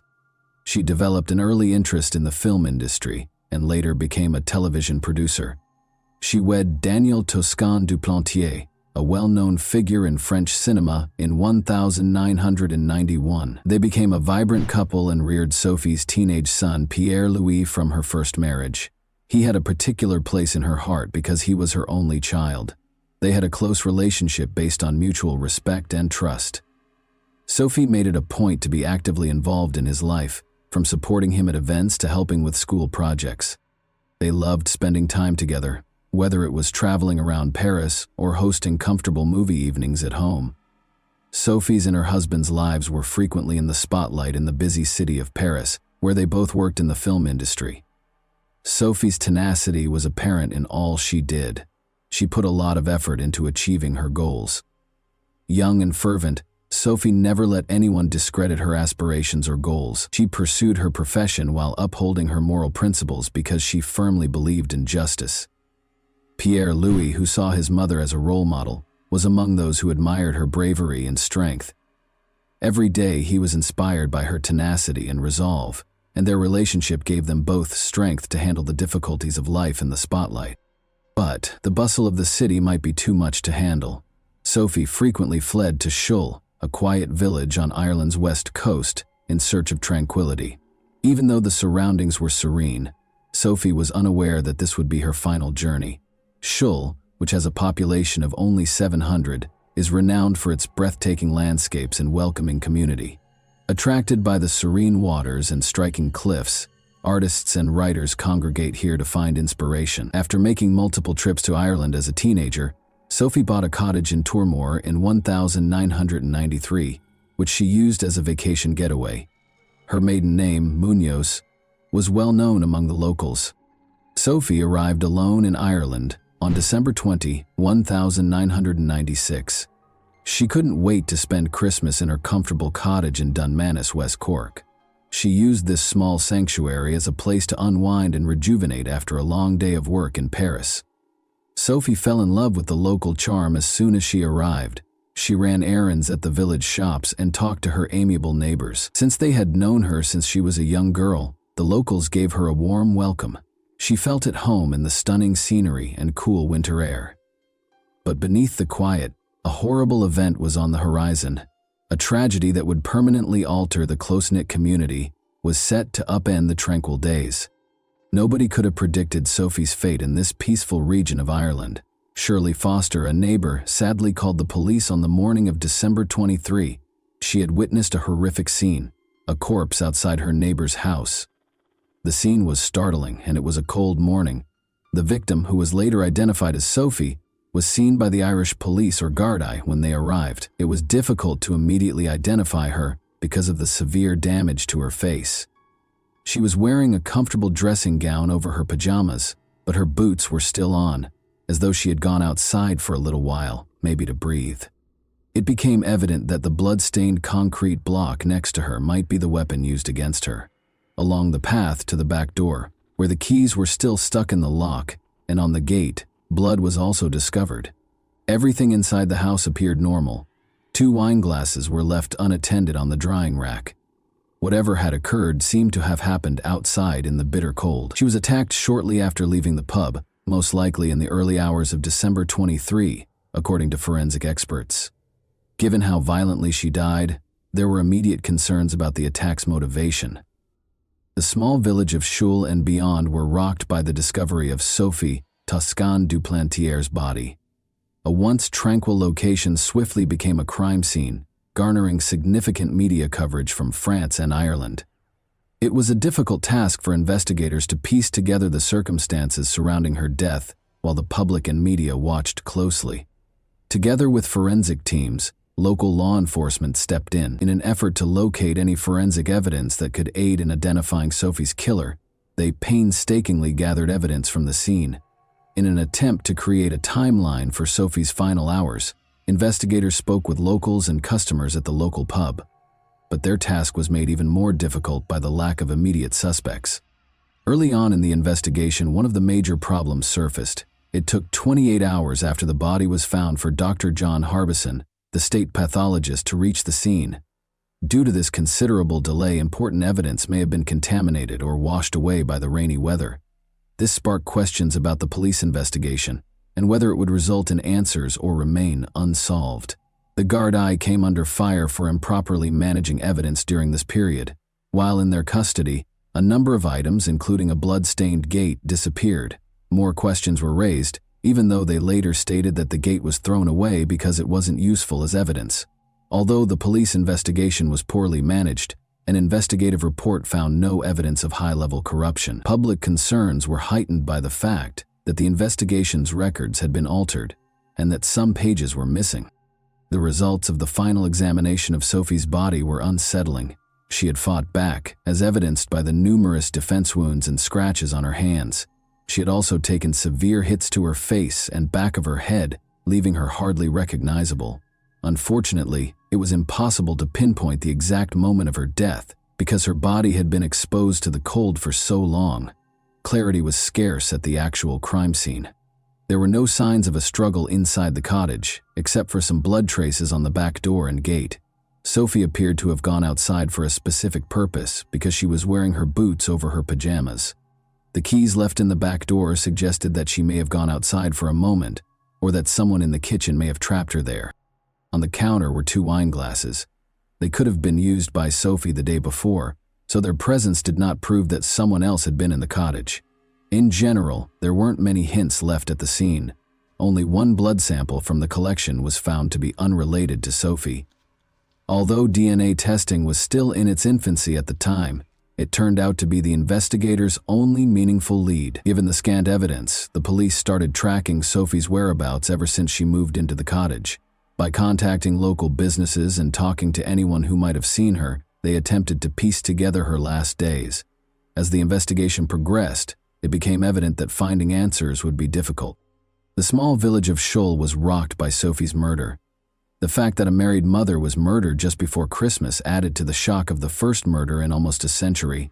The locals couldn't believe such violence could occur in their peaceful neighborhood. The villagers gathered to grieve and support one another, and they stayed up to pray in Sophie's honor. This sad incident sparked important conversations about safety, particularly for women, and the value of being vigilant even in quiet rural communities. The media significantly influenced public perception of the case as the investigation went on. There was a moral panic brought on by the coverage. The murder of Sophie was widely covered by the media as a change from a multicultural safe village to one that is now afraid. Crazy theories about what transpired were frequently included in the stories. Others offered strange theories, such as the idea that Sophie was killed by a horse, while others conjectured about French hitmen. Two London-based crime podcasters made the decision to delve deeply into the case and produced a multi-episode series that attracted the interest of major networks like Netflix and Sky Atlantic.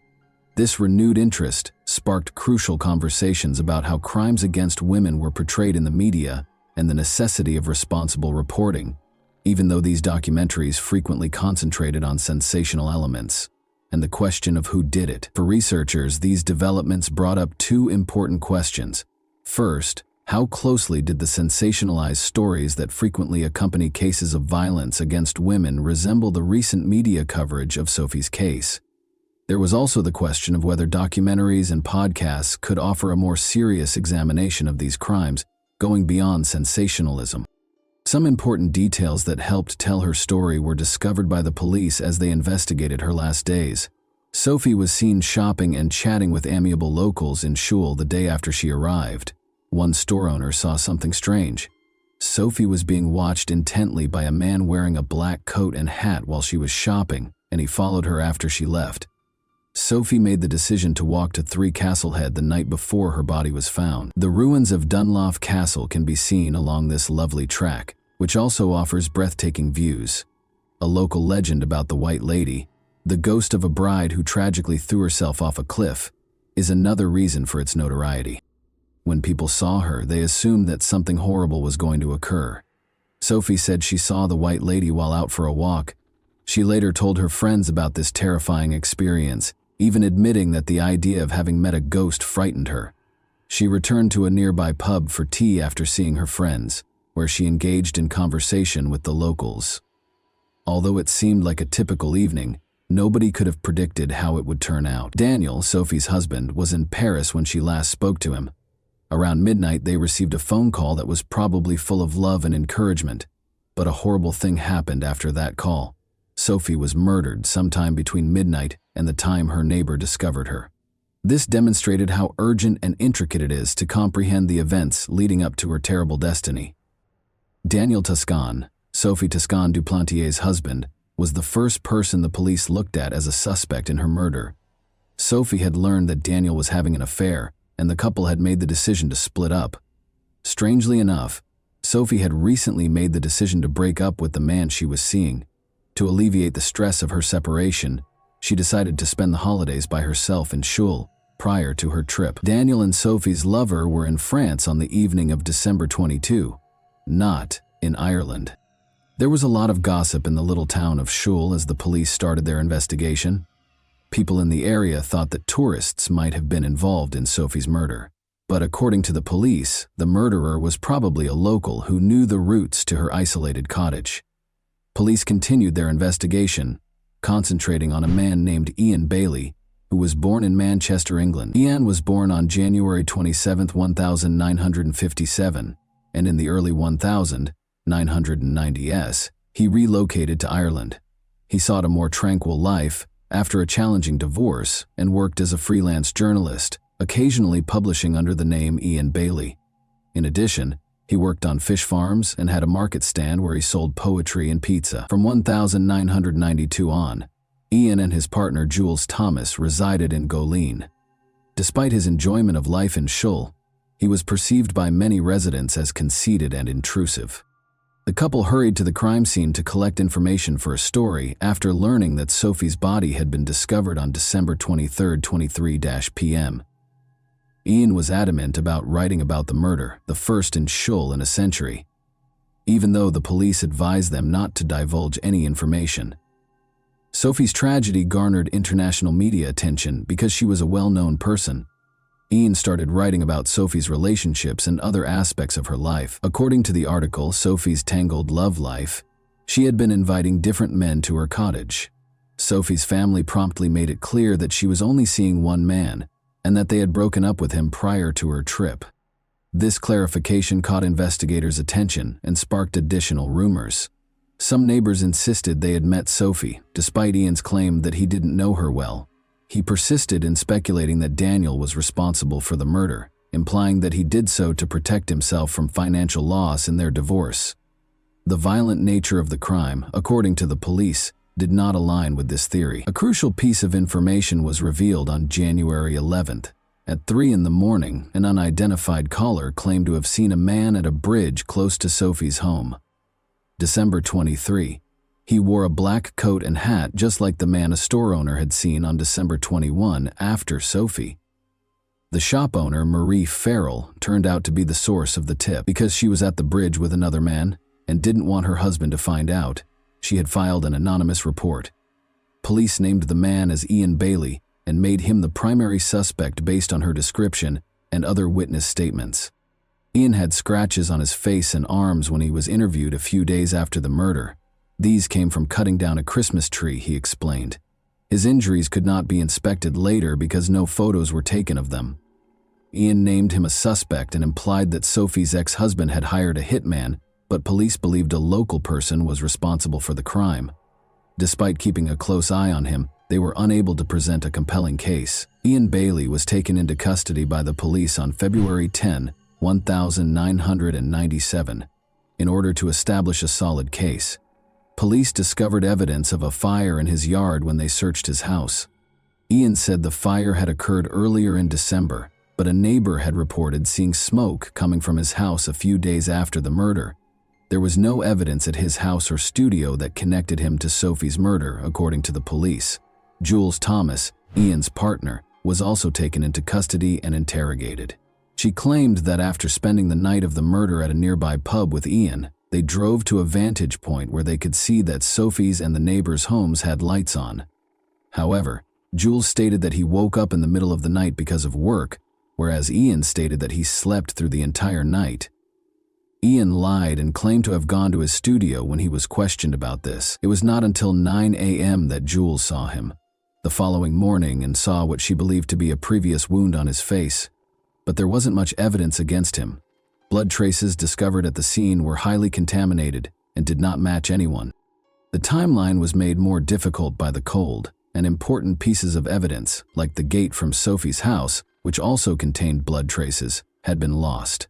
After reviewing the case, the Director of Public Prosecutions was unable to formally charge Ian.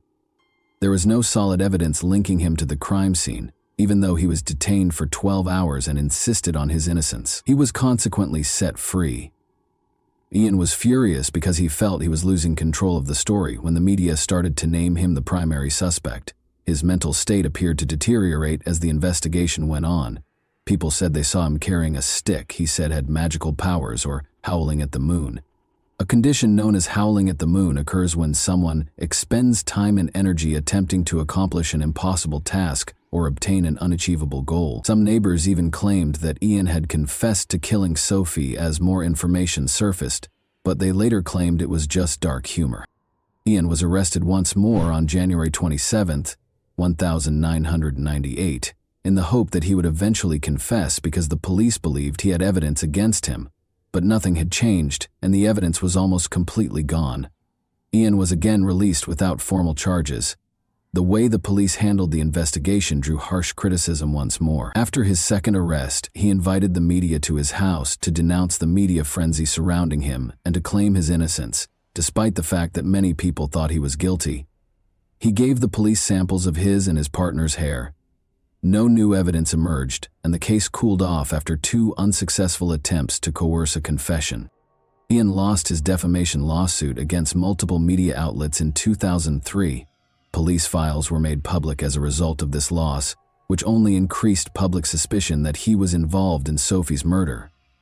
The main witness, Marie Farrell, testified during the trial that she saw Ian close to the crime scene. He threatened to change her statement, she said. It was also revealed that Ian and his partner had a tumultuous relationship, which included past instances of domestic abuse. The public saw Ian as a violent man, despite Jules' defense. Ian was going to be charged after losing the defamation trial, it seemed.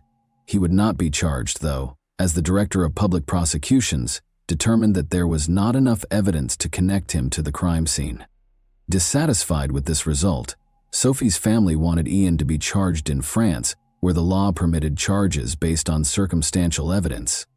Since there was not enough evidence to deport Ian from Ireland, they asked in 2008 that all files be moved to the French legal system so that he could stand trial. In a shocking turn of events, Marie Farrell withdrew her statement during the trial, 10 years after she had initially made it. Marie claimed that although she had seen a man the night of the murder, she had lied about who he was because the police had pressured her to do so. She emphasized that her initial testimony was false and clarified that Ian Bailey had never threatened her. This retraction revealed a number of issues with the inquiry. It demonstrated how the case had been impacted by biases in law enforcement's approach, the loss of crucial evidence, and police misconduct. These problems cast doubt on the veracity of the testimony used against Ian, as well as the integrity of the investigation. The Association for the Truth was established in 2007 by Sophie's family to advance the investigation. Ian Bailey's deportation was authorized by the Irish High Court after a French magistrate issued a European arrest warrant for him in February 2010. In March 2012, Bailey filed an appeal with the Supreme Court. The French government did not plan to try him at the time, according to the Supreme Court's decision in his favor. Furthermore, because the alleged offense took place outside of French territory and there was inadequate cooperation, 4 of the 5 judges concurred that the European arrest warrant stopped his deportation. Ian filed a lawsuit against the Irish government in November 2014, claiming that they were unfairly singled out for Sophie's murder. Marie Farrell's withheld statements were to be used by his legal team as evidence that the police had influenced him. She would not, however, reveal the identity of the man she had been with that evening when she was asked to testify. Ian lost the lawsuit as a result of this lack of credibility, which seriously hurt his case. Additionally, it was discovered that phone conversations at Garda stations had been surreptitiously recorded that same year. This sparked worries that there may have been anomalies in the abandoned Garda station's recordings of the Sophie murder investigation. 297 recorded calls pertaining to the case were reviewed by the Fennelly Commission. The commission discovered evidence that suggested the Gardaí had thought about deleting or changing evidence that could have cleared Ian Bailey. It came to the conclusion, though, that there was no evidence that they truly did this. The commission also pointed out that the Gardaí had improperly given journalists and other civilians access to private information regarding the investigation. In order to clear his name, Ian Bailey wrote to the Director of Public Prosecutions in 2016 and asked for a trial in Ireland. However, this did not occur. A European arrest warrant issued by French authorities, who wanted to deport him to stand trial for the murder of Sophie Toscan de Plantier, led to his arrest in Ireland in March 2017. The warrant was granted by the Irish High Court, but Bailey managed to evade extradition. Despite Ian's absence, a French court determined in 2018 that there was sufficient evidence to hold a trial. As a result, a trial without Ian started in France in 2019. Because there was no jury, only 3 judges, and more than 30 witnesses, the trial was unusual. A Paris court found Bailey guilty of murder on May 31, 2019, and he was given a 25-year prison term. An arrest warrant was issued for Europe. He was permitted to stay in Ireland after the High Court of Ireland decided there was not enough evidence to deport him. Following that, Ian Bailey was prohibited from leaving Ireland for fear of being arrested and deported to France if he traveled to another European nation. A specialized Irish police unit declared in the summer of 2022 that Sophie's case would be thoroughly examined. Ian Bailey passed away outside his Bantry home on January 21, 2024 at the age of 66, following a suspected cardiac arrest. Due to his history of domestic violence against his partner, which resulted in her hospitalization in 2001, his life was tainted by controversy. In Shull District Court, he was found guilty of assault. According to a psychiatrist's report, he exhibited aggressive and egocentric conduct, particularly when under the influence of alcohol. In order to fill the profound void left by his mother's absence, Sophie's son Pierre-Louis continues to visit Shull. Her death still hurts 25 years later, and he still finds it hard to move on from this tragic period of his life and find closure if the case is not resolved. One of the most well-known unresolved cases in Irish history is the murder of Sophie Toscan du Plantier.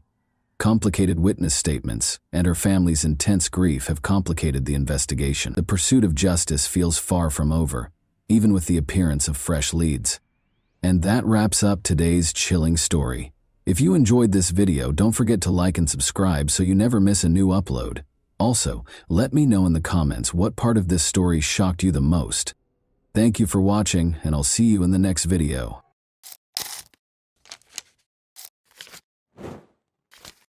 Hey guys, welcome to my channel, and today we're going to take a look at another horrible case with you. In December 2010, at St. Malachy's Church in Tyrone, Northern Ireland, it all began exactly where it ended. In front of more than 300 guests, beauty queen and educator Michaela Hardy and athlete John McArevey exchanged vows. But 3 weeks later, John came back with his young wife's body, buried in her immaculate wedding dress. What caused Michaela to pass away? Who could be so cold-blooded and cunning as to murder a woman who had just recently started to enjoy her wedded life with her beloved? And will international cooperation aid in the investigation of one of the most horrific and unforgettable crimes of the past several years? In 2005, John McArevey, the captain of the Irish football team, and Michaela Hardy, the daughter of one of the nation's best football managers, met in university. The young couple fell in love at first sight and had never been apart since. Michaela gladly accepted John's proposal while on vacation in Paris.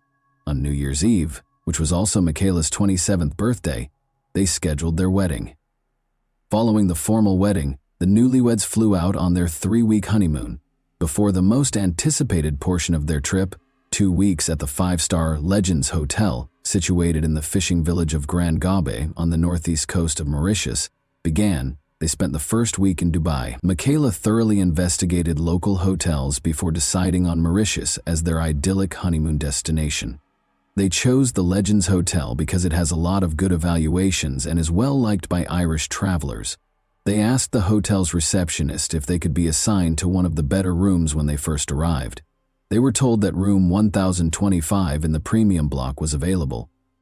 On January 10, 2011, after having breakfast together, John opted to play golf while Michaela sunbathed. They had lunch together once more. After lunch, Michaela usually looked forward to tea with something tasty.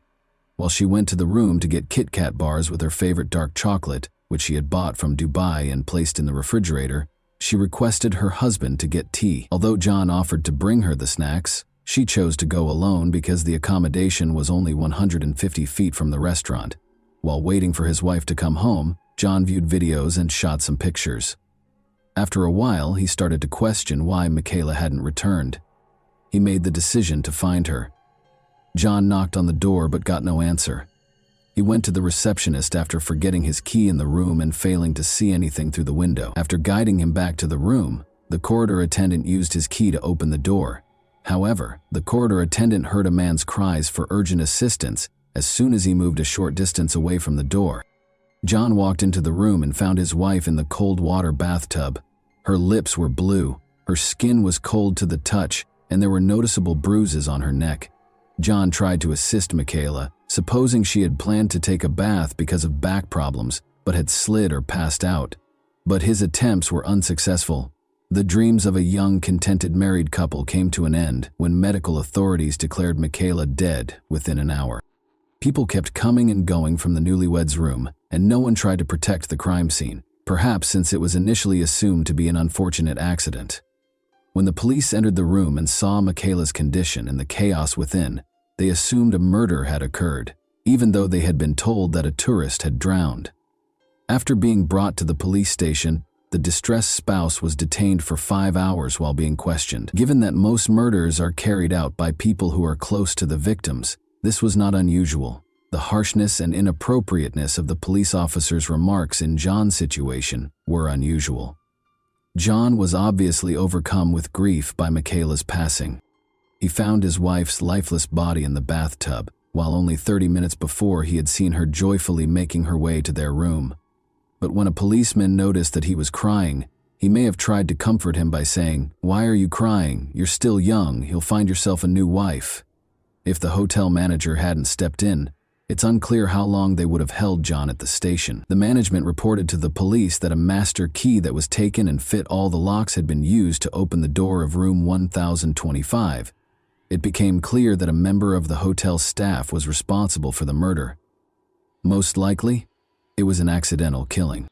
At 2:42 p.m., A staff member, possibly a security guard with the master key, entered the room. Michaela opened her own door 2 minutes later. The maid's sudden appearance forced the thief, who might have been hiding in a tiny alcove in the toilet, to make a snap decision. Since cleaning rooms is a standard procedure in hotels, he could have just grinned at Michaela and pretended to do his job if it was part of his responsibilities. Nothing would have happened. He was aware that his presence in the room would be difficult to explain, though, if he was a security guard. He then saw no choice but to hide in the bathroom and wait for the woman to just go. However, that did not occur. Michaela chose to seize the chance and went into the restroom as investigators conjectured. She found the robber inside. The thief attacked Michaela in a panic after she fled in fear. He put Michaela in the bathtub after realizing that he had killed her, possibly in an attempt to make it seem like an accident involving the maid. Despite the shock, he may have also imagined that water would wash away any DNA evidence left on his victim. The murderer was still present when John got up from the table at 3:05 p.m. to see why his wife was taking so long. John could have apprehended the murderer at the spot if he had his key card with him, but by the time he approached the administrator, requested that the door be unlocked, and stepped into the room, it was 3:26 p.m., and the thief, who had inadvertently become a murderer, had disappeared. The cops were under tremendous pressure to release John. It is critical to settle the case as soon as possible when a visitor is slain in a nation that depends significantly on tourism. The local police head claimed that the island had a 100% homicide clearance rate, which gave the impression that the case would be resolved quickly. Given that Michaela was one of 30 persons slain on the island in 2011, and that all cases but Michaela's were resolved by dubious confessions, one might assume he was merely praising the work of his colleagues, but any professional would be cautious. The police once again used admissions to solve every case the following year. The investigators had a perfect crime scene, which may have made up for the police's over-reliance on instinct and intuition, if that's what it is. Surveillance cameras were installed all throughout the hotel, the room was cleaned daily, the security system recorded every entry, and the hotel itself was essentially an invincible fortress with watchful security personnel everywhere. That was not at all the case, as we shall see in a moment. 2 hotel staff members were detained by the police within 2 days after the murder, and 2 of them, Avinash Tribhovan and Sandeep Munia, were charged with the crime. The other staff members obligingly became important prosecution witnesses. Dasan Narayanan, a hotel security guard, was also taken into custody a week later. On the day of the murder, Dasan was on duty. His fingerprints were discovered on a phony key that the robbers used to replace the stolen universal key in the security room, although it was impossible to determine his precise position at the time of the crime. There was nothing Dasan could do to explain how his DNA got onto the room's safe door. He gave a preemptive explanation for why his DNA might be present if it were discovered, acknowledging that he had touched Michaela's cheek in his haste to assist John. Nevertheless, the police chose to concentrate their efforts on Avinash and Sandeep and merely charged Dasan with being an accomplice to the thefts, despite his contradictory testimony. In 2012, the trial started on May 22. The police's pattern of obtaining confessions served as the foundation for the prosecution's case. According to the prosecution, Michaela discovered Avinash and Sandeep stealing cash from the safe or her purse when she returned to the hotel that day. In order to save their jobs, the robbers chose to silence Michaela because hotel workers frequently provide the majority of their family's income, not just their close relatives. Their colleague Raj Thikoi also provided testimony during the trial. After being arrested at first, he was granted immunity and turned out to be the most important prosecution witness. Raj claimed that although he was close to the room and heard a woman's anguished cries, he chose not to knock on the door. Rather, he hid and watched as Sandeep and an upset, sweaty Avinash left the newlyweds' room. When he later inquired about what had transpired, they responded, "Nothing happened, just keep quiet. If you say anything, we'll involve you in this matter." Prosecutors mostly relied on the confession that one of the suspects, Avinash Tribhovan, gave, in accordance with standard police procedures, in addition to witness statements. Because of their negligent investigation, it appeared as though the police were being judged alongside Sandeep and Avinash, even though they were the ones who were implicated. The defense lawyers called attention to all of the investigators' obvious flaws, errors, and gaps. First of all, the hotel was not closed when Michaela's death was found, and neither a visitor nor a staff member was questioned. The evidence was compromised since some tests were not carried out and others weren't done until the hotel room was given back to them. Although palm and fingerprints were discovered in the room, their owners were not recognized.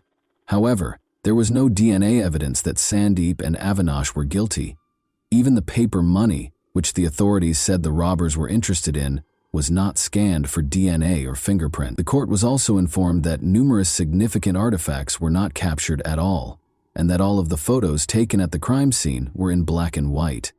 The enigma surrounding the 46 security cameras that recorded the activities within and outside the hotel, however, generated the most controversy. The cops refused to give the defense lawyers the videotapes in spite of repeated requests. As it turned out, they were unable to conceal the footage, not because they wanted to. Due to their inability to control the cameras, the police officers deleted 90% of the videos. Instead of providing a truthful response when asked to explain how the apparatus operates, they merely hit the button, which also happened to be the record button, and when they believed they were playing back the recordings, they were actually erasing them. International media questioned whether the local authorities were purposefully undermining the probe due to the police's obvious incompetence. Lastly, the defendants asserted that they only confessed after the police tortured them. Sandeep, who reportedly handed the keycard, stated that he was forced to make the confession under threat of a firearm. Avinash also refuted his testimony, claiming that he vomited blood after being tortured and subjected to water interrogation by the police. He was also allegedly informed that his wife would be deported and that he would have to move to Ireland to live with John McAvery, who would now require a new wife. Avinash claimed that he only signed the document that was given to him, not even reading his own confession. Even though he and Sandeep were in room 1009 where a VIP customer was scheduled to stay when the murder occurred, another witness said he was coerced into providing false testimony. Sandeep demanded that his subordinate keep the space spotless at all times. He even picked up the mop personally at one point to show how the floors should be cleaned. Telecommunications data also supported Sandeep's assertion that he was speaking on the phone with his sister in Britain at the time of the incident.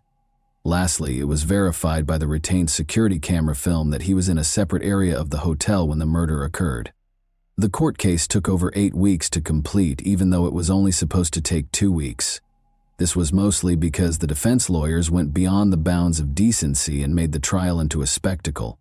They frequently cracked jokes and caused the board, spectators, and law students in the courtroom to erupt in laughter. The defense brought up the possibility of a sexual motive for the crime, implying that Michaela's husband was involved. They implied potential wrongdoing between John and his wife and mentioned an intimate aid they discovered in the hotel room. But it was actually a straightforward insert from Cosmopolitan, a women's magazine Michaela had bought at the airport. Then, using a purportedly verified video, they tried to demonstrate that John and Michaela had a heated argument, but the people in the video weren't Michaela and John. Rather, they were two Germans who looked like them. In order to verify that he was the man in the video, John had to reach out to him on Facebook and ask him to give a statement at a German police station. All things considered, the sensationalism surrounding Michaela's murder case caused great distress to her family. Specifically, John was ranked highly on the list of readers' choices in a survey called Who Killed Michaela that was published by a local newspaper. In addition, the police released pictures of Michaela's battered and nude body to the Mauritius newspaper, which caused her family unimaginable distress. But these 8 weeks were over, and the jury members had to decide what to do. After a guilty conviction, Michaela's family thought the accused would have the right to request a review of the case because the judge gave a clear summary of the case and highlighted the suspect's culpability. They were certain that the verdict would be just what they had expected. The court also firmly asked the jurors to make the appropriate choice from their point of view, rather than to think about how this case would affect the nation's reputation. And the jury found Avinash and Sandeep not guilty, after 2 months of trial and just 2 hours of deliberation. After the acquittal verdict, John and Michaela's families were incredibly disappointed. They endured all the agony of the process, inappropriate remarks from attorneys and police, tolerated laughter in the courtroom, and even faced aggressive behavior from the locals because they were confident that the guilty parties would be punished for the murder. They were certain of Avinash and Sandeep's guilt, and believed that they were acquitted because the case received global media attention, and the jurors did not want the murder case to reflect negatively on Mauritius' image. The Hart and McKervey families cannot forget that Avinash's lawyer appeared on a local radio station and essentially admitted his client's guilt, mentioning how Avinash cried and apologized to Michaela's family. The interview was supposed to be presented in court, but the lawyer managed to evade his responsibilities. John believes that Avinash told the truth when he confessed to Michaela's murder. He is why, when everyone hears about death by strangling, they image the killer suffocating the victim, ripping their neck with 2 hands. But Avinash recalled that when they were in the honeymoon suite, Michaela walked in and spotted him clutching a pocketbook. She asked what he was doing. She couldn't have known that Sandeep was in the bathroom. When the girl tried to prevent Avinash from leaving the room, standing in his path, Sandeep approached her from behind and put one hand around her neck. The truth is, the autopsy report was prepared much later, and it confirmed that everything happened exactly as Avinash claimed. If Avinash wasn't certain, how could he have created such a strangulation technique? Avinash added that when Michaela fell, she struck her head on the ground. That was further supported by a bruise discovered on the back of her skull during the post-mortem. Furthermore, in summarizing the case, the judge reminded everyone that Avinash made his confession on January 12 and signed it on the 13th in the presence of his lawyer. Avinash would have been made to sign something else on the 12th if the cops had intended to fake the confession. Furthermore, 3 other doctors evaluated the youngster on separate days, and none of them discovered any evidence of abuse. After the acquittal verdict, a new investigation was launched. The key card that the murderer and thief used to enter the room was the main piece of evidence that the police concentrated on. Even these locks' mechanism, though, is unreliable. It is impossible to pinpoint the precise moment the murderer entered Michaela's room because the 240 locks in the Legends Hotel are not synced, and each one displays its unique time on the security system's dashboard. Because the precise hour of the crime is uncertain, this puts almost every suspect's alibi into doubt. The situation was exacerbated by the discovery of yet another serious weakness in the hotel's guest security. The number of possible suspects could rise from dozens to hundreds as a result of this vulnerability. Mauritian law states that the beach is public property if the hotel owns the guest rooms, dining establishments, bars, golf courses, and other such places. Locals own the island's beaches, and traders and fishermen have always had complete access to the hotel's grounds and the beach. Young boys are used to hanging around on the hotel grounds, and local craftsmen sell their wares to visitors. To put it another way, the hotel cannot guarantee the security of its property, even with cameras, gates, and security guards, and there is no way to confirm who entered the honeymoon room. Consequently, there were no noteworthy discoveries made during the fresh inquiry into the matter. Under international pressure, the Mauritian police examined Michaela's murder many times and even sought the services of a French laboratory for retesting DNA evidence. The discovery of DNA on Michaela's clothing that matched that of one of the suspects was reported as a major breakthrough in 2014, but this finding wasn't enough to justify a new trial. John offered a sizable reward for information regarding the case in 2017, in an effort to bring it back into the public eye. A lawyer called him a few weeks after he got back home to tell him that Sandeep and Avinash would now undoubtedly be arrested. Michaela's family was relieved and thought they would finally receive justice, but the attorney did not name the new evidence that made this possible. But months and weeks went by with no one being taken into custody. The case was formally ended in 2020, but the Mauritius government agreed to revisit it in 2021 after pressure from Irish MPs. A desire to re-examine the matter does not ensure that it will be resolved, which is the problem. It is difficult to investigate any crime after 10 years, not to mention the potential that Mauritius's authorities would not be motivated to track down the murderers. Many investigators have advanced in their careers over the course of 10 years, so if something is disclosed in the case that many would rather keep hidden, heads will roll. Following the trial, the relatives of John and Michaela sued the hotel for $1.6 million. The terms of the out-of-court settlement are not made public, but the funds were donated to a charity set up in Michaela's memory.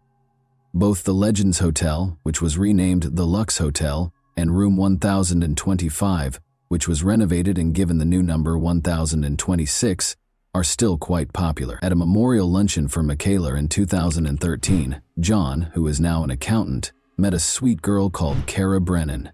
John proposed to Kara, who works as an accountant, in 2015. James McAravey, the couple's first child, was born last year. And that wraps up today's chilling story. If you enjoyed this video, don't forget to like and subscribe so you never miss a new upload. Also, let me know in the comments what part of this story shocked you the most. Thank you for watching, and I'll see you in the next video.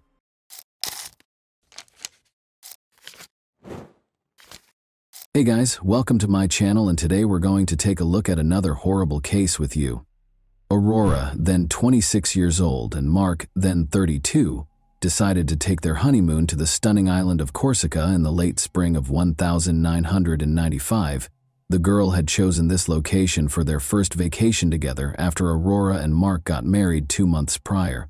The young wife was eager to see Corsica's villages, mountains, and beautiful scenery. They made a stop in the quaint little town of Calvi that day. Here, a restaurant with a view of the bay hosted a candlelit dinner for the newlyweds in the harbor. Following dinner, Aurora and Mark made their way to the Notre Dame de la Serra Chapel, a well-liked tourist destination where lovers go to watch the sunset, the perfect location for a romantic day's end. Around 10:30 in the evening, they got into their car and drove back to the hotel.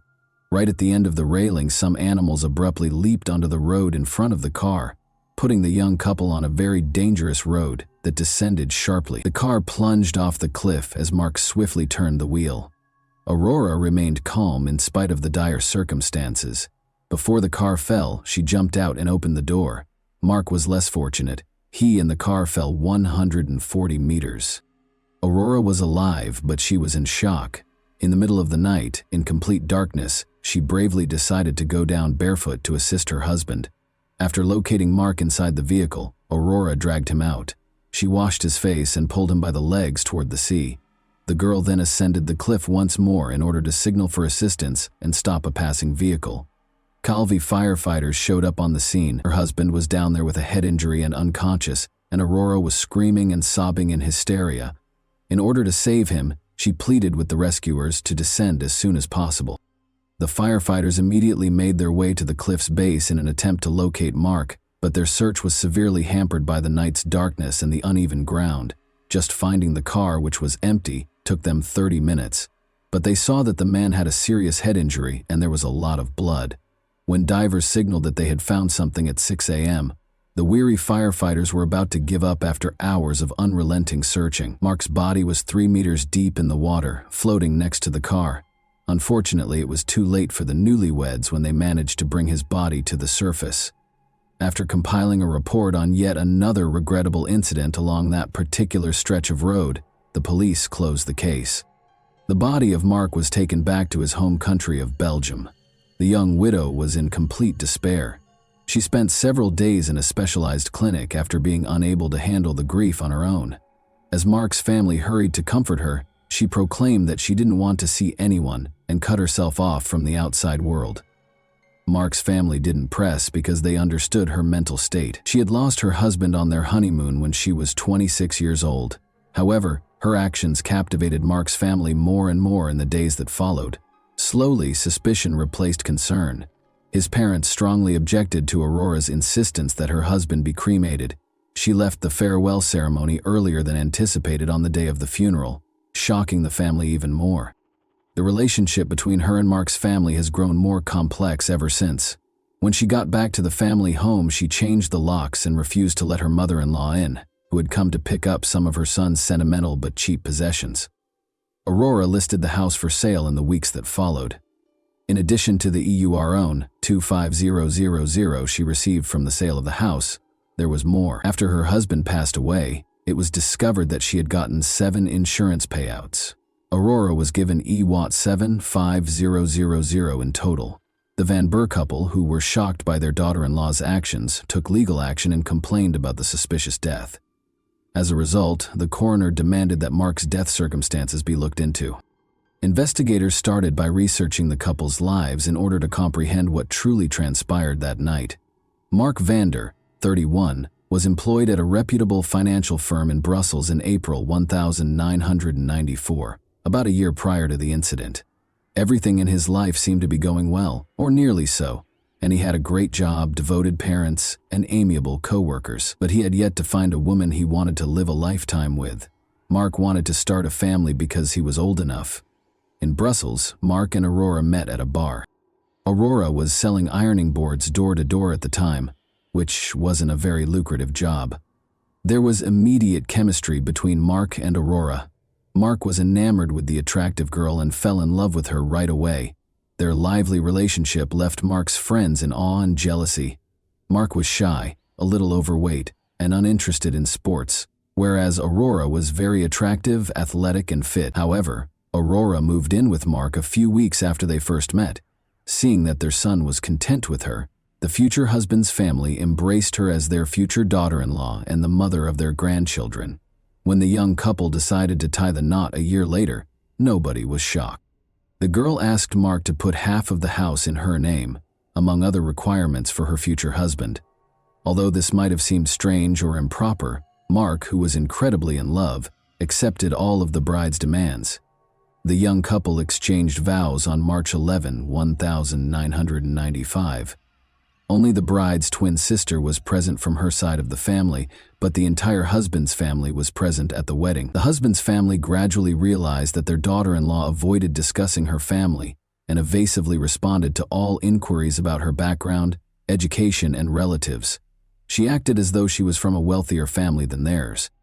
More than a year after Mark's passing, on September 5, 1996, Aurora received an invitation to be questioned at the police station.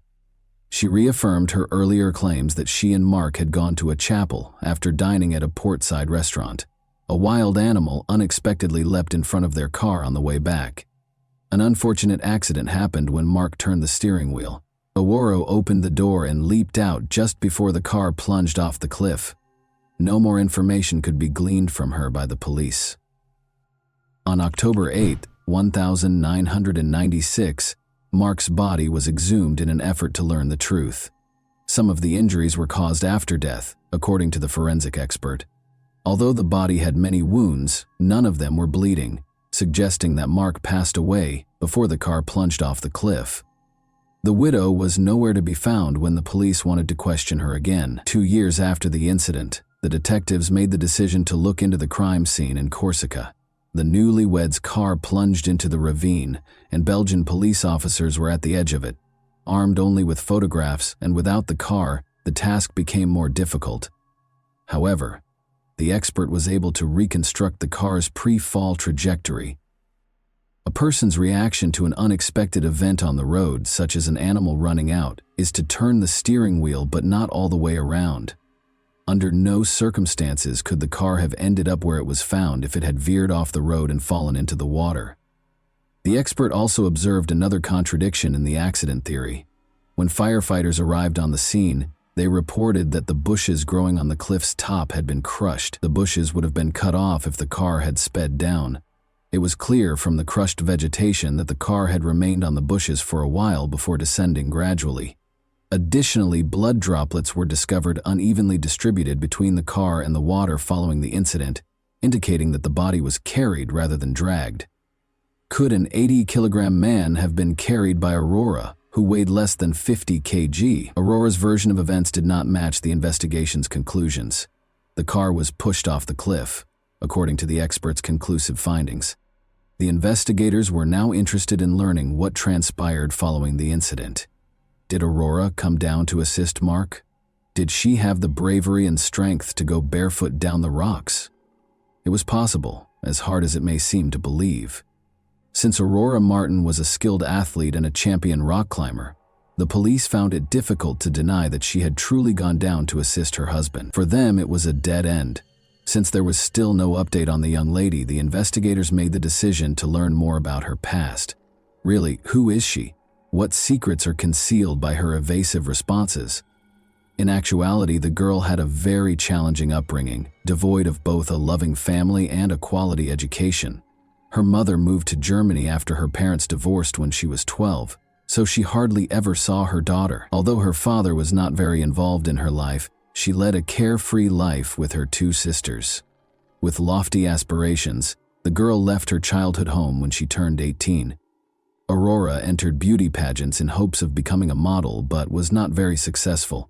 She thus found employment as a bar hostess and occasionally as an escort service model. At the age of 24, Aurora made the most of her beauty and lived life to the fullest.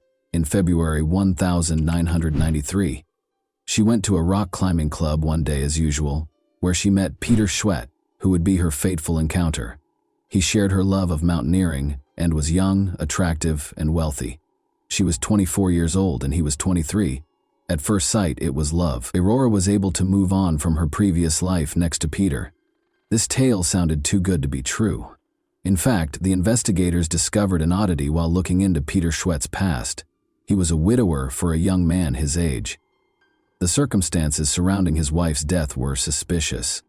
2 years earlier, on his 21st birthday, Peter was serving in the German army in Belgium. Peter liked going to clubs, and one night he met Ursula Deschamps, a young student, while he was out with friends. They fell in love quickly, and 3 months later Peter proposed to her. Ursula soon learned, though, that Peter was not content with a single woman.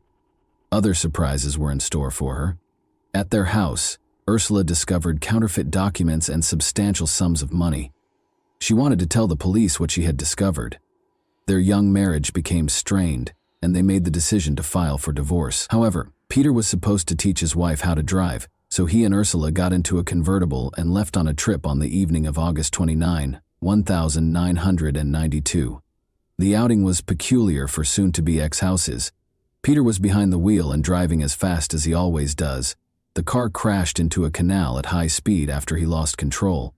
Although Peter was able to flee in time, he was unable to save his wife, who perished in the water with the car. He remembered that even though he touched her hand, he was unable to grasp her and drag her to the surface. A few days later, Ursula's body was discovered. Nothing from the autopsy would raise any questions about the girl's drowning. Peter provided a convincing explanation of how he had gotten out of the car through the rear window when the police recreated the crime scene. However, Ursula's family never thought it was a sad accident. First of all, Peter had never lowered the top of a convertible before. Second, Ursula could swim very well.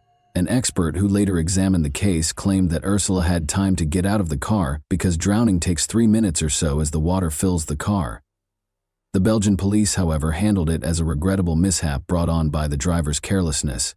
The case was closed after the young widower received a sentence of 3 months in prison. Investigators couldn't help but notice coincidences between two scenarios, 2 crime scenes, and 2 cases. In both instances, a traffic accident occurred. The car ended up in the water after the driver lost control. While the other spouse's body was not discovered in the vehicle, one of the spouses was able to flee in time. Since Aurora and Peter were now the primary suspects in the murder of Mark Vander, detectives had an immediate need to locate them. Although investigators suspected Peter of Ursula's murder as well, it was possible to drop the possibility of charging him with the same crime again because Peter had already served 3 months in connection with that case. In the meantime, the police discovered the likely cause of Ursula's death and the reason Peter became so rich following the death of his wife. He was able to leave the army and woo the stunning Aurora after receiving an insurance payout of $1,500. After a year of romance, the young couple broke up in early 1994 for unspecified reasons. The girl registered with a marriage agency during this period. According to her, the perfect man would be well off, have a flat of his own, be amiable, and not be overweight. Her relationship with Mark Van Burr began in April 1994. The girl insured Mark in August 1994, 4 months after they first met. It's interesting to note that the documents had Aurora's signature rather than Mark's, indicating that he was obviously ignorant of this. She signed the paperwork on his behalf, claiming that his hand was hurt. Before long, a regrettable incident happened. After selling the house and getting the insurance money, Aurora vanished. She wasn't hidden for very long, though. Investigators discovered her trace in Luxembourg 2 months after Mark was murdered. She opened a bank account and deposited EWAR 275000 into it. She and someone named Peter Schwett were the only ones with access to the account. Had they gotten back together and relocated to Miami, Florida? Before an article in a major French newspaper referred to them as diabolical lovers and detailed the police suspicions against them, the couple had been living a lavish lifestyle for nearly 2 years, complete with fancy apartments, cars, and a yacht. Peter and Aurora grew extremely wary. They only used telephone booths to make calls and altered their appearance. Before Peter was taken into custody in a supermarket parking lot, they were able to remain hidden for a while. He offered the police the roughly $50,000 he was carrying in exchange for their release, but they turned him down. Aurora was taken into custody by the police in the apartment where the lovers were hiding 2 days later. Aurora and Peter made every effort to evade extradition. Nevertheless, they were sent back to Belgium on December 3, 1998. Aurora declined to provide any testimony right away. In contrast, Peter talked a lot, but not much of it was accurate. The police had no hard evidence against them because they obviously did not want to cooperate with the investigation. An anonymous phone call altered the case's trajectory. Over the phone, a woman disclosed that she had information regarding Mark's murder. The woman was later identified by the police as Fabienne Lefevre. Aurora's stepmother, Fabienne, had recently split from the girl's father and made the decision to either get even or atone for her transgressions. According to Fabienne, she hurried to the hospital to console her stepdaughter following the tragedy in Corsica, but the girl who met her was entirely different, not even in mourning. Fabienne claims that Aurora told her everything. It was all Peter's doing, she said, and he handled everything. Peter and 3 accomplices, his German friends, pulled over Aurora and Mark as they were on the road. They used baseball bats to beat Mark. Fabienne claims that because Mark pleaded with the men to spare his wife and let her go, he was unaware of the betrayer until the very end. They loaded Mark's body into the car and pushed it off a cliff after the beating was finished. However, because it didn't fit Peter's personality, the police were unable to track down the accomplices or provide evidence of their existence. Furthermore, there were numerous questions regarding Fabienne's veracity. First, there was tension between Fabienne and Aurora. Second, why did she make an anonymous call? And why did she call the police sooner? She was afraid, the woman said. However, the police sought additional evidence because they were certain that Fabienne's words alone could not be used to build a strong case. Police in Germany discovered that one of Peter's brothers had postcards from Corsica and pictures of the car that crashed off the cliff. The interesting thing about these souvenir photos is that they were taken 6 months prior to Mark's murder. Was it deliberate planning or just a coincidence? 4 years had gone by since the murder, but the specifics of the crime were still unknown. The police made the decision to recreate the airport crime scene on June 16, 1999. The vehicle was being driven by the driver at a maximum speed of 35 kilometers per hour. As if attempting to leap out, Aurora was supposed to open the car door wide. Even when the car slowed down considerably, she didn't do it. In an attempt to find an explanation for her failure, she lost her temper, started crying, and had hysterical outbursts. Peter stepped in and tried to protect Aurora. Since, in theory, he was not present at the crime scene in Corsica, it is unclear why he was involved in the reconstruction at all. Following this experiment, the researchers were certain that Mark Van Burr was murdered rather than killed in an accident. The trial started. A revised version of events was put forth by the defendant's attorneys, who claimed that Mark had a heart attack shortly before he fell from a height. Put another way, since he passed away just seconds before the collision, all of his subsequent injuries were post-mortem. This hypothesis had the potential to disprove the prosecution's entire theory. Such a version did not match the autopsy results, but even the forensic expert thought it was a smart move. Another crucial detail that the forensic expert disclosed during the trial was that Mark had not eaten anything for several hours prior to the crime. He was starving. The juror's last straw was when Aurora even made up a story about having a romantic dinner with her husband that night. Both of them were convicted. Peter received a 20-year sentence, and Aurora received a 15-year sentence. They probably didn't even complete half of their sentences. They were made available a long time ago. As of 2021, they remained together even after Aurora was forbidden from leaving the country, and Peter was deported to Germany. Peter secured employment as a carpenter, and Aurora is employed due to her multilingualism. The most amazing aspect of this case is that Aurora and Peter committed two nearly flawless murders. If Aurora had been a little more patient and hadn't slammed the door in front of her husband's family, the second murder would have probably gone undetected. She would have quietly left after a few months if she had continued to be the kind girl they knew, and the Van Burr family would never have suspected her of anything. And that wraps up today's chilling story. If you enjoyed this video, don't forget to like and subscribe so you never miss a new upload. Also, let me know in the comments what part of this story shocked you the most. Thank you for watching, and I'll see you in the next video.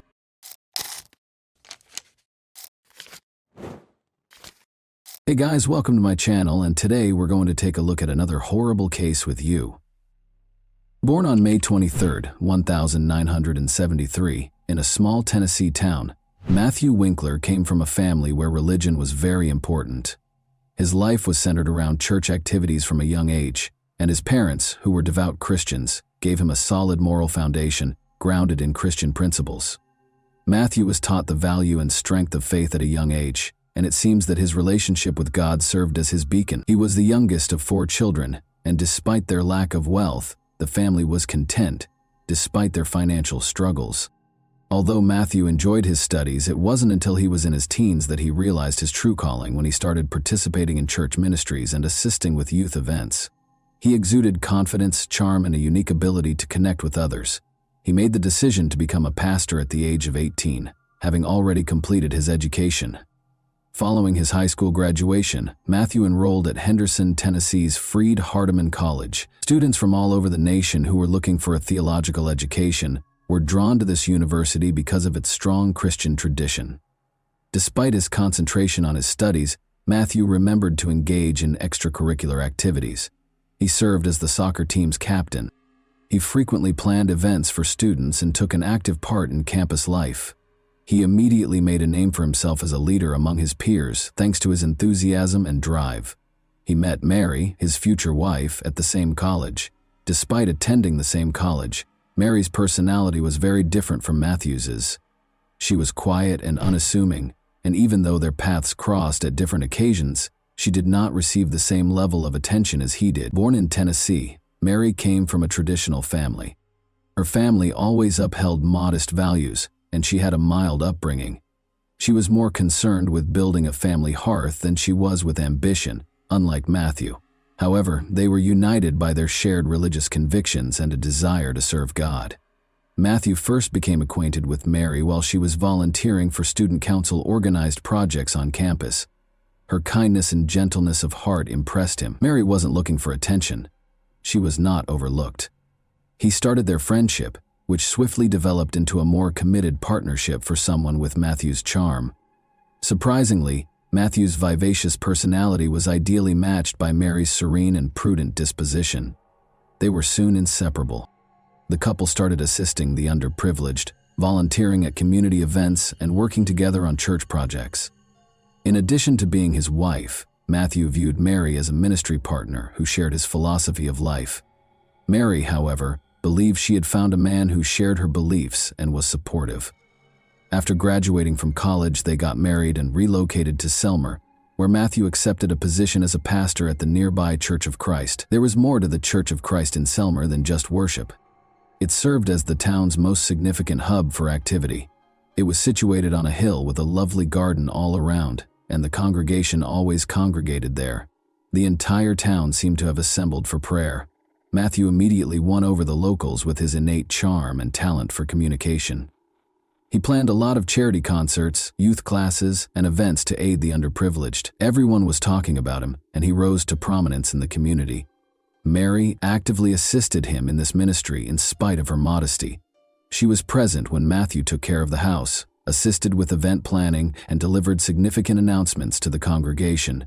She stayed in the background, unlike her husband, but everyone could always see how much she loved and cared for her family. The Winklers seemed to be the ideal family. Patricia, Mary, Alice, and Brianna are the 3 daughters that Matthew and Mary raised. You could frequently hear the children's laughter reverberating throughout the house because they were energetic and full of fun. The sisters were close and, even though they were young, already exhibited the same Christian values as their parents. But there was a very bad life going on behind the closed doors of their home. The tension between Matthew and Mary was occasionally apparent to those who knew the family a little better. Although some claimed that Matthew was an overly strict man, the rumors never spread beyond a small circle. Matthew was a man of strong character. In a small town, people hardly ever talked about such things openly, but their children, who were always happy and gregarious, showed no signs of trouble for most of them. The Winklers were still a role model. It started out as a typical spring morning on March 22, as the Christ Church congregation started to assemble for services. The town was just starting to awaken. The air was filled with the aroma of freshly cut grass and coffee poured into thermoses that residents frequently brought to meetings. But soon after, the unsettling news that Pastor Matthew had failed to arrive at church broke the stillness of that morning. He never skipped Sunday services, so this was out of the ordinary. After unsuccessful attempts to contact him, a number of parishioners visited his home to check on him. They saw that the door was unlocked and the windows were draped as they got closer to the house. Given how strict the Winkler family had always been about security, this seemed strange. They knew something had gone wrong as soon as they were inside. It was too quiet in the house. A distressing call was placed to emergency number 91 at 9 a.m. Matthew Winkler was the pastor of the Church of Christ, where James Barker, the caller, was a parishioner. Barker stated that because Matthew had not shown up for the morning service, he and a few other churchgoers who were worried about the pastor had made the decision to pay him a visit at his house. A few minutes after the call, Barker found Matthew's body in his bedroom, and police officers quickly arrived on the scene. In order to avoid interfering with the investigation, Barker and other parishioners had already left the house. The house appeared to be in good condition upon first inspection, but the atmosphere was strange. The only evidence of violence or damage in the house was the fight in the bedroom. There was no sign of the family's presence, as if they had just left the house. The police officers were astounded by the house's unremarkable appearance as soon as they entered it. There was an incomplete breakfast in the kitchen, toys on the floor, and cups of leftover coffee on the table in the living room. However, the initially seemingly normal atmosphere did not match what the police officers soon learned when they entered the bedroom. They saw Matthew Winkler's body right away. He was on the bed, face down, in pajamas that showed obvious signs of abuse. Death had finally caught up with him, as was later revealed. The pastor had a noticeable large wound on his back a few hours prior, which was clearly caused by a gunshot, but the gun itself was not present in the room. The police observed that the gunshot shell casing was on the ground as they placed Matthew's body down. This immediately suggested the presence of a firearm, but none was found. There was evidence of a struggle in the bedroom. The nightstand had been knocked over and books and personal items were all over the floor. As though someone had attempted to hide or flee, the sheet was partially hanging off the bed, and the bedding was wrinkled. This implied that at the time of the crime, the victim and the offender were engaged in combat. A few crucial details were also noted by forensic investigators who arrived soon after the police. The family had gotten up early that day and was getting ready for their morning duties, as evidenced by the empty bottles of shampoo and shower gel in the bathroom. But there were concerns about Matthew's own death in the bedroom and his absence from the church service. The shoe tracks that did not match Matthew's shoes, however, were the most interesting discovery. Someone was in the room when the crime was committed, as evidenced by prints found on the carpet near the bed. The pastor's shoes were not the same size as these footprints. This suggested a potential offender who might have been both directly involved in the incident and a witness to the murder. On one of the night tables, police also discovered a partial palm print that they later determined belonged to Mary Winkler. Her whereabouts were unknown at the time of the murder, but the print provided unmistakable proof that she was present at the scene, making this fact contentious. A child's note was left on the kitchen refrigerator by the family's eldest daughter. The paper said, "Daddy, you are loved." In the midst of the tragedy, the message was especially poignant and made investigators wonder about the motivations behind the crime. After examining the house and documenting important evidence, police started questioning. James Barker, who saw the first events, was the first person interviewed. Barker attested that he and a number of parishioners visited the residence early on March 22 in order to locate the pastor, who had not arrived for service. The next question posed by a neighbor is whether the perpetrator knew the family, because he also stated that there were no indications of violence or forced entry in the house. who also claimed that he saw Mary Winkler on March 21st in the evening. According to him, there were no indications of tension or conflict, and the Winkler family seemed friendly and at ease. The Winkler family was described by numerous witnesses as calm and amiable, so this turned out to be a crucial point. Soon after, the police started interrogating the church employees, who also attested to the absence of any indications of disputes or questionable activities, but it soon became apparent that nobody had any clue as to where Mary and the kids might have gone. The main thing that caught people's attention right away was that Mary and the Winkler kids were nowhere to be found. The family may have been kidnapped or on the run because their car was out of place. This turned into the primary query that investigators were attempting to address. Following the discovery of Matthew's body, a massive search was launched for the Winkler's vehicle, and hotels and gas stations were inspected for possible routes Mary might have taken. When police learned that the Nissan Quest minivan had vanished, they immediately began a manhunt for it. Every patrol team within a few hundred kilometers was told to keep an eye out for vehicles that fit the description. Investigators also asked for surveillance footage from gas stations and major highways. Because Selmer is a small town, there were few options for escape routes, which gave police hope that the missing men would be found soon. The car was seen on a surveillance camera at a gas station in northern Alabama, roughly 200 kilometers from the crime scene, a few hours after the search started. 3 kids were in the backseat of the car, and the driver was a woman, according to the video. Although her motivations were still unknown, this discovery was the first concrete indication that Mary had left the state with the kids. Police started looking through Mary's cell phone's messages and calls while they searched for the car. Cellular carrier's information indicated that her phone was in operation in the Jackson, Alabama area. During the time that the car was spotted, Mary made a number of brief phone calls, none of which were to friends or family. This demonstrated her prudence and desire to avoid leaving an overt trace. Calls made the day before the murder were also examined by investigators. One significant discovery was that Mary had spoken with the bank where the family had a loan about their financial troubles. Based on this information, police theorized that strange financial relationships might have been the driving force behind the crime. Examining Mary's financial activity was another crucial area of attention. The family booked accommodations at a small Jackson motel using their credit card. Police were able to further focus their search as a result, and on March 23, 2006, just over 24 hours after Matthew Winkler's body was found, they went straight to the address that was provided. Mary Winkler and her 3 kids were discovered by police in a motel in Jackson. A tiny room with 2 beds was occupied by the family. Mary opened the door almost instantly when the officers knocked.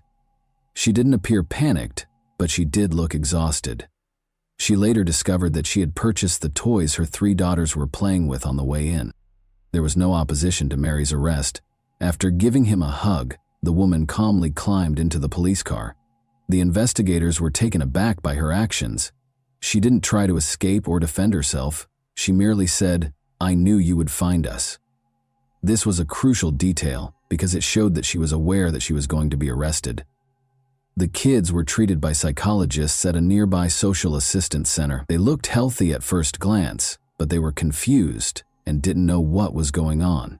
Patricia, the oldest daughter, informed center employees that her mother had asked them to be obedient while they were on a brief vacation. Investigators also spoke with people who knew the Winklers, including Mary. While neighbors characterized the family as amiable and successful, others noted that Mary had recently appeared to be depressed. According to one of her friends, she hardly ever interacted with people outside of her family and church. According to Matthew's church colleagues, he was a strict man, particularly when it came to family matters. This was inconsistent with the public portrayal of their happy marriage. The Winklers had substantial debts, according to officials at the bank where the family's loan was arranged, and a member of the congregation remembered that Mary had appeared distracted and depressed the day before. The bank sent a letter requesting repayment shortly before the tragedy. The family may have become tense as a result of this. The testimony of witnesses and the evidence collected suggested that the couple's relationship was not as perfect as it seemed. According to Mary, Matthew was emotionally harsh and frequently chastised her, but at the time following Mary's wink, there was no proof of physical abuse. Was taken into custody by police at a motel in Jackson Township. Investigators sought to ascertain her involvement in her husband's murder, and she consented to an interview. Despite appearing exhausted and depressed, the woman maintained her composure. She maintained that what happened was an accident, but her confession became the main focus of the case. Mary made it clear right away during her initial interrogation that she had no intention of concealing her role in the incidents. "It was an accident, but I did it."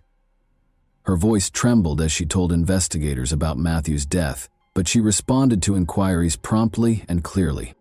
Although she acknowledged that she had picked up a shotgun the night of the murder, she maintained that she had no plans to kill her husband. Mary said it was a tense night. She claimed that she and Matthew had argued about money issues that had been accumulating for months. She claimed that Matthew had accused her of mishandling their finances and of keeping bank correspondence about their debt hidden from him. Mary remembered him telling her that I had ruined everything. Following her husband's remarks that evening, Mary disclosed that she felt depressed and humiliated. According to her, Matthew was frequently severe and insisted on complete order in the home. However, his criticism had gotten especially harsh in the last few months. He allegedly discussed that evening how her behavior had put the family in danger of going bankrupt.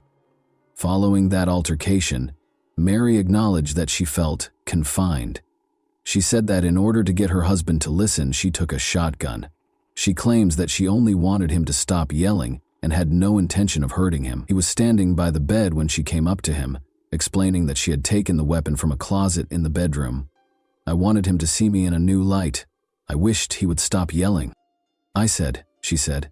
Mary said she had no idea how the weapon operated. She claimed she didn't have time to realize anything because it happened so fast. "All I can recall is the sound. It was really noisy." She recalled realizing what had happened when she watched Matthew fall onto the bed following the shooting. Mary recalled that she first froze in place after the shooting because she was in shock and unsure of what to do next. She couldn't get close to her husband to check on him. Instead, she hurried to the children's rooms, where they were already asleep, woke them up, hurriedly packed her things, and walked out of the house. Mary claimed she was in total shock and was worried that no one would comprehend her when investigators questioned her about why she didn't call the police or an ambulance. With no specific objective in mind, she simply wanted to get as far away as she could, so she climbed into the family minivan and drove off, taking her kids with her. According to her, Mary denied that she was attempting to conceal or get away with it. She claims that she chose to simply leave because she was unsure of what to do. She added that protecting her kids was her first priority. Mary's confession raised a lot of questions, but also provided investigators with a foundation for prosecution.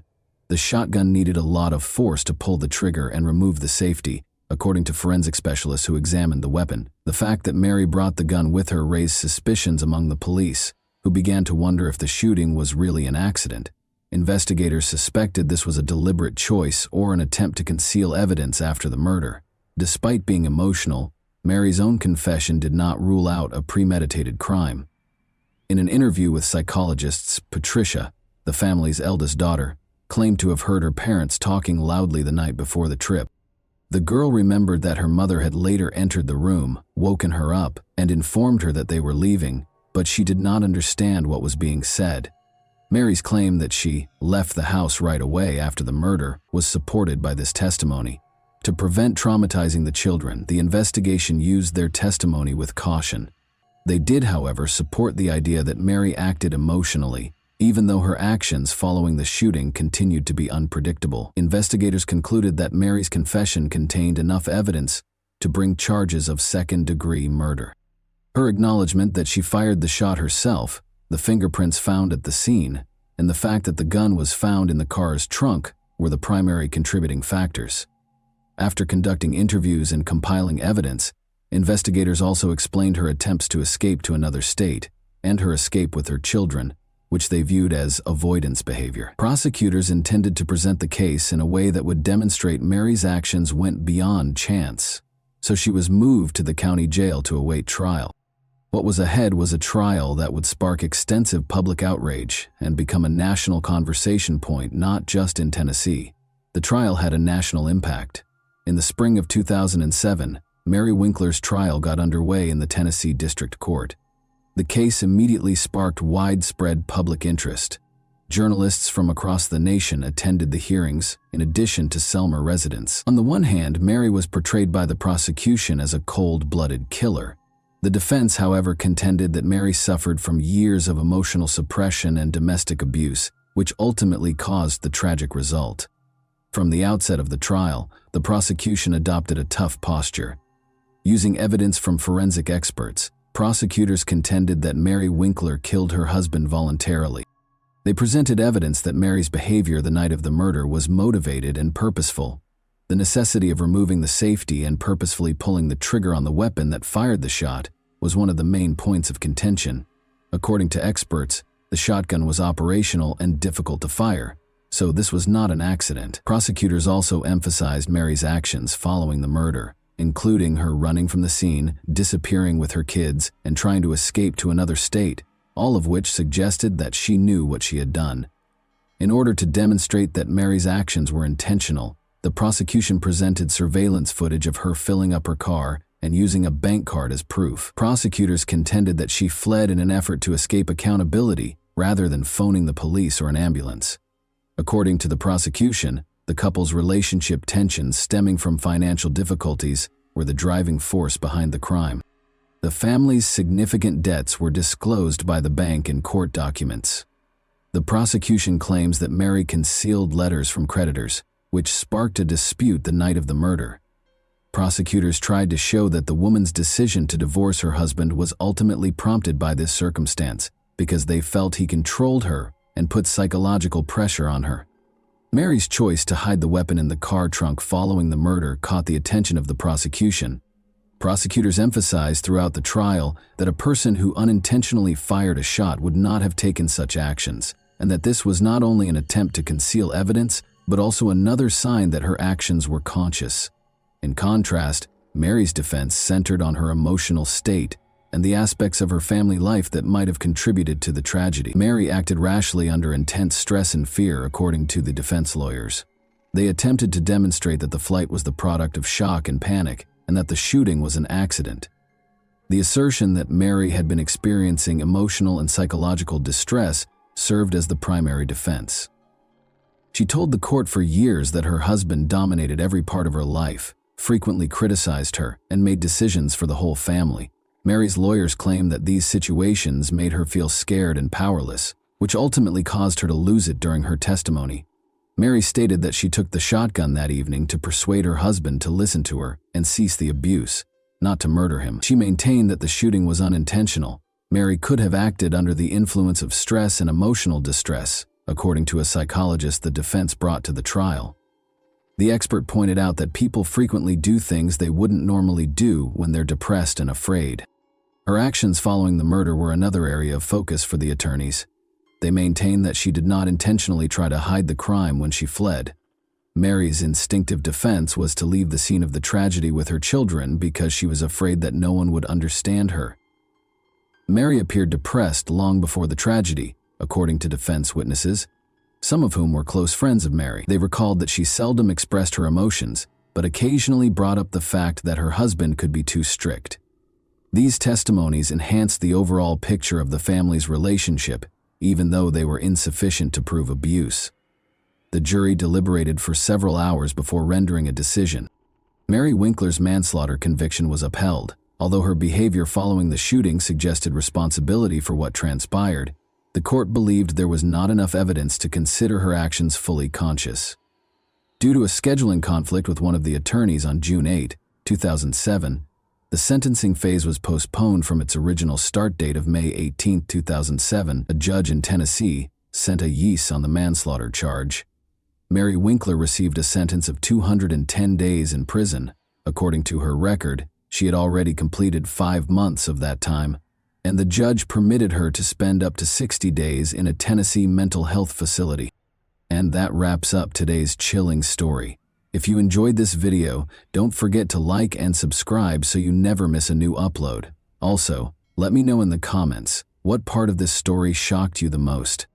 Thank you for watching, and I'll see you in the next video.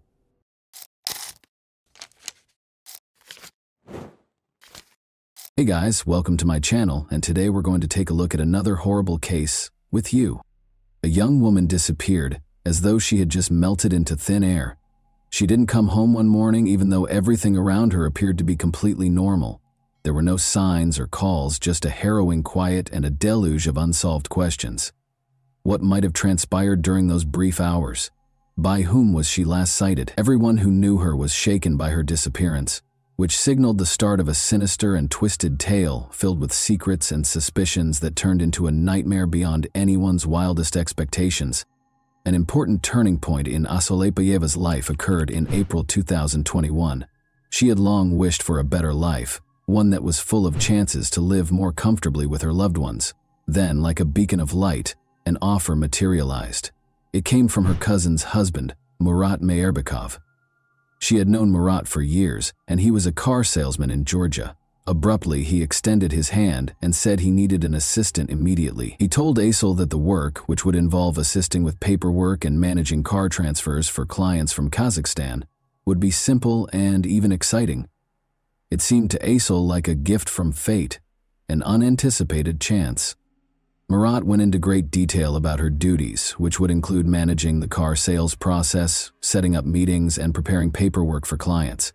He clarified that Georgia's auto industry was flourishing and that there was a strong demand for used cars, particularly from Kazakhs searching for less expensive models. Additionally, he said that his staff was amiable and prepared to assist Aysel in settling in and feeling comfortable. The offer appeared to her as a long overdue reprieve from her cycle of constraints and issues. Everything seemed ideal: a $500 monthly salary, paid housing, and a flexible schedule. Aysel's prospects had never been so bright, and she thought her dreams might finally come true. She felt hopeful for a better future and financial independence when she considered working overseas.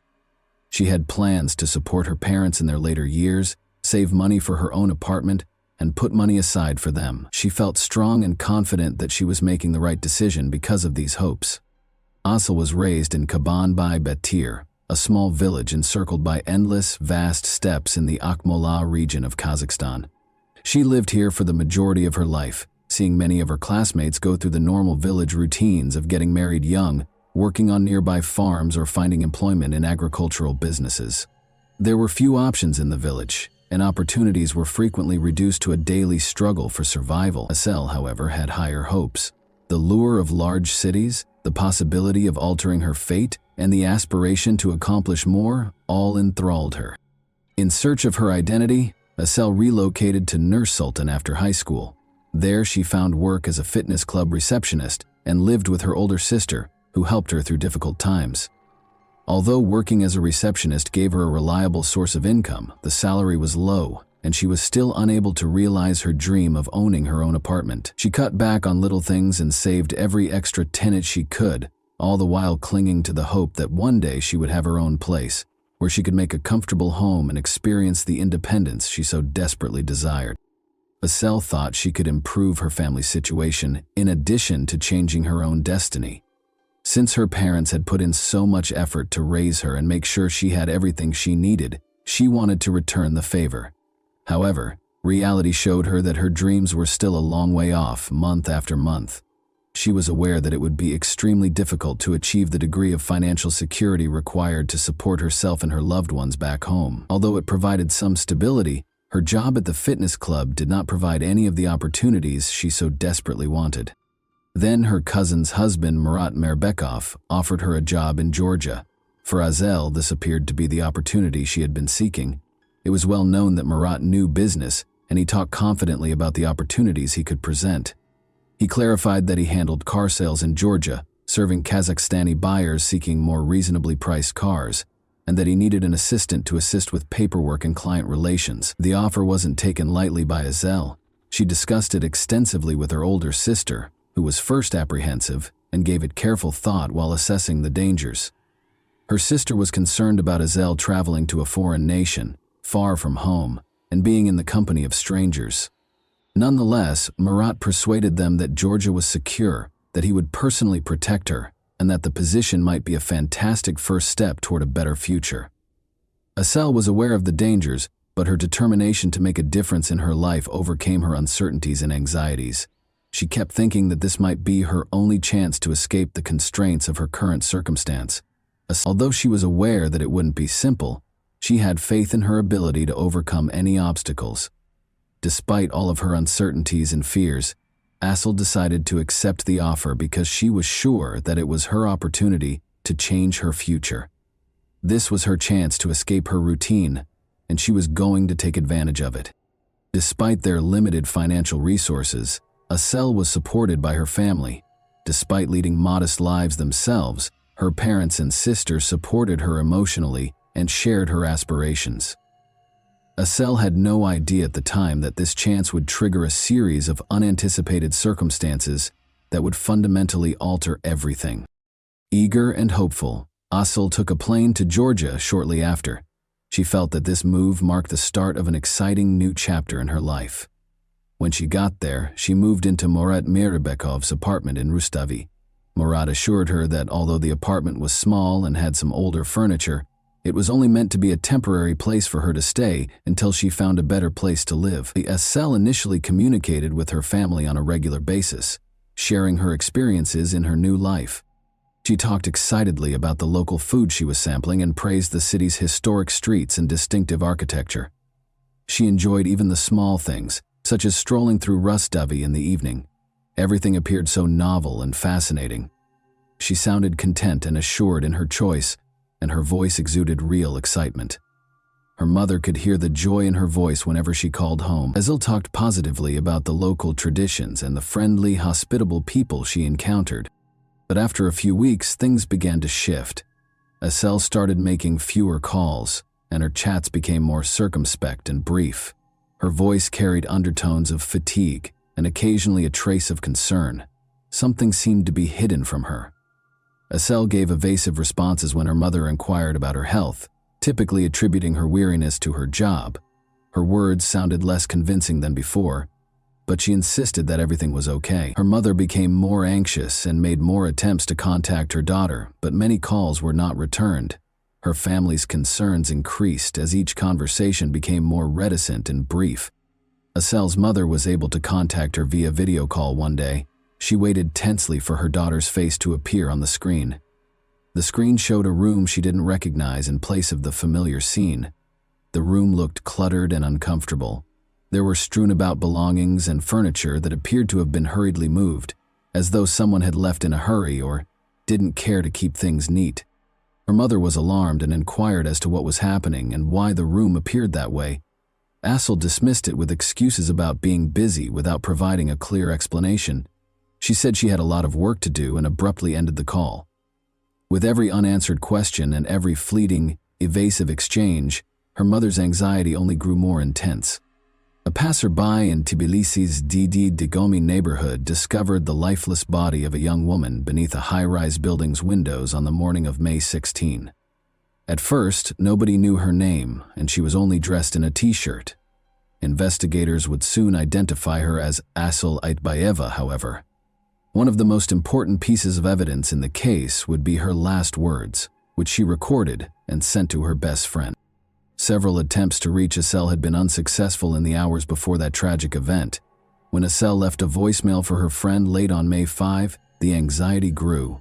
A man's voice could be heard on the recording berating Assel and accusing her of taking advantage of him. He identified himself as Besso. Anger dominated his voice as he threatened Assel, accusing her of betraying him and demanding that she pay the price. A feeling of dread overcame Assel's friend as she heard the message. She was terrified for her friend's safety and realized that things were becoming dangerously out of control. Assel disclosed in the same message that she was shaken and scared after Besso had turned to physical violence. She talked about feeling stuck, having nowhere to go, and not knowing where to look for assistance. The friend tried calling her back right away, but the calls kept dropping, and Assel didn't answer, which only made her anxiety worse. Assel's distant relative, Murat Mirbekov, who had enticed her to Georgia with the promise of employment, was the subject of growing suspicion. Later, investigators would discover that Mirbekov had exploited Assel's precarious position by brutally mistreating her twice and betraying her confidence. He took advantage of the fact that she had no support system and was alone in a foreign country. He then gave her to a man named Besso, either as a promise of payment or in return for a car. Besso was left stranded, essentially trapped, with new threats every day. She felt she couldn't approach the authorities because she was afraid they wouldn't believe her, or that telling them about the situation would make it worse. Any potential escape seemed unattainable due to the overwhelming sense of helplessness and isolation. The intensity of Esel's fear for her life was made clear in her last chat with her friend. Her voice was filled with fear and desperation, and she was clueless about how she would ever escape this predicament. Although her friend wanted to help, he was unable to act quickly enough. Esel's body was found beneath the windows of that tall building on the morning of May 6. Georgian authorities confirmed the identity of the man involved in the tragic case of Esel Aitbayeva. He was Besik Tordua, a 57-year-old Georgian with a troubled past who was known in criminal circles as Beso. He had a history of aggressive behavior and had previously served a 10-year sentence for auto theft. Beso had already left Tbilisi and was making his way toward the border in an attempt to avoid capture by the time news of Esel's death reached the public. But the police moved quickly, and he was captured in a day. In the meantime, the man who had invited Esel to Georgia, Murat Mirbekov, returned to Nur Sultan as soon as he learned of her death, apparently in an attempt to avoid any repercussions. As they attempted to piece together the circumstances surrounding Esel's premature death, her family, friends, and the authorities were left in a state of uncertainty. Esel had contacted a friend a few days prior to the tragedy, requesting a loan of 1,000,000 tenge, roughly $220, to pay for travel expenses. She probably didn't want to worry her family, so she didn't call them, but in the end, her independence backfired. The fact that her friend was unable to help because of financial concerns among her loved ones. Her family vehemently disagreed with the Georgian police's initial assumption that Esel had purposefully leaped from the window. They were aware of Esel as a vibrant, upbeat young lady who was planning her future. She had thought that the Georgia job opportunity would help her get better off financially and get closer to her goal of owning her own apartment. To the police, the conclusion seemed unimaginable. The injuries on Esel's body that didn't fit the description of a normal fall from a great height particularly worried her mother. Esel's mother noticed some unsettling details as soon as her body was returned to Kazakhstan. Her arms and legs were unharmed, and she did not have any of the common fractures that happen after a fall. Oddly, she was holding her arms across her chest, which is not the proper position in these situations. Additionally, her head was free of the typical trauma associated with falls from high altitudes. The internal injuries, which included a ruptured spleen and other organ damage, were even more worrisome as they raised the possibility of serious abuse. Her body also had several burns that resembled cigarette marks before she died, and some of her teeth had been knocked out, which raised the horrifying possibility that she had been tortured. The family's suspicion that Esel had been abused in her last hours was only strengthened by these disturbing findings. Her mother was shocked that her daughter would act in such a drastic manner. When her body was returned home, the disturbing details that surfaced only raised more unsettling questions, none of which seemed to have definitive answers. According to an examination, Esel had been mistreated prior to her passing. In an effort to create the impression that Esel had committed suicide, her mother insisted that her body had been placed beneath the high-rise's windows after she had already passed away. The Georgian police did not carry out any additional investigations and refused to admit any criminal involvement in Esel's death, in spite of these alarming facts. While in detention, Besik Tordua, popularly known as Beso, first refused to cooperate. He acknowledged that there had been physical contact, but insisted it was consensual after investigators disclosed that evidence verified an intimate encounter with Esel prior to her passing. Besik Tordua claims that it all began on April 30, 2021, when he learned that Esel had been severely abused twice by her captor, Murat Mirbekov, who had brought her to Georgia. Beso said he was furious and made the decision to discipline Mirbekov. He claimed that after confronting and physically abusing Mirbekov, he threatened to make sure he left the nation and avoided Esel. Beso Tordua allegedly offered Esel a room at his house after this and pledged to keep her safe.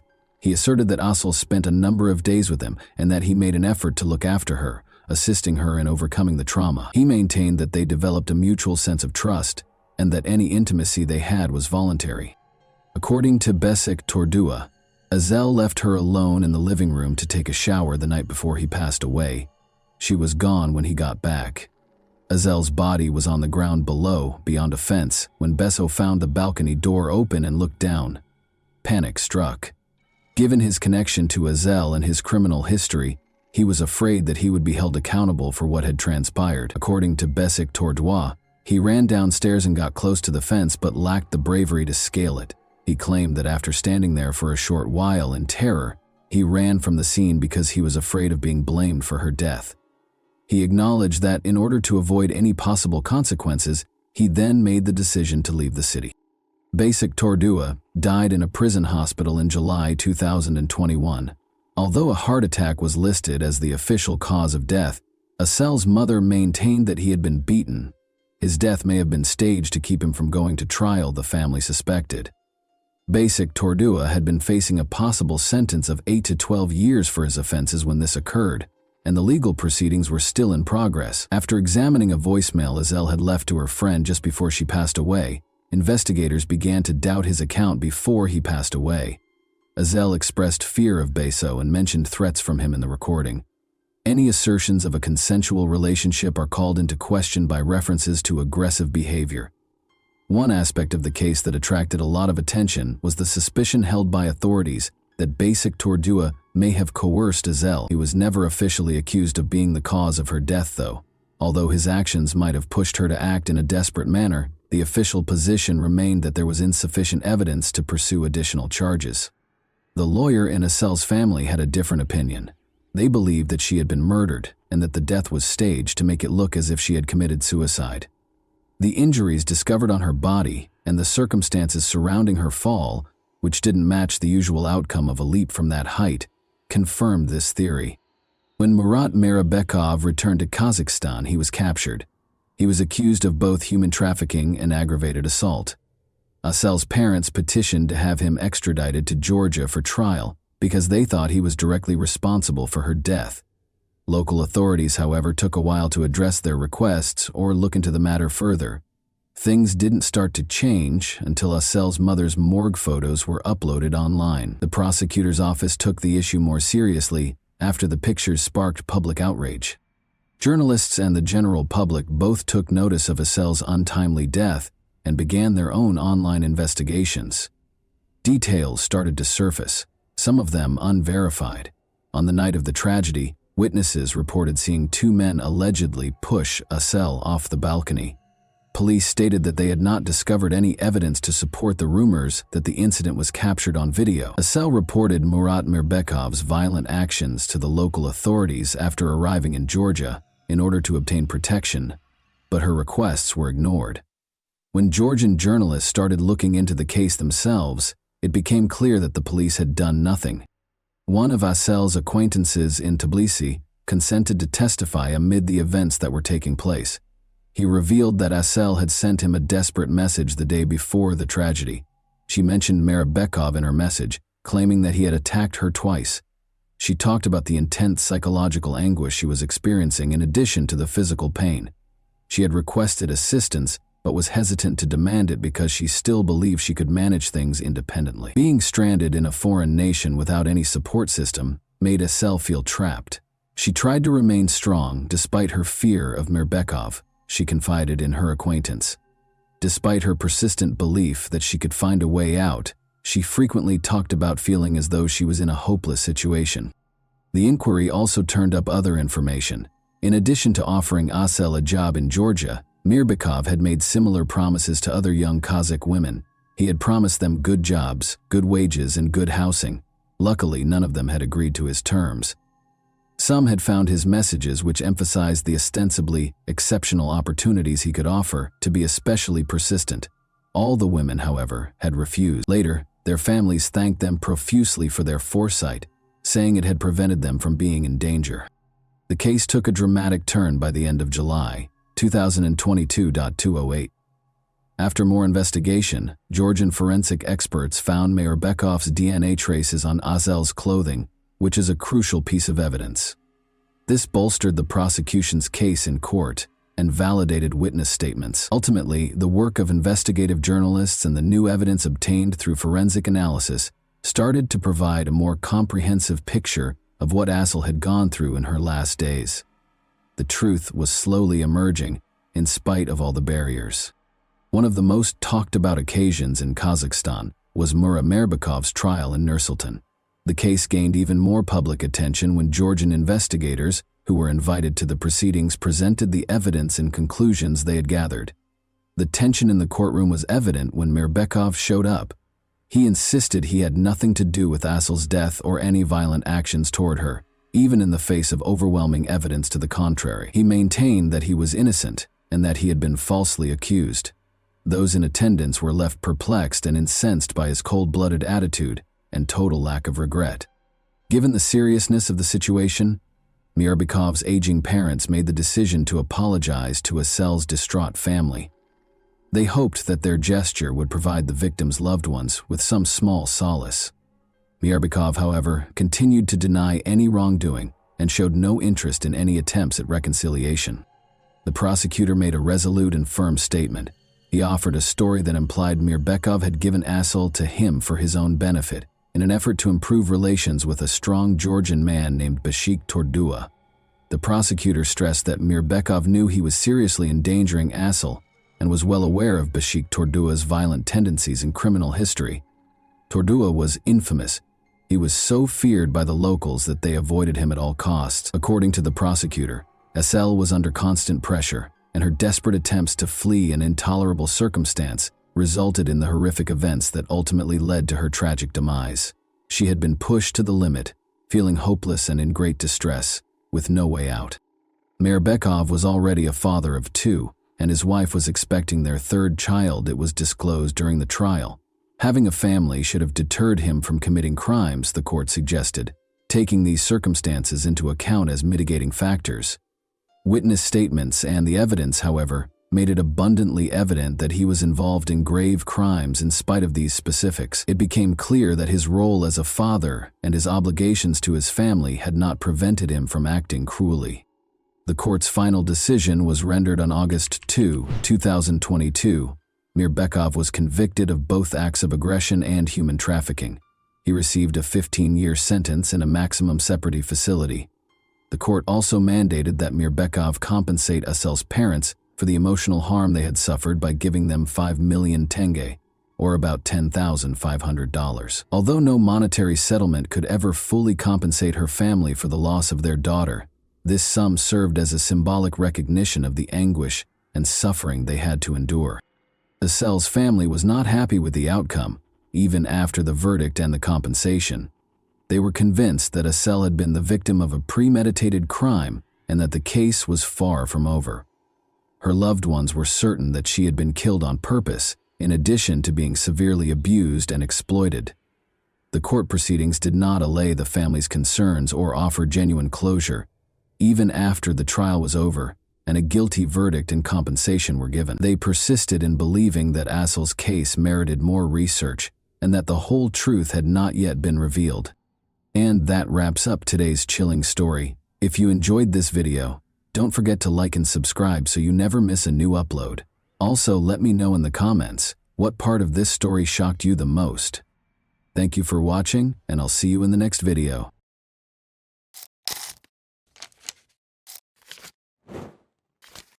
Hey guys, welcome to my channel, and today we're going to take a look at another horrible case with you.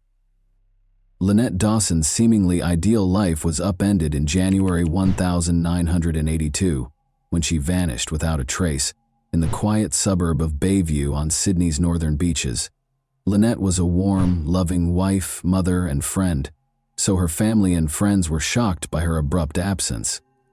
Lynette left her 2 young daughters behind when she left the family, according to her husband, Chris Dawson, a dynamic former rugby league player who is now a teacher. However, his story almost immediately sparked troubling questions. Why would a loving mother desert her kids? Why didn't she take any cash, clothing, or even a note with her? Let's explore the complex network of love, treachery, and unresolved issues that characterize Lynette's tale, a tragedy that defies extinction. Lynette Dawson, whose real name was Lynette Joy Sims, was born into a close-knit and affectionate family.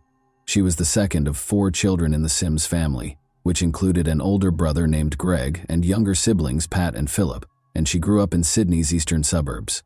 Lynette was well known from an early age for her good nature, upbeat demeanor, and strong bonds with her family. A short stroll from their house, Clovelly Beach is a charming spot where the Sims family frequently spent their weekends.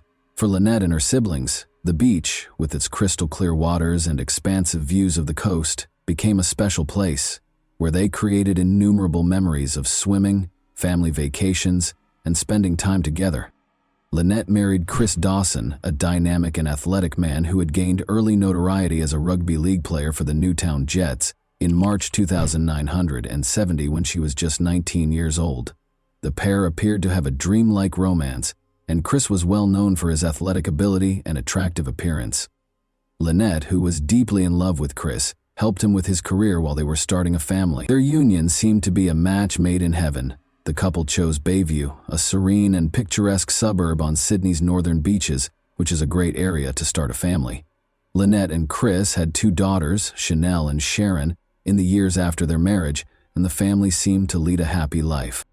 Lynette balanced her commitment to her family with her career as a nurse and then as a childcare provider.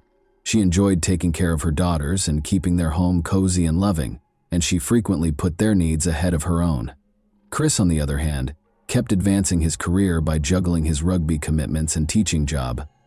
Chris was the devoted husband and father, and Lynette was the focal point of their seemingly perfect life for many years.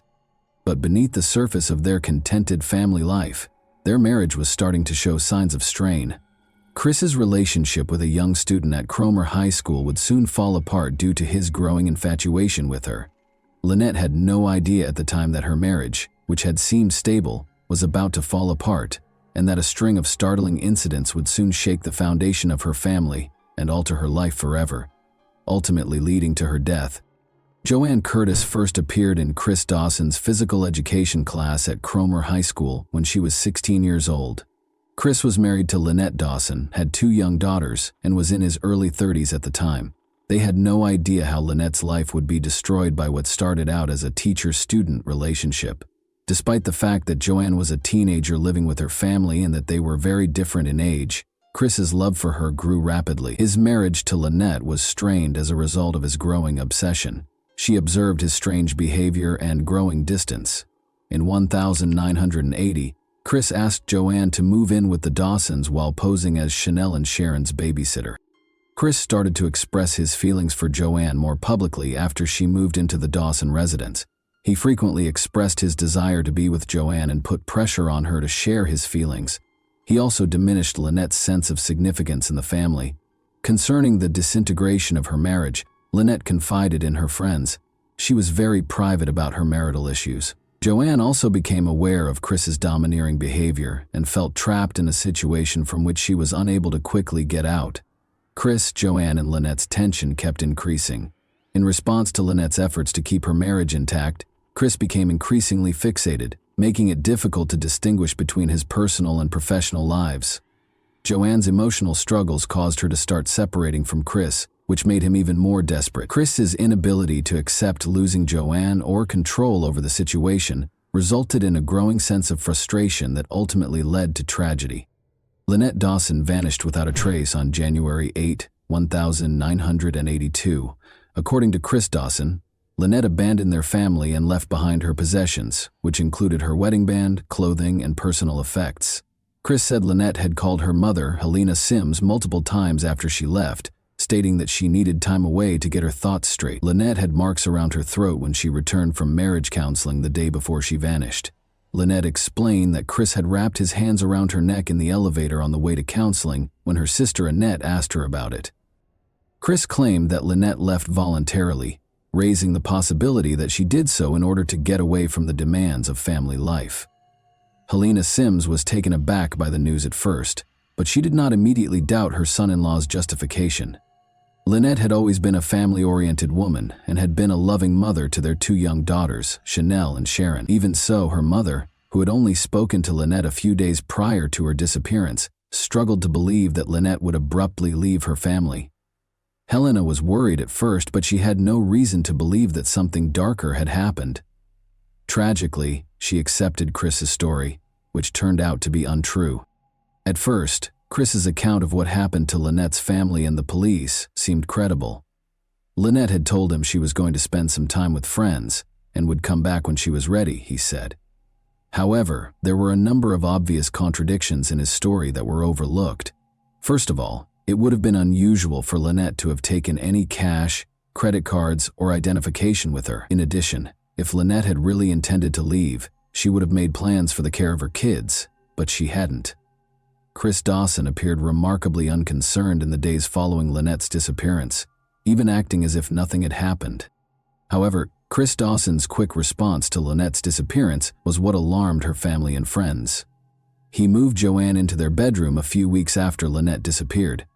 A burgeoning scandal centered on Joanne. Chris had started an affair with Lynette in the months before she vanished.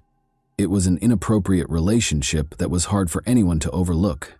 Joanne was living with the Dawsons at the time, and Lynette's family and friends were taken aback by her presence in the house following Lynette's abrupt departure.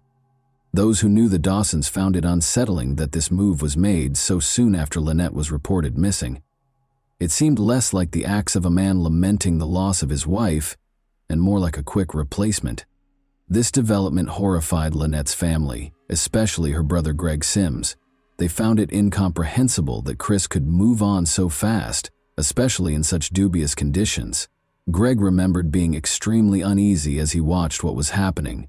He and the rest of the family started to suspect that Chris was concealing something.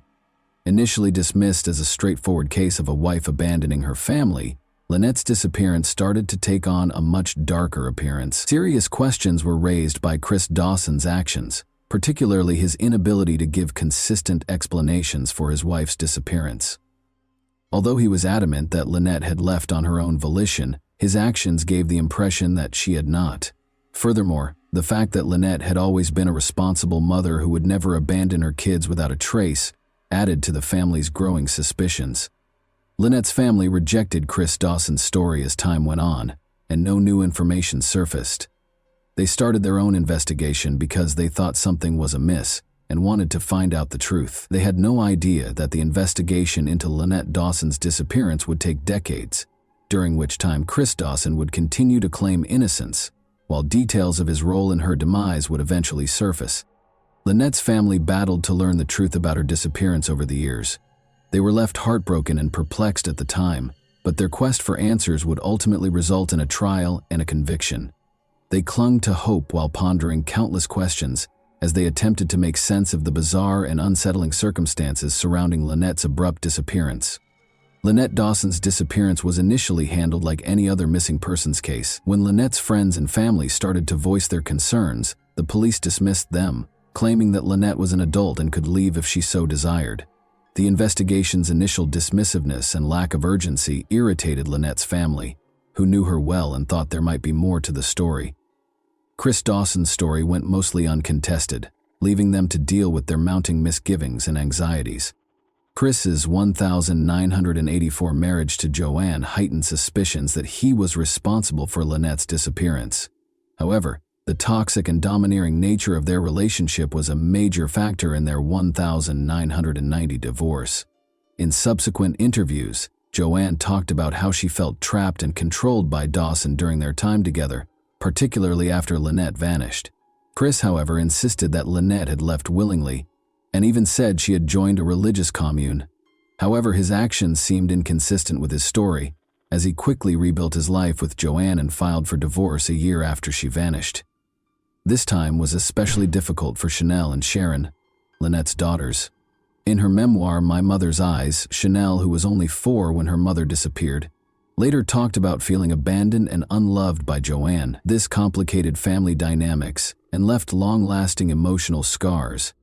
Time and a dearth of hard evidence caused Lynette's case to essentially stagnate between 1984 and 2001.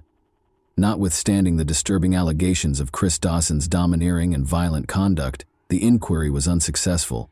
Concerns expressed by friends and family were ignored because authorities found it difficult to go beyond rumors and conjecture. Key leads that might have provided insight into Lynette's fate were either ignored or not sufficiently pursued, and the police made little headway. Throughout these years, Chris insisted that Lynette had left on her own volition, despite growing skepticism about his story. Lynette's family endured heartache and frustration during this time, but they persisted in their quest for information. To preserve her memory, they relentlessly pushed for the reopening of her case. The first judicial investigation into her case was carried out by the New South Wales Coroner's Court in 2001, marking a turning point despite the absence of official action. The fact that Lynette had no evidence of her own free will was one of the main issues brought up by the investigation. Additionally, it examined Chris Dawson's actions closely and raised the possibility that he was complicit in her disappearance.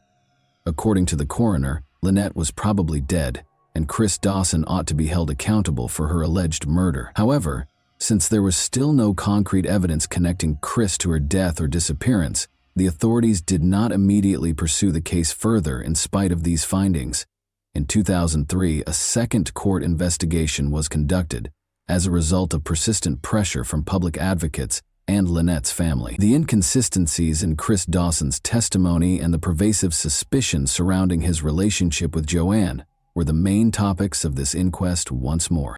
Once more, the coroner found that there was a high probability that Chris killed Lynette, but the evidence was insufficient to reach a firm conclusion. Consequently, Chris Dawson was not charged by the Director of Public Prosecutions, DPP. The DPP refused to file charges on both occasions, stating that there was insufficient evidence.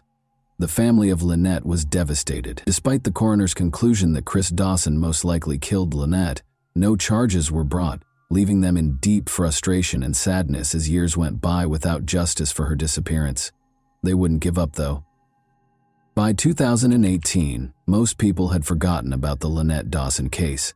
The young mother's tragic disappearance appeared to have remained unsolved for more than 30 years, with little chance of justice for her family. But that year, Hedley Thomas, an investigative journalist, reignited interest in Lynette's case with his groundbreaking podcast, The Teacher's Pet. Hedley Thomas uncovered important new information that challenged Chris Dawson's assertions and clarified hitherto unconsidered facets of the case. Thomas studied the chronology of Lynette's disappearance, spoke with witnesses, and reviewed police reports. His research exposed serious inconsistencies in Chris Dawson's statements, casting doubt on his assertion that Lynette had left her family on her own volition. Friends and relatives' testimonies depicted a failing marriage in which Chris was enamored with Joanne. The problematic dynamics of Chris and Joanne's relationship were also revealed in the podcast. Thomas emphasized the rapid escalation of their affair. Important insights were revealed by Joanne during the podcast, including her admission of Chris's domineering actions and the chronology of their relationship.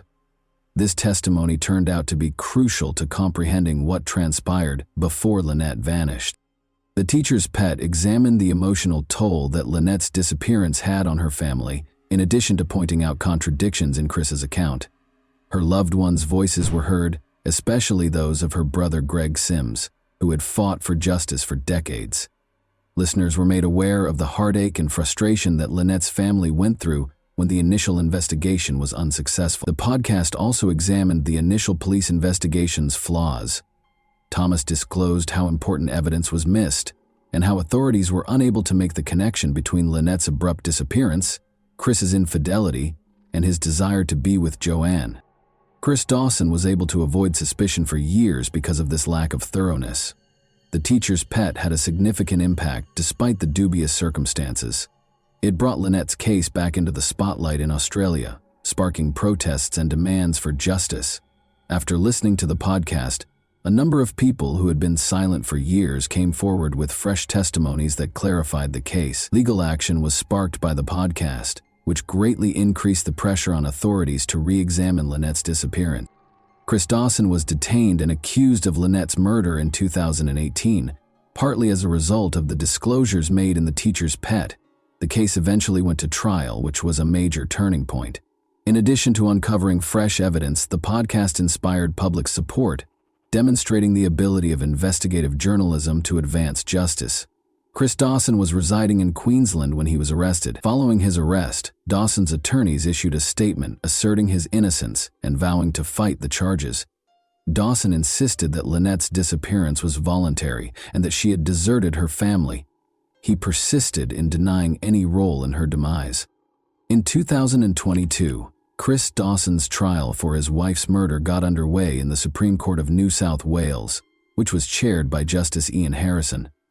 Because of the case's widespread pre-trial publicity, the trial was held without a jury. Due in large part to the disclosures made public by the Teacher's Pet podcast, Dawson had gained national attention. Without tangible proof, like Lynette's body, the prosecution had a difficult time establishing their case. Rather, they relied on key witness testimony, circumstantial evidence, and a thorough analysis of Chris Dawson's actions prior to and following Lynette's disappearance. Joanne was one of the most important witnesses. Since she had already cut ties with Dawson in 1990, she mustered the guts to tell the truth, which was a pivotal moment in assembling the evidence against him. According to Joanne's damning testimony, Dawson had once brought her to see a hitman to talk about killing Lynette, but he later changed his mind. According to Joanne's story, he was prepared to go to great lengths to get rid of his wife. She also talked about how his domineering and cunning actions intensified following Lynette's disappearance. Joanne recalled how Dawson had moved her into the bedroom soon after Lynette disappeared, highlighting how quickly their relationship had developed and how he seemed unconcerned about his missing wife. Patricia Jenkins, Lynette's sister, provided more details about the Dawsons' tumultuous marriage. She testified that Lynette had told her about Chris's abusive tendencies and erratic temper.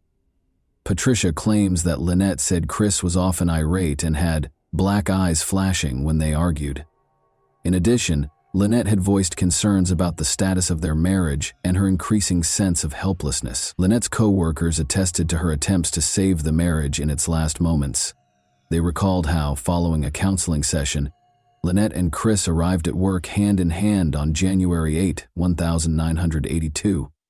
Lynette vanished a few days later in spite of these efforts, and Chris's subsequent behavior sparked suspicions. Witnesses detailed his repeated assertions that Lynette had left voluntarily, leaving her children unaccounted for, and his lack of urgency in reporting her missing. Since Lynette Dawson's body was never located, the case against Chris Dawson was primarily based on circumstantial evidence. Nevertheless, the prosecution made a strong case based on the testimony of witnesses. When examined more closely, Chris's assertion that Lynette had voluntarily left her family to join a religious commune was refuted. It was mentioned that Lynette abandoned everything she owned, including money and most significantly her 2 daughters, a completely uncharacteristic behavior for a loving mother. Additionally, the court viewed his quick decision to put Joanne Curtis in his bedroom and his divorce filing within a year of Lynette's disappearance as extremely suspicious, indicating a clear motivation to get rid of Lynette and begin a new life with Joanne. Justice Ian Harrison rejected the defense's claim that Lynette had voluntarily left, even though her body was not present. He declared the alleged sightings of her to be untrustworthy and emphasized how Chris's claims were false.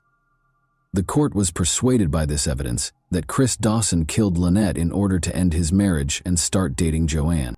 Chris Dawson was convicted of Lynette's murder on August 30, 2022, and given a 24-year prison term without the possibility of release until 2040, when he would be 92 years old.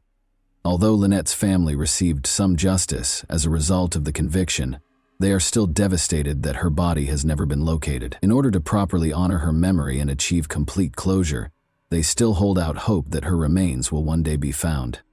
And that wraps up today's chilling story. If you enjoyed this video, don't forget to like and subscribe so you never miss a new upload. Also, let me know in the comments what part of this story shocked you the most. Thank you for watching, and I'll see you in the next video.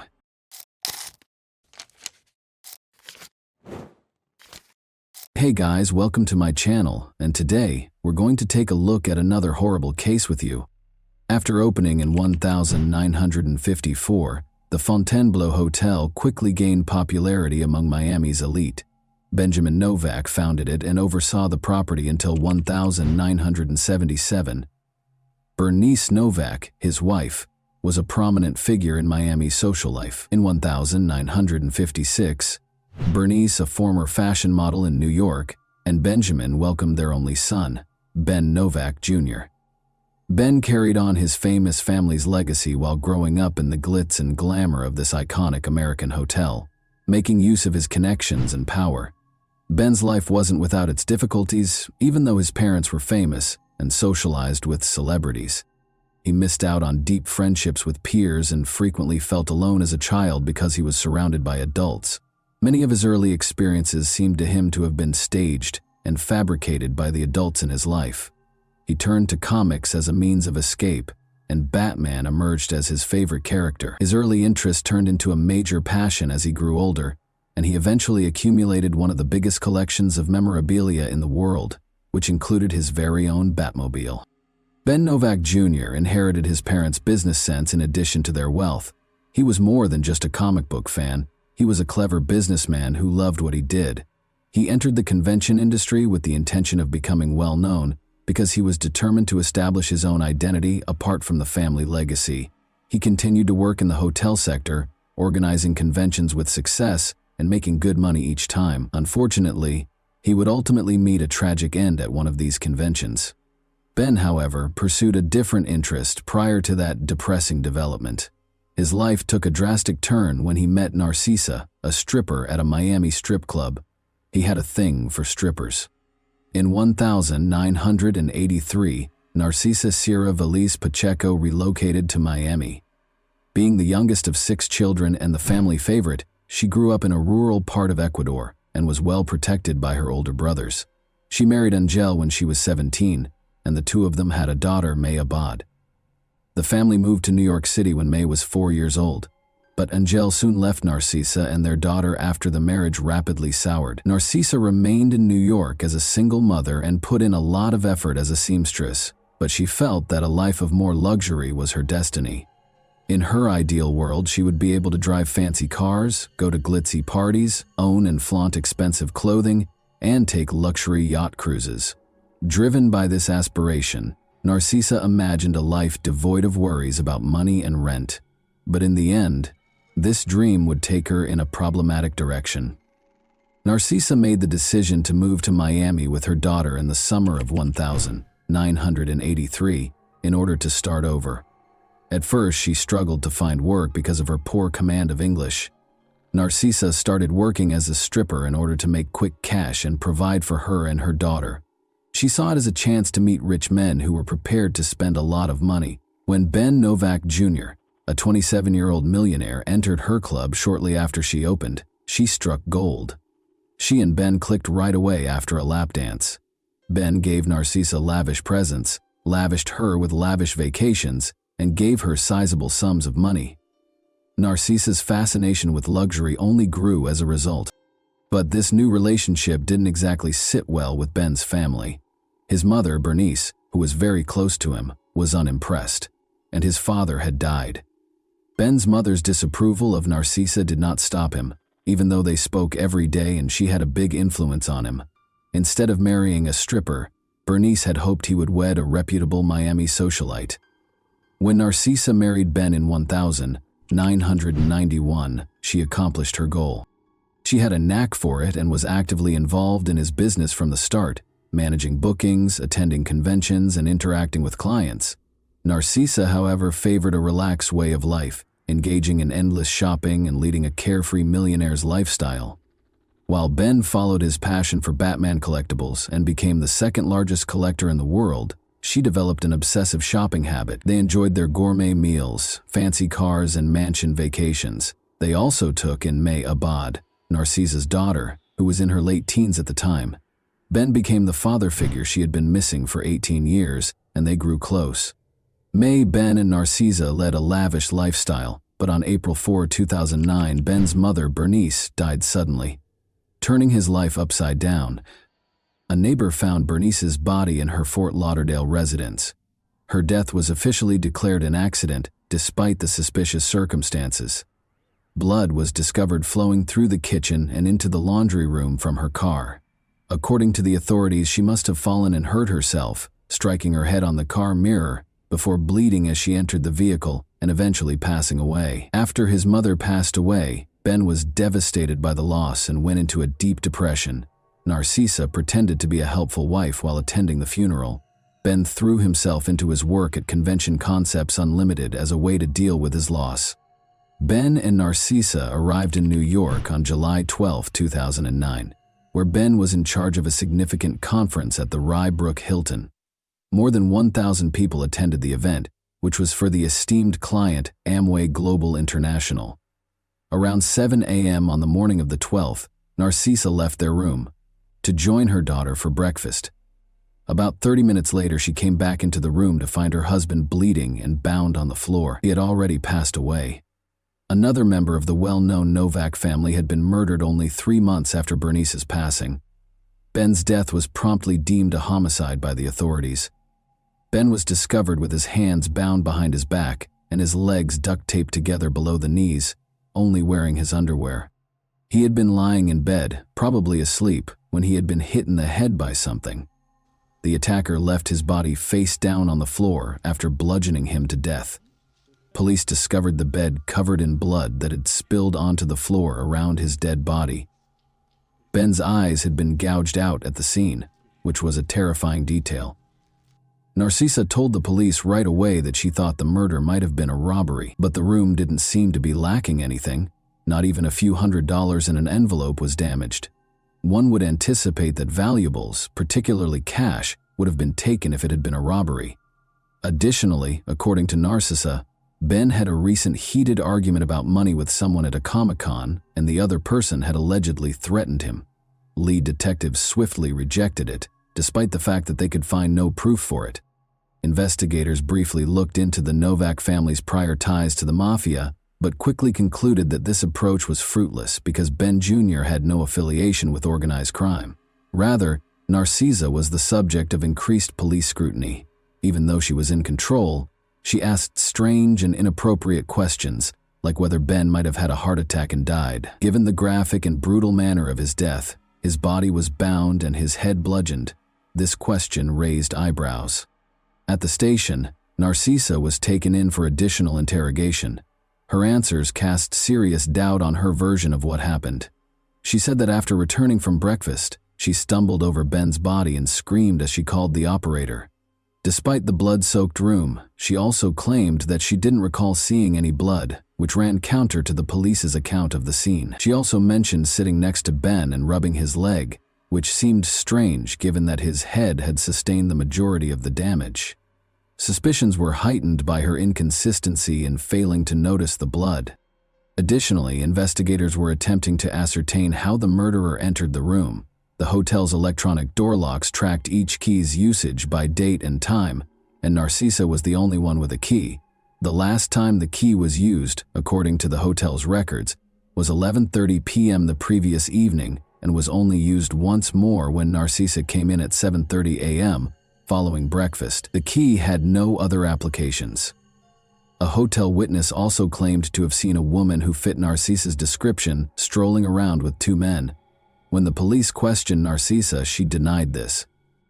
Detectives became more and more certain that Narcisa was responsible for Ben Novak Jr.'s murder as the investigation went on. Their suspicions were confirmed by Mayabad, Narcisa's daughter, who disclosed that her parents' marriage was strained. She clarified that, despite being married, Ben continued to engage in stripper activities due to his struggles with infidelity. May implied that Narcisa's anxiety was more related to the possibility of divorce than jealousy. Narcisa knew that a divorce would cost her the way of life she had become used to, so she was terrified that Ben would leave her for another woman. This was a legitimate fear. Narcisa hired men to break into her and Ben's house in 2002 as part of a home invasion plot. For 25 hours, they held him captive while he was restrained. According to her daughter, Narcisa had a history of using drastic methods to keep Ben from leaving her and would go to great lengths to get what she wanted. Ben called the police to report the incident, but he later dropped the charges and the case was categorized as a domestic dispute instead. Detectives still did not have enough evidence to charge Narcisa, even with the growing suspicions and evidence against her. After questioning, they chose to send Narcisa and her daughter back to their hotel. May begged her mother to tell the truth during this time. In response, Narcisa reminded her daughter of their relationship but gave no other details. Police were called to the Novak residence for a reported domestic disturbance 3 days after Ben was killed. Mayabad clarified that she immediately went to the house to look for evidence against her mother after returning from New York. Narcisa found her while she was looking through documents and used a crowbar to attack her, accusing her of betraying her country. According to Narcisa, She grabbed the crowbar in self-defense after May started the fight and attempted to start a fire. The Fort Lauderdale home of Novak was searched by police. They confiscated 5 rolls of duct tape, documents, computers, bills, and security tapes. May, worried that her mother might inherit her stepfather's estate, hired a lawyer to freeze the estate as the investigation surrounding Narcissa Novak became more intense. She also got in touch with the detectives in New York a few months later to offer more proof. Narcissa knew that Ben was having a serious affair with Rebecca Bliss, a porn star, in 2008. May claims that Ben's declarations that he intended to leave Narcissa caused her mother to become extremely alarmed. May thought that Narcissa's murderous intent was motivated by the possibility of divorce. Narcissa did not like the prenuptial agreement, which stated that she would only get $60,000 and give up any claim to Ben's millions in the event of a divorce. Ben's will left his mother the majority of his assets, so even if he died, Narcissa would still lose out. But there was uncertainty about Narcissa's possible inheritance, because his mother had only passed away 3 months prior. The police also questioned Cristobal Veliz, Narcissa's brother. He claimed that Narcissa's daughter May Abad was the murder's mastermind. Cristobal implied that there was a cover-up behind May's tardiness in disclosing Ben's affair with Rebecca Bliss. Narcissa told the FBI that she had found explicit love letters from Ben to his stepdaughter May, which further complicated things. According to Cristobal Veliz, he could demonstrate that May Abad had framed her mother and hired a hitman, Alejandro Garcia, to kill Ben. Garcia was taken into custody for an unrelated offense in November 2009. He was questioned about the Novak murder while he was in detention. When Garcia realized how serious his situation was, he made a deal and admitted to killing Ben Novak Jr. He asserted, however, that Cristobal Veliz, not May Abad, had employed him. According to Garcia, Veliz paid him $5,000 to commit the murder. Police were unable to locate any receipts from Cristobal's residence to verify the transaction, but surveillance footage showed Garcia retrieving a payment receipt from Cristobal. Garcia decided to cooperate further because he was already facing prison time, and he disclosed a shocking fact. This was not the first murder he had committed under Cristobal Veliz's supervision. Alejandro Garcia was hired in April 2009 to murder Bernice Novak as she went into her garage. Garcia viciously struck her face after attacking her with a monkey wrench. It was discovered that in order to inherit Ben Novak's wealth, Narcissa Novak had planned the murders of Bernice and Ben with the assistance of her brother, Cristobal Veliz. To take over the estate, Narcissa had to get rid of Bernice. Alejandro Garcia testified during the trial that Bernice was supposed to be beaten severely and struck in the teeth. While Ben was asleep on the morning of July 12, 2009, Narcissa opened her husband's hotel room to Garcia and Joel Gonzalez. They started attacking Ben after she led them to his bedside. Narcissa told one of the men to gouge out Ben's eyes and gave Garcia a pillow to muffle Ben's screams. Garcia's testimony aligned with the police-discovered evidence. A rumpled photo of Narcissa's daughter May Abad was discovered in Garcia's pocket upon his arrest, indicating that she was also a target. Cristobal and Narcissa had also plotted May's murder. Police questioned why Ben's burial was delayed after his body was kept at the Westchester County morgue for 2 months. The investigation found that Narcissa was preoccupied with rifling through Ben's Batman collection, embezzling funds from his business accounts, and swaying bank tellers to gain access to his safe deposit box instead of attending his funeral. Narcissa and Cristobal were taken into custody for the killings on July 8, 2010. They were officially charged with the murder of Bernice Novak. Their trial started on April 23, 2012, a year later. Despite his decision to testify in his own defense, Cristobal gave a terrible performance. During cross-examination, he contradicted himself several times. Both Narcissa and Cristobal maintained their denials of involvement, even after video footage showed Garcia and Gonzalez monitoring the hotel, and phone records showed a 2-year correspondence between the two that implied premeditation. Ben had been preparing to leave Narcissa, according to Rebecca Bliss, his mistress, who testified. Rebecca disclosed that Ben was willing to improve their relationship after expressing discontent with his marriage. Every day he assured her of his commitment to her and declared his love for her. Rebecca had previously been confronted by Narcissa regarding the affair, and she had turned down her offer of money to leave Ben. At one point, Narcissa even pretended to be Rebecca, which led to Rebecca's apartment losing power. Furthermore, Rebecca said that 6 months prior to Ben's actual passing, Narcissa had lied to her condo management by claiming that he was dead and therefore unable to pay rent. Narcissa threatened that no one else would have Ben if she couldn't, according to Rebecca. In an attempt to receive lighter sentences, Narcissa and Cristobal both tried to place the blame on the other during the trial. Cristobal was the main mastermind behind the killings, according to Narcissa's lawyer, who argued for a reduced sentence of 27 years.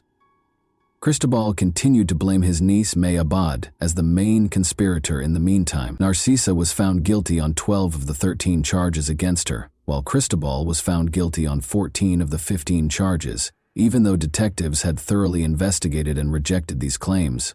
Narcissa's conviction resulted in her losing all claim to the inheritance she had hoped to inherit.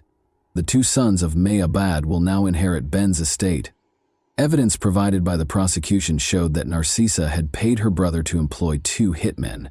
According to the murderer's testimony, Cristobal had enlisted their help and given them instructions from Narcissa on how to carry out the assaults.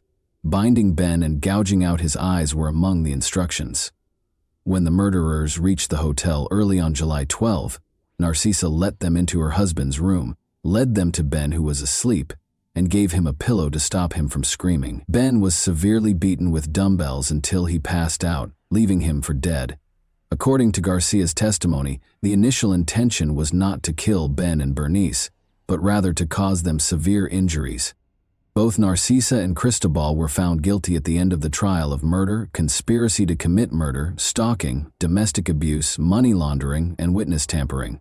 When the guilty verdict was read, Narcissa gave up her right to appear in court.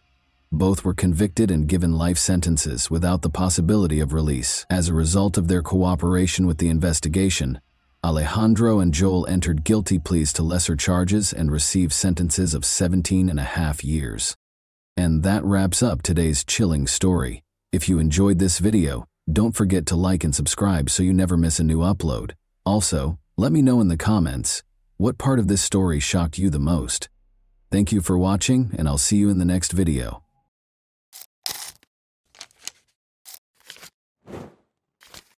Hey guys, welcome to my channel, and today we're going to take a look at another horrible case with you. Every 7th crime on the planet takes place in a family, and men are responsible for more than 38% of these crimes.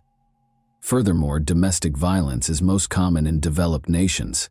Between 33 and 50% of all violent deaths of women are committed by their spouses or partners, underscoring the urgent need to protect women from domestic abuse. However, what causes a woman to occasionally fall into the hands of a monster because she wants a powerful man by her side? Perhaps it's because some people will stop at nothing to have that strong shoulder. After all, we learn from our families and society that a woman requires a guy to be at her side. That's how we're brought up, and some women eventually experience abuse. In 2012, this occurred. The murderer of 26-year-old Ekaterina Gurova has already left prison and returned to Izhevsk. Let's start a new narrative. West of the Ural Mountains, Izhevsk is a major industrial city in the Russian Federation and the cultural, educational, and scientific hub of the Volga region. The engineering and weaponry industries in this Udmurtian capital are well known. While there, one can explore the renowned Ishmash Museum, take in the architecture of the city, and learn about Udmurtia culture. Ekaterina Gurova's life was not going well back in her hometown. She was raising a small child by herself, had no prospects, and had gone through a difficult divorce. She made the decision to start again because she felt exhausted and disheartened. She relocated to Izhevsk, a new city, new experiences, and new people, with her daughter from Naberezhny Chelny. Color returned to her life as a result of the transformation. After landing a job she loved, Ekaterina made a name for herself in the beauty business and even planned to launch her own salon. Her personal life was falling apart, but other than that, everything was going great. Ekaterina wasn't in a rush to put her trust in anyone, even though she was attractive and attracted to men all the time. Before Alexei Tachurkin entered her life, she stayed away from relationships and focused entirely on her career. In 2007, they had their first encounter. Alexei was employed as a cabbie. He'd turned on the charm since he felt flatteringly recognized by a woman as beautiful as Ekaterina. With 2 degrees in system administration and economics, he informed Ekaterina that he worked as a system administrator for numerous large corporations during the day, and that driving a taxi was only a side activity. Although Ekaterina was independent and self-sufficient by this point, she was intrigued for a while by his apparent ambition and education. They had a rigorous, amiable relationship. Then a system administrator was required for her ex-husband's company. Alexei was on Ekaterina's mind.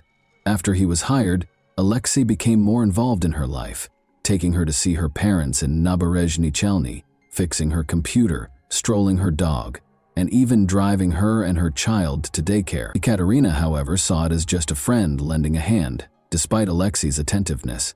In order to capture her heart, he changed his strategy. He started to appeal to her pity. One day, outside the office where Ekaterina worked, Alexei put on quite a show. Tears filled his eyes as he told her that he had discovered his wife with another guy, and that his wife's aunt had even informed him that the children he believed to be his weren't. Despite the absurdity of the entire situation, Ekaterina sympathized with him and volunteered to help. Alexei continued to play the compassion card, saying that he had served in Chechnya, suffered a brain injury there, and occasionally attended the funerals of his deceased colleagues.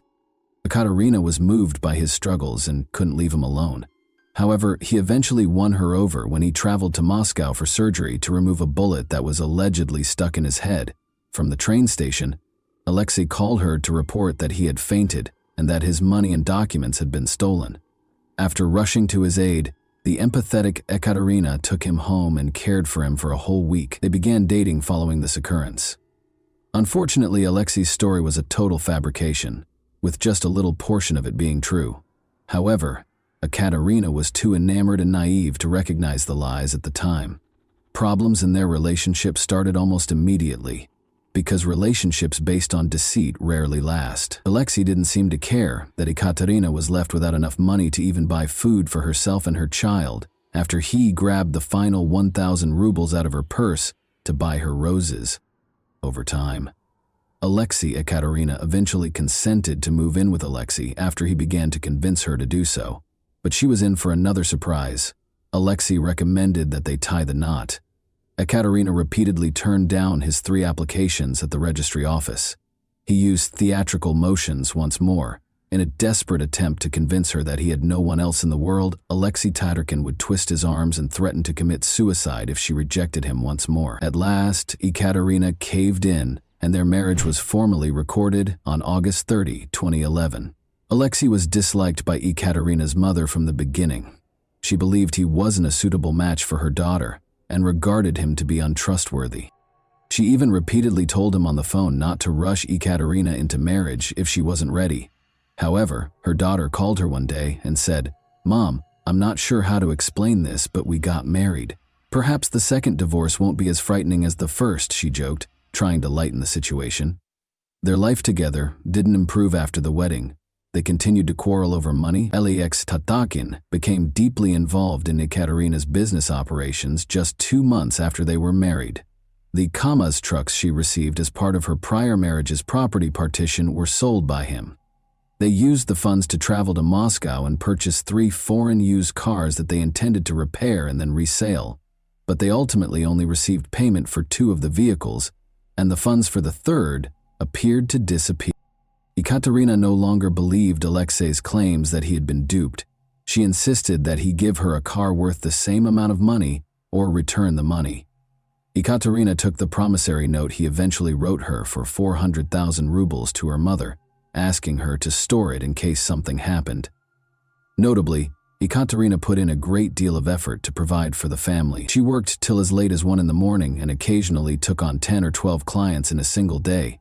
Her daily expenses included paying for her advanced training courses, gas and auto components, purchasing clothing for herself, her kid, and her new spouse, paying off the car loan, and covering daycare costs. However, Alexei would always react jealously and accuse Ekaterina of leading an unsuitable lifestyle whenever she attempted to discuss money matters with him. She frequently announced to her mother and friends that she was divorcing and that the marriage had been a mistake. but it was almost impossible to induce Alexei Tatarkin to vacate her residence. They eventually split up around the middle of February 2012, but their disagreements persisted. Ekaterina Gurova vanished on May 27, 2012, a few days after filing for divorce. A prominent Izhevsk beauty expert, Ekaterina Gurova, was reported missing on May 28. Alexei was called by Ekaterina's mother. Although she didn't want to contact him and didn't like him, Ekaterina hadn't returned her call and hadn't answered her phone since the previous evening, which had never occurred before. Though her mother realized Alexei Tatarkin wasn't being completely honest, Alexei calmly said he didn't know where Ekaterina was and even promised to check her apartment. She was able to locate her daughter's friend's phone number that same day and contacted her from Naberezhny. She reported a missing individual to the police and made calls to nearby hospitals and morgues. Ekaterina's mother hurried to Izhevsk as soon as she received the news. Her daughter's car was still parked in the courtyard, and the apartment she had been renting was locked. One of the biggest search operations in the history of the city started at that point. At an attempt to piece together what might have happened on the day she disappeared, Ekaterina's acquaintances said that she was spotted sitting at a cafe with a man at around 2:00 p.m. One of the waitresses is said to have provided this information. Ekaterina then took her car and drove home. Around 3:40 p.m., she parked in the courtyard and entered her building, according to security cameras nearby. What followed is still unknown. Ekaterina vanished without a trace, but her automobile remained in the parking lot. According to Ekaterina's mother, she attempted to phone her. The phone rang at about 6 p.m., but Ekaterina didn't pick it up. Her phone was off by 11 p.m. and nobody could get through to her. Even if it was only for a brief excursion, Ekaterina's loved ones insisted that she would never simply leave town without notifying anyone. Under Part 1 of Article 105 of the Russian Criminal Code, the investigative department of the Pervomiaysky district in Izhevsk, under the investigative committee of the Russian Federation for the Udmurtia Republic, opened a criminal case on May 30, 2012, in relation to the unexplained disappearance of Ekaterina Gurova. The investigation was given special supervision by the investigative committee of the Russian Federation for the Udmurtia Republic.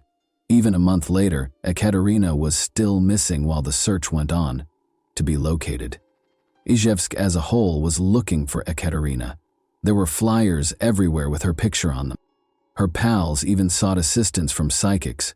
The police searched for her with the help of dozens of volunteers, including her friends, acquaintances, and clients. On the basis of witness suggestions, they searched the suburbs and various locations throughout the city, but they were unable to find any clues. No progress was achieved in spite of the police and volunteers' ceaseless efforts. Olga Gurova, Ekaterina's mother, therefore lodged complaints with the prosecutor of the Republic, every agency in Udmurtia, and even Russian President Vladimir Putin. All of the offices responded to her letters, informing her that they had been registered. The detectives didn't begin to exhibit renewed interest in the case until after this. One of the main suspects was Ekaterina's spouse. Ekaterina thought he was responsible for the disappearance of her paperwork just before their divorce because he had been so jealous. But Alexei insisted he knew nothing and that he had nothing to do with Ekaterina's disappearance. He was arrested, interrogated, and then released shortly after she vanished. Then Alexei shut off his phone, stopped talking to anyone, and retreated from the outside world. As the hunt went on, it became clear that Alexei Tatarkin's role in Katia's disappearance was complicated. A waitress who had taken money out of Ekaterina's card at Alexis's request was responsible for the break. A few days later, she called Ekaterina's mother after seeing the posters for missing persons. A neighbor's testimony further bolstered the case. From Ekaterina's apartment, the neighbor had heard a scream. On the day of Ekaterina's disappearance, other witnesses claimed to have seen Alexei operating her vehicle. Ekaterina's blood was discovered in the car when the authorities confiscated it and conducted an investigation. Early in July, the forensic results were returned. Alexei Tatarkin was taken into custody by July 10. He would put on a show while being questioned, saying he felt ill and that we needed to call an ambulance, all the while maintaining that he had nothing to do with his wife's abduction. The doctors were unable to identify any problems with Yevgeny Fedorov, the lead investigator for high-priority cases with the investigative committee of the Russian Federation for Udmurtia, and there was no evidence to support his claim that he had suffered a mild stroke.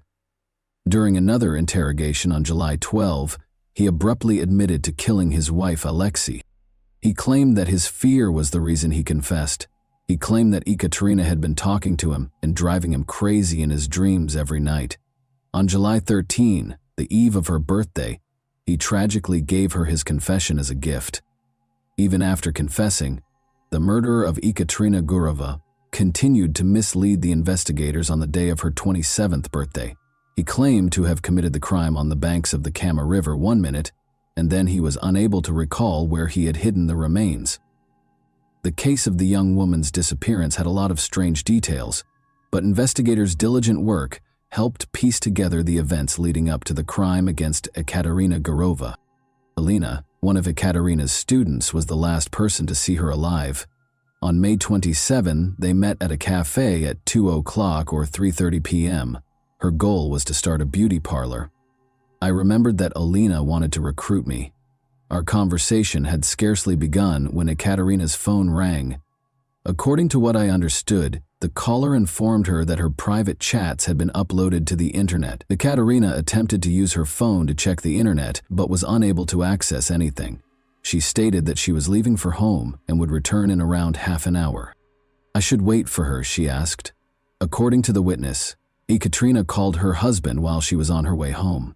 She felt he was the one who had posted her texts, and they were already going through a divorce. She set up a meeting with him in the building on Udmurtskaya Street, 161, where she had been renting an apartment for the last 2 months because he was very tech-savvy. Alexei Techkin claims that after they had split up, they reconnected in the building's foyer, and a dispute started practically right away. He was accused by Ekaterina of disclosing her private messages to another man. Alexei responded by making his own charges. My wife essentially said that I would be a fool if I hadn't figured it out by now when I asked her whether the reports I had heard about her seeing other guys were true. Without thinking, I reached for a knife and stabbed Ekaterina in the chest, Alexei told police.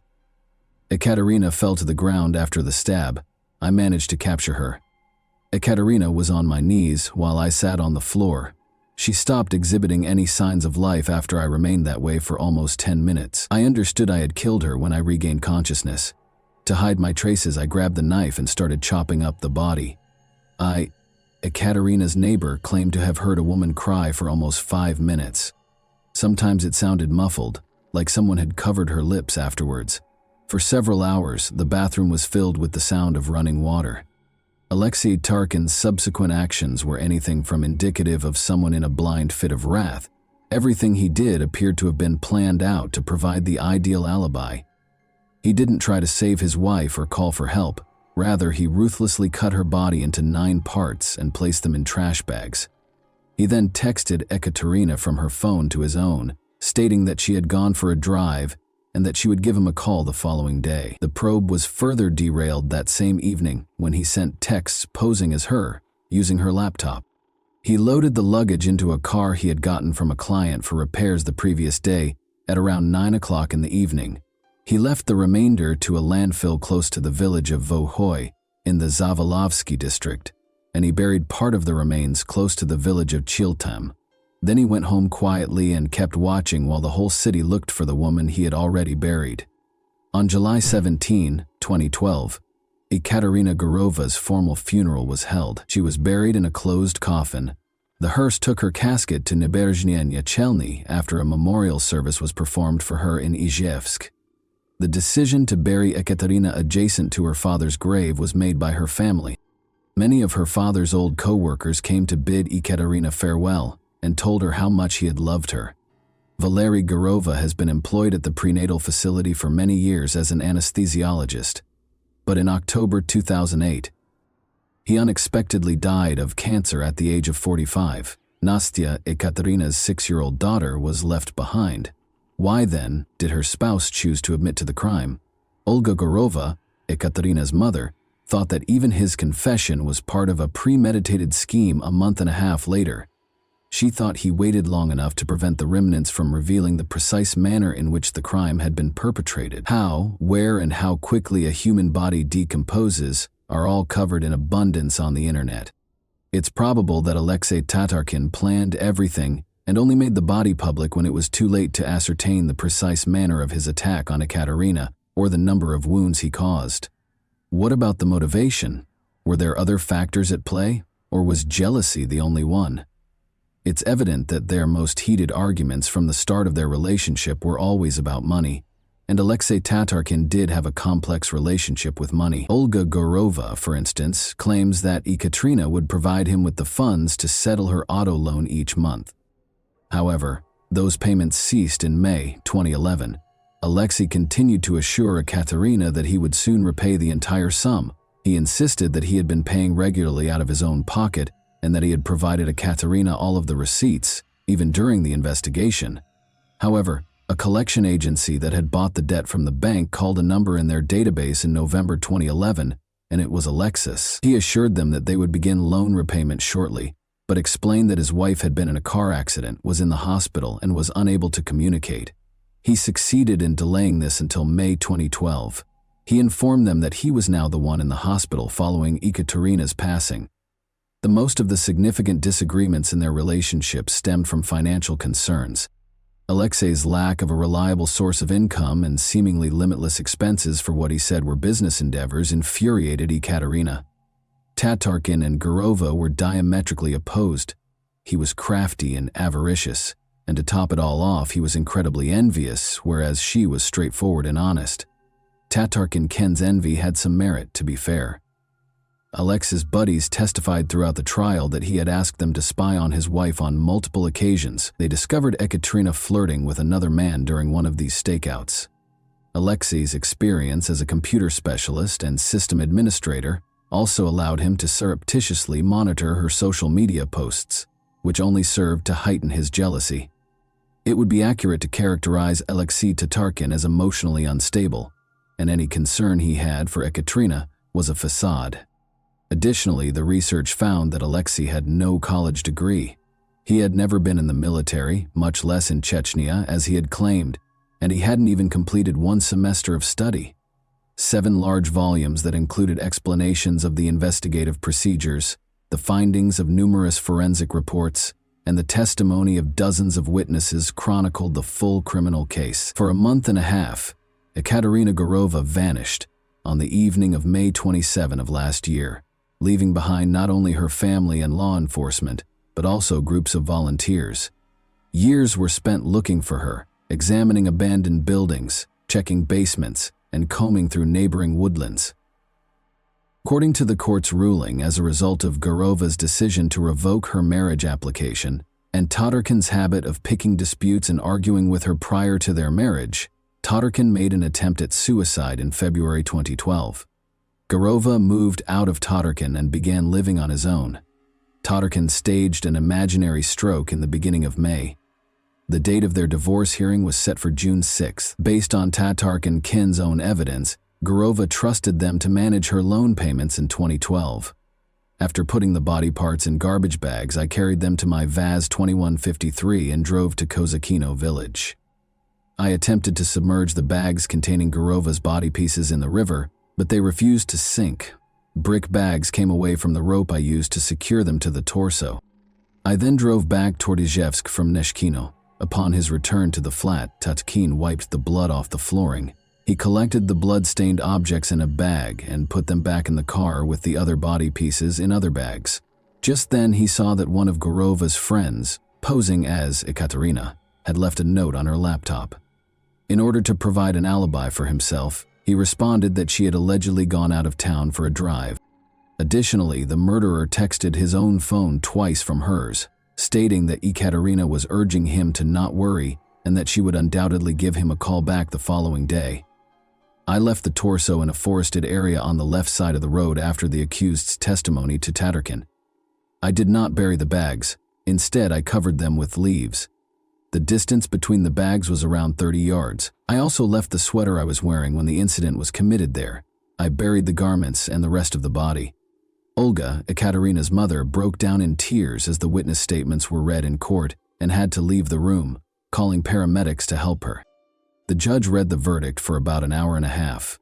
Alexei Tatarkin received a sentence of 9 years and 6 months in a prison colony with highest security. A 10-year sentence was what the prosecutor had asked for. No appeal was filed. At the sentencing, Ekaterina Guruva's mother and her family attorney were not present. A demand for damages, in which Ekaterina's mother sought 5 million rubles for mental suffering, was attached to the criminal case. She also filed paperwork to be reimbursed for 30,000 rubles in burial costs. Funeral costs were reimbursed by the court. Nonetheless, the court recommended that Ekaterina's mother bring a different civil claim in relation to the 5 million rubles in emotional compensation. Alexei Tatarkin's face was expressionless as the decision was read. His only apparent relief was that Ekaterina was no longer a part of his dreams. The thought of this amazing woman who was never able to get away from the monster she married is devastating. Ekaterina's optimistic and compassionate disposition allowed her to find the good in Alexei when there was only darkness. Perhaps the issue is that women are taught from an early age that they are incomplete without a male in their lives, and that they must have one by their sides. This kind of thinking creates a sense of self-worth that makes getting married to anyone happens to come along simple. How little did she regard herself to let a man who had to steal from her pocketbook and couldn't even afford to buy her flowers to remain in her life? Why are women so oblivious? Early on, Ekaterina saw that he was not a real man, but a fake. In order to see his girlfriend smile, a loving man would shield her and give her even the simplest presents. However, Ekaterina had already fallen into his trap by that point. She couldn't get away alive, to start. After being freed, Alexei Tatarkin went back to Izhevsk in 2022. We don't write the laws or make the judgments, so what good is justice? What we can do is take lessons from tales such as this. This example ought to serve as a caution to attractive, successful women, those who are so sure of themselves and the world's goodness that they wind up picking someone who appears to be a faithful servant, a trustworthy companion, or a straightforward guy who finds a way into your life. He will eventually stab you in the back because deep down he knows he can never achieve or experience the success you have, and that knowledge will slowly and cruelly eat away at his ego. You trust him with everything, even your children and property, believing him to be highly loyal. This criminal will eventually face justice, which comes from above. And that wraps up today's chilling story. If you enjoyed this video, don't forget to like and subscribe so you never miss a new upload. Also, let me know in the comments what part of this story shocked you the most. Thank you for watching, and I'll see you in the next video.